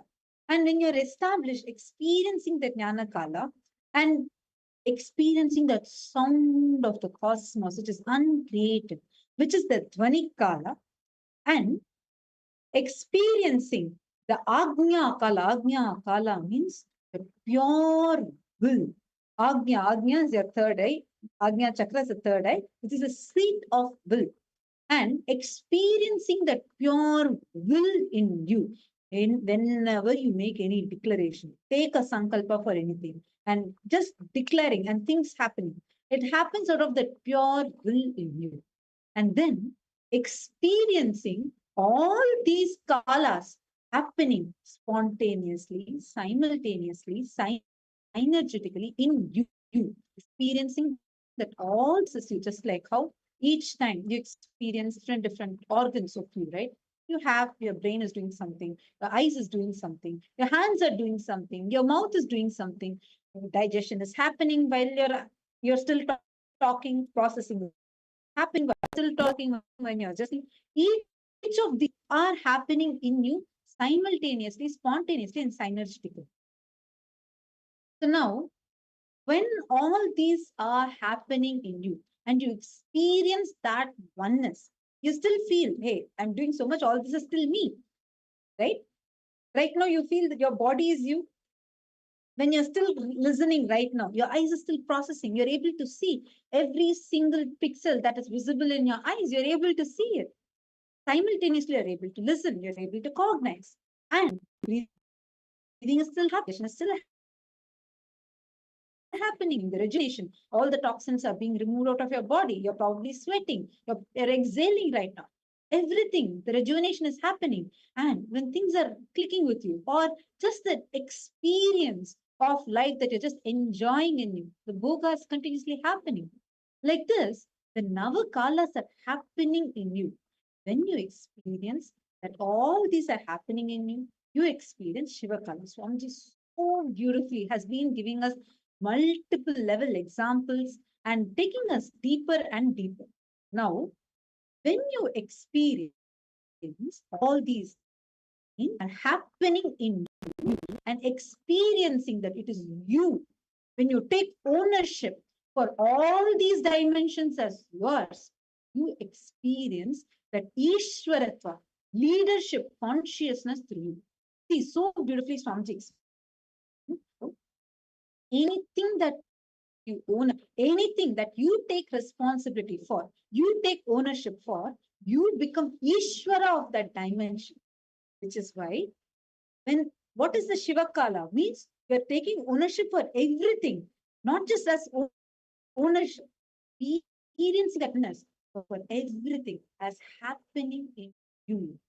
Today, we are all going to be receiving initiation to that Ishwaratva. And for all the participants, for all of your ease of understanding, there's a table here that you all can see. And we request you all to screenshot it if that's easier for you. You can take a moment and you can take a copy of this table, because so far what Swamiji has revealed, it's encapsulated in this table, and you can prepare once. Please go through this once. So even if you're watching here, joining us for the first time, or if you felt like you would like to have a quick revision of it, you would like to understand it better, and once more you'd like to go through it and prepare for today's satsang, please take a few minutes. We are going to be projecting this table, and I request each and every one of you to just, you can either screenshot the table or you can write it down. And you can keep this table, go through it once, and you can do the conscious snacking. Try to understand, cognize, map a few examples of what you are understanding from this, and we can prepare ourselves for receiving the further revelations. By each day, we have had in the last few days, every single day, Swamiji has given amazing revelations. Like every time Swamiji is speaking about this Makutagama, revealing these Navatattvas, the most complicated truths, like it years of readings, years of doing penance, what people can understand. Swamiji's award is giving it to us all directly as an experience in the most simplified form. Actually, we'll never imagine something of this, like, the most highest truths, understanding about the Navatattvas, understanding about each of these phases. Swamiji was reading about Mahapralaya, Mahasrishti, everything. And Swamiji so beautifully made it easy for us to understand in such a simplified manner that you can just sit and do the conscious snacking and the conscious coffeeing with it to understand each of these revelations. Actually, even if you read scriptures for so many years, you can still not grasp to this extent, like how Swamiji has revealed. So now, let us all prepare ourselves for receiving today's initiation, revelation, and darshan from Swamiji. And before we enter into the preparation, we request all the participants to please get your Atma Lingas. Please take a moment, get Malingas, and settle down. And please make sure if you have your children, please get them also and settle down. And please have, even if you have your pets, your plants, anything that you have, your family members, get all of them and settle down. The most important thing is you have to be clearly visible in the camera. And yesterday Swamiji showed us all how Devi, when she was doing tapas, how she held her Atmalinga in her hand, right in front of the Ananda Gandha, the region between your heart center and your navel center, that region, right in front of that, a moment, and keep your hand, keep your palm, and place your Atmalinga on your palm. And yesterday Swamiji also revealed to us how Spatika, this is called as Spatika, this is made up of sap. This Spatika, also in English, you also call it's a special type of quartz.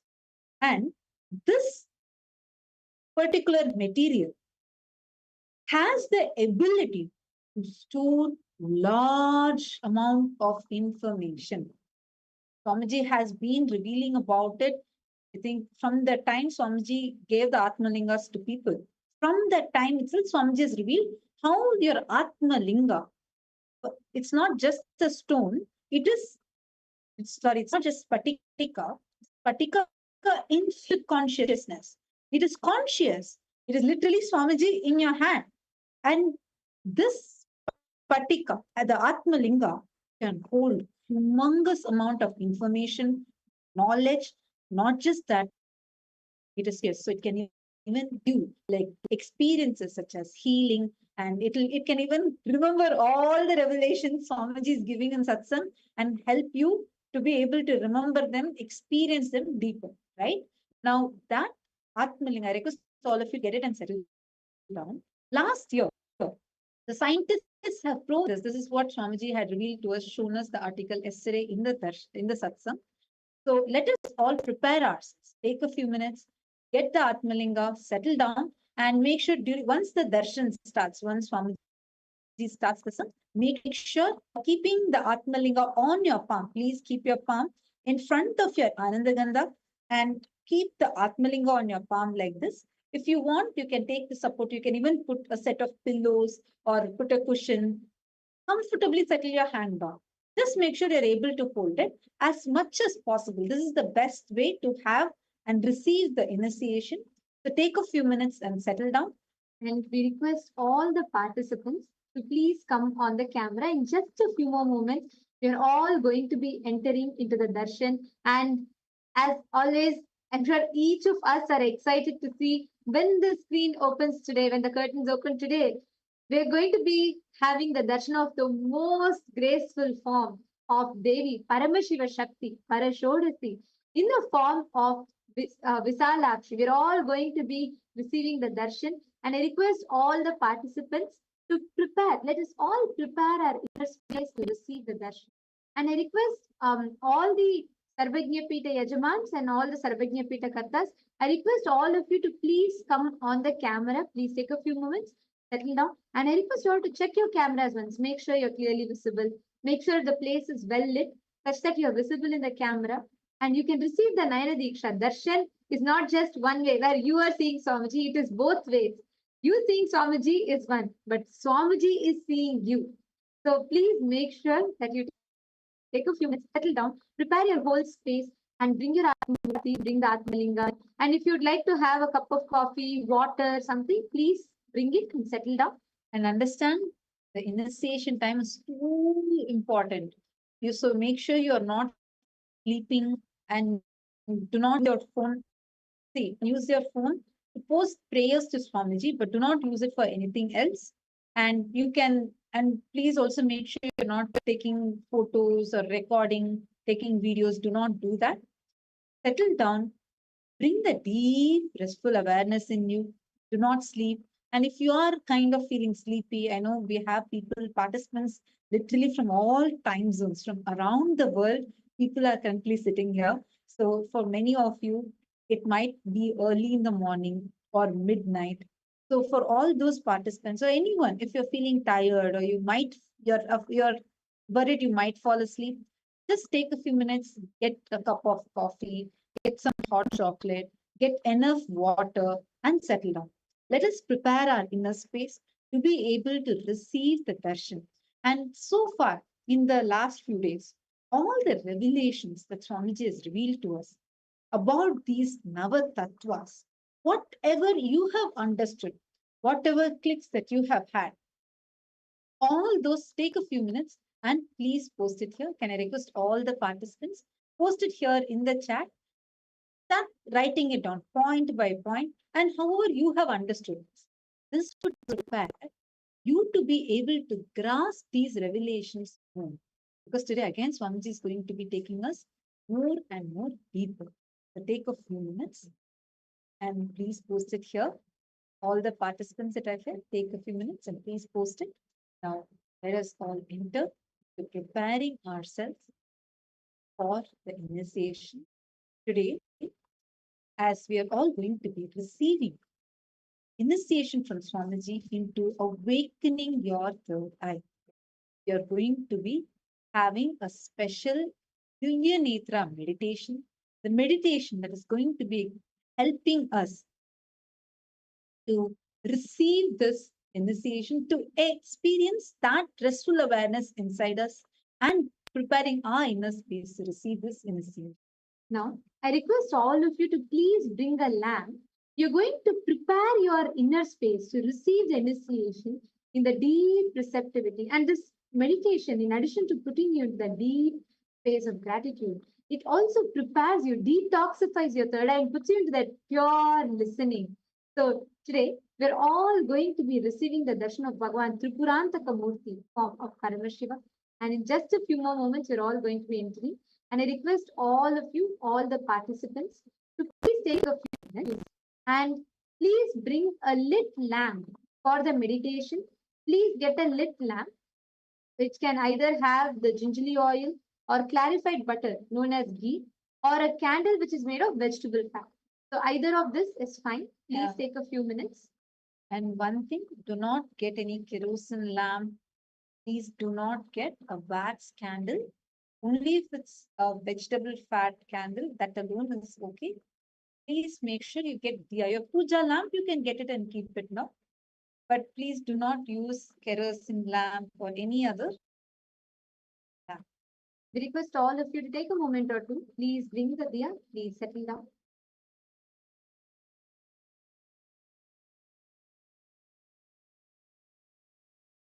Let's still see some of the participants who are not on camera. All the participants who are watching us live right now to YouTube, Facebook, for you to have a more powerful experience and to have the direct blessing from Swamiji, where not just you are able to experience and enjoy Swamiji, but even Swamiji can see you. which is a direct initiation. It is called as the Nayana Diksha. If you want to experience Nayana Diksha, take a moment, log into paramashivoham.g, completely free. Anyone can log in. Take a moment, log in, and sit and experience this divine darshan. We are just few moments away. I request all the participants to prepare now.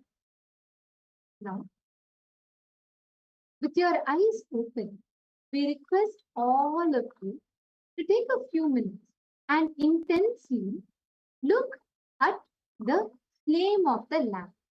Please take a few minutes. Bring your entire awareness. Request all the participants to please bring the lamp. Look through your three eyes. Bring your awareness. Keep the lamp in front of the camera and do this process. Intensely look at the lamp now. Your eyes may blink, tears might happen. Don't worry about all of that. Just let it happen. Allow that to happen. But intensely, with your entire awareness, please look at the lamp. Not create any thoughts. Not distract yourself. We request all the participants to please settle down. Whatever is happening in you, just allow it to. Just bring your whole awareness intensely with all your three eyes. Look at the lamp. Place the lamp in front of the camera. Bring your entire awareness. Just look at the lamp. The whole awareness should be on the lamp. Intensely look at the flame. Straight, with your head, neck, and spine in a straight line. And bring your entire awareness, your third eye, and intensely look into the lamp, look into the flame.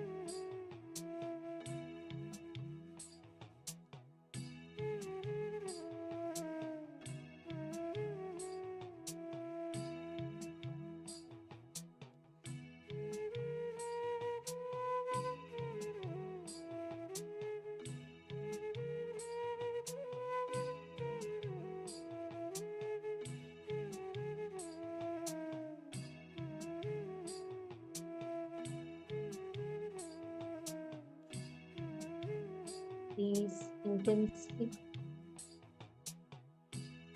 All the three eyes stare in.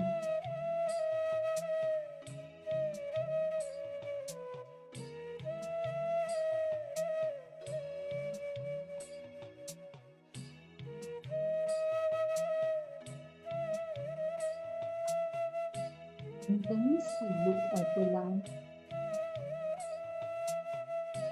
Do not distract it. Not move your eyes.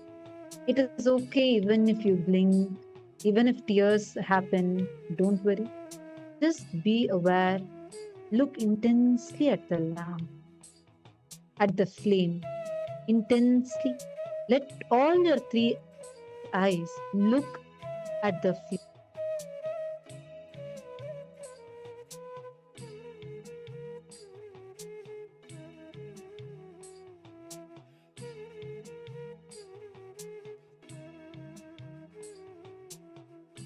If you're wearing your specs, you can feel free to remove the specs for the meditation process. If any of the participants are wearing the spectacles, you can remove your specs for the meditation. This will actually heal. This is a very powerful meditation that Swamiji has designed, which will heal your eyes completely. So please feel free to remove the specs and intensely look at the lamp with all your three eyes.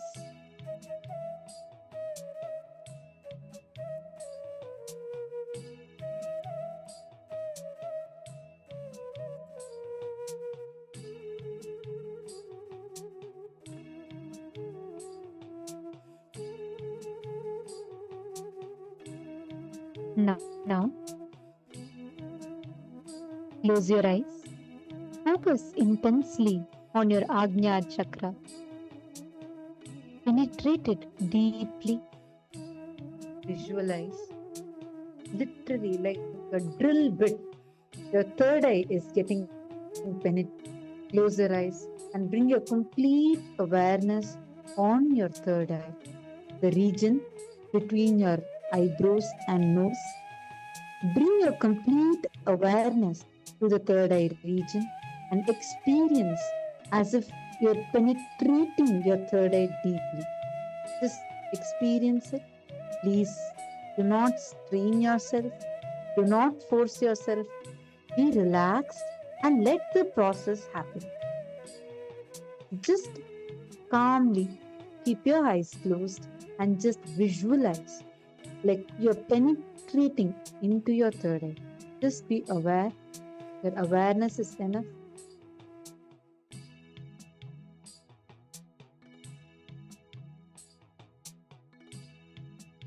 Have your eyes closed.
Bring your whole eyes to your third eye.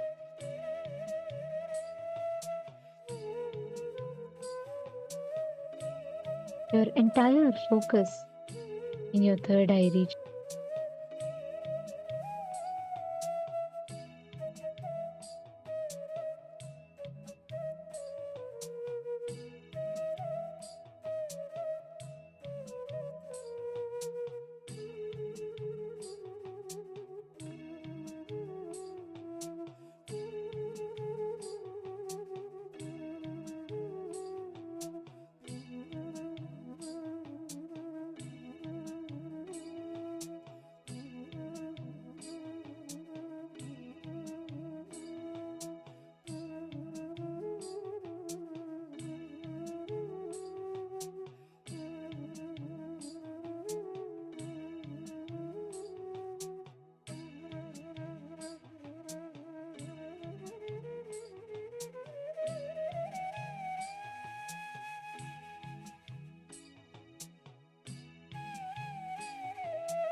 Now, please relax.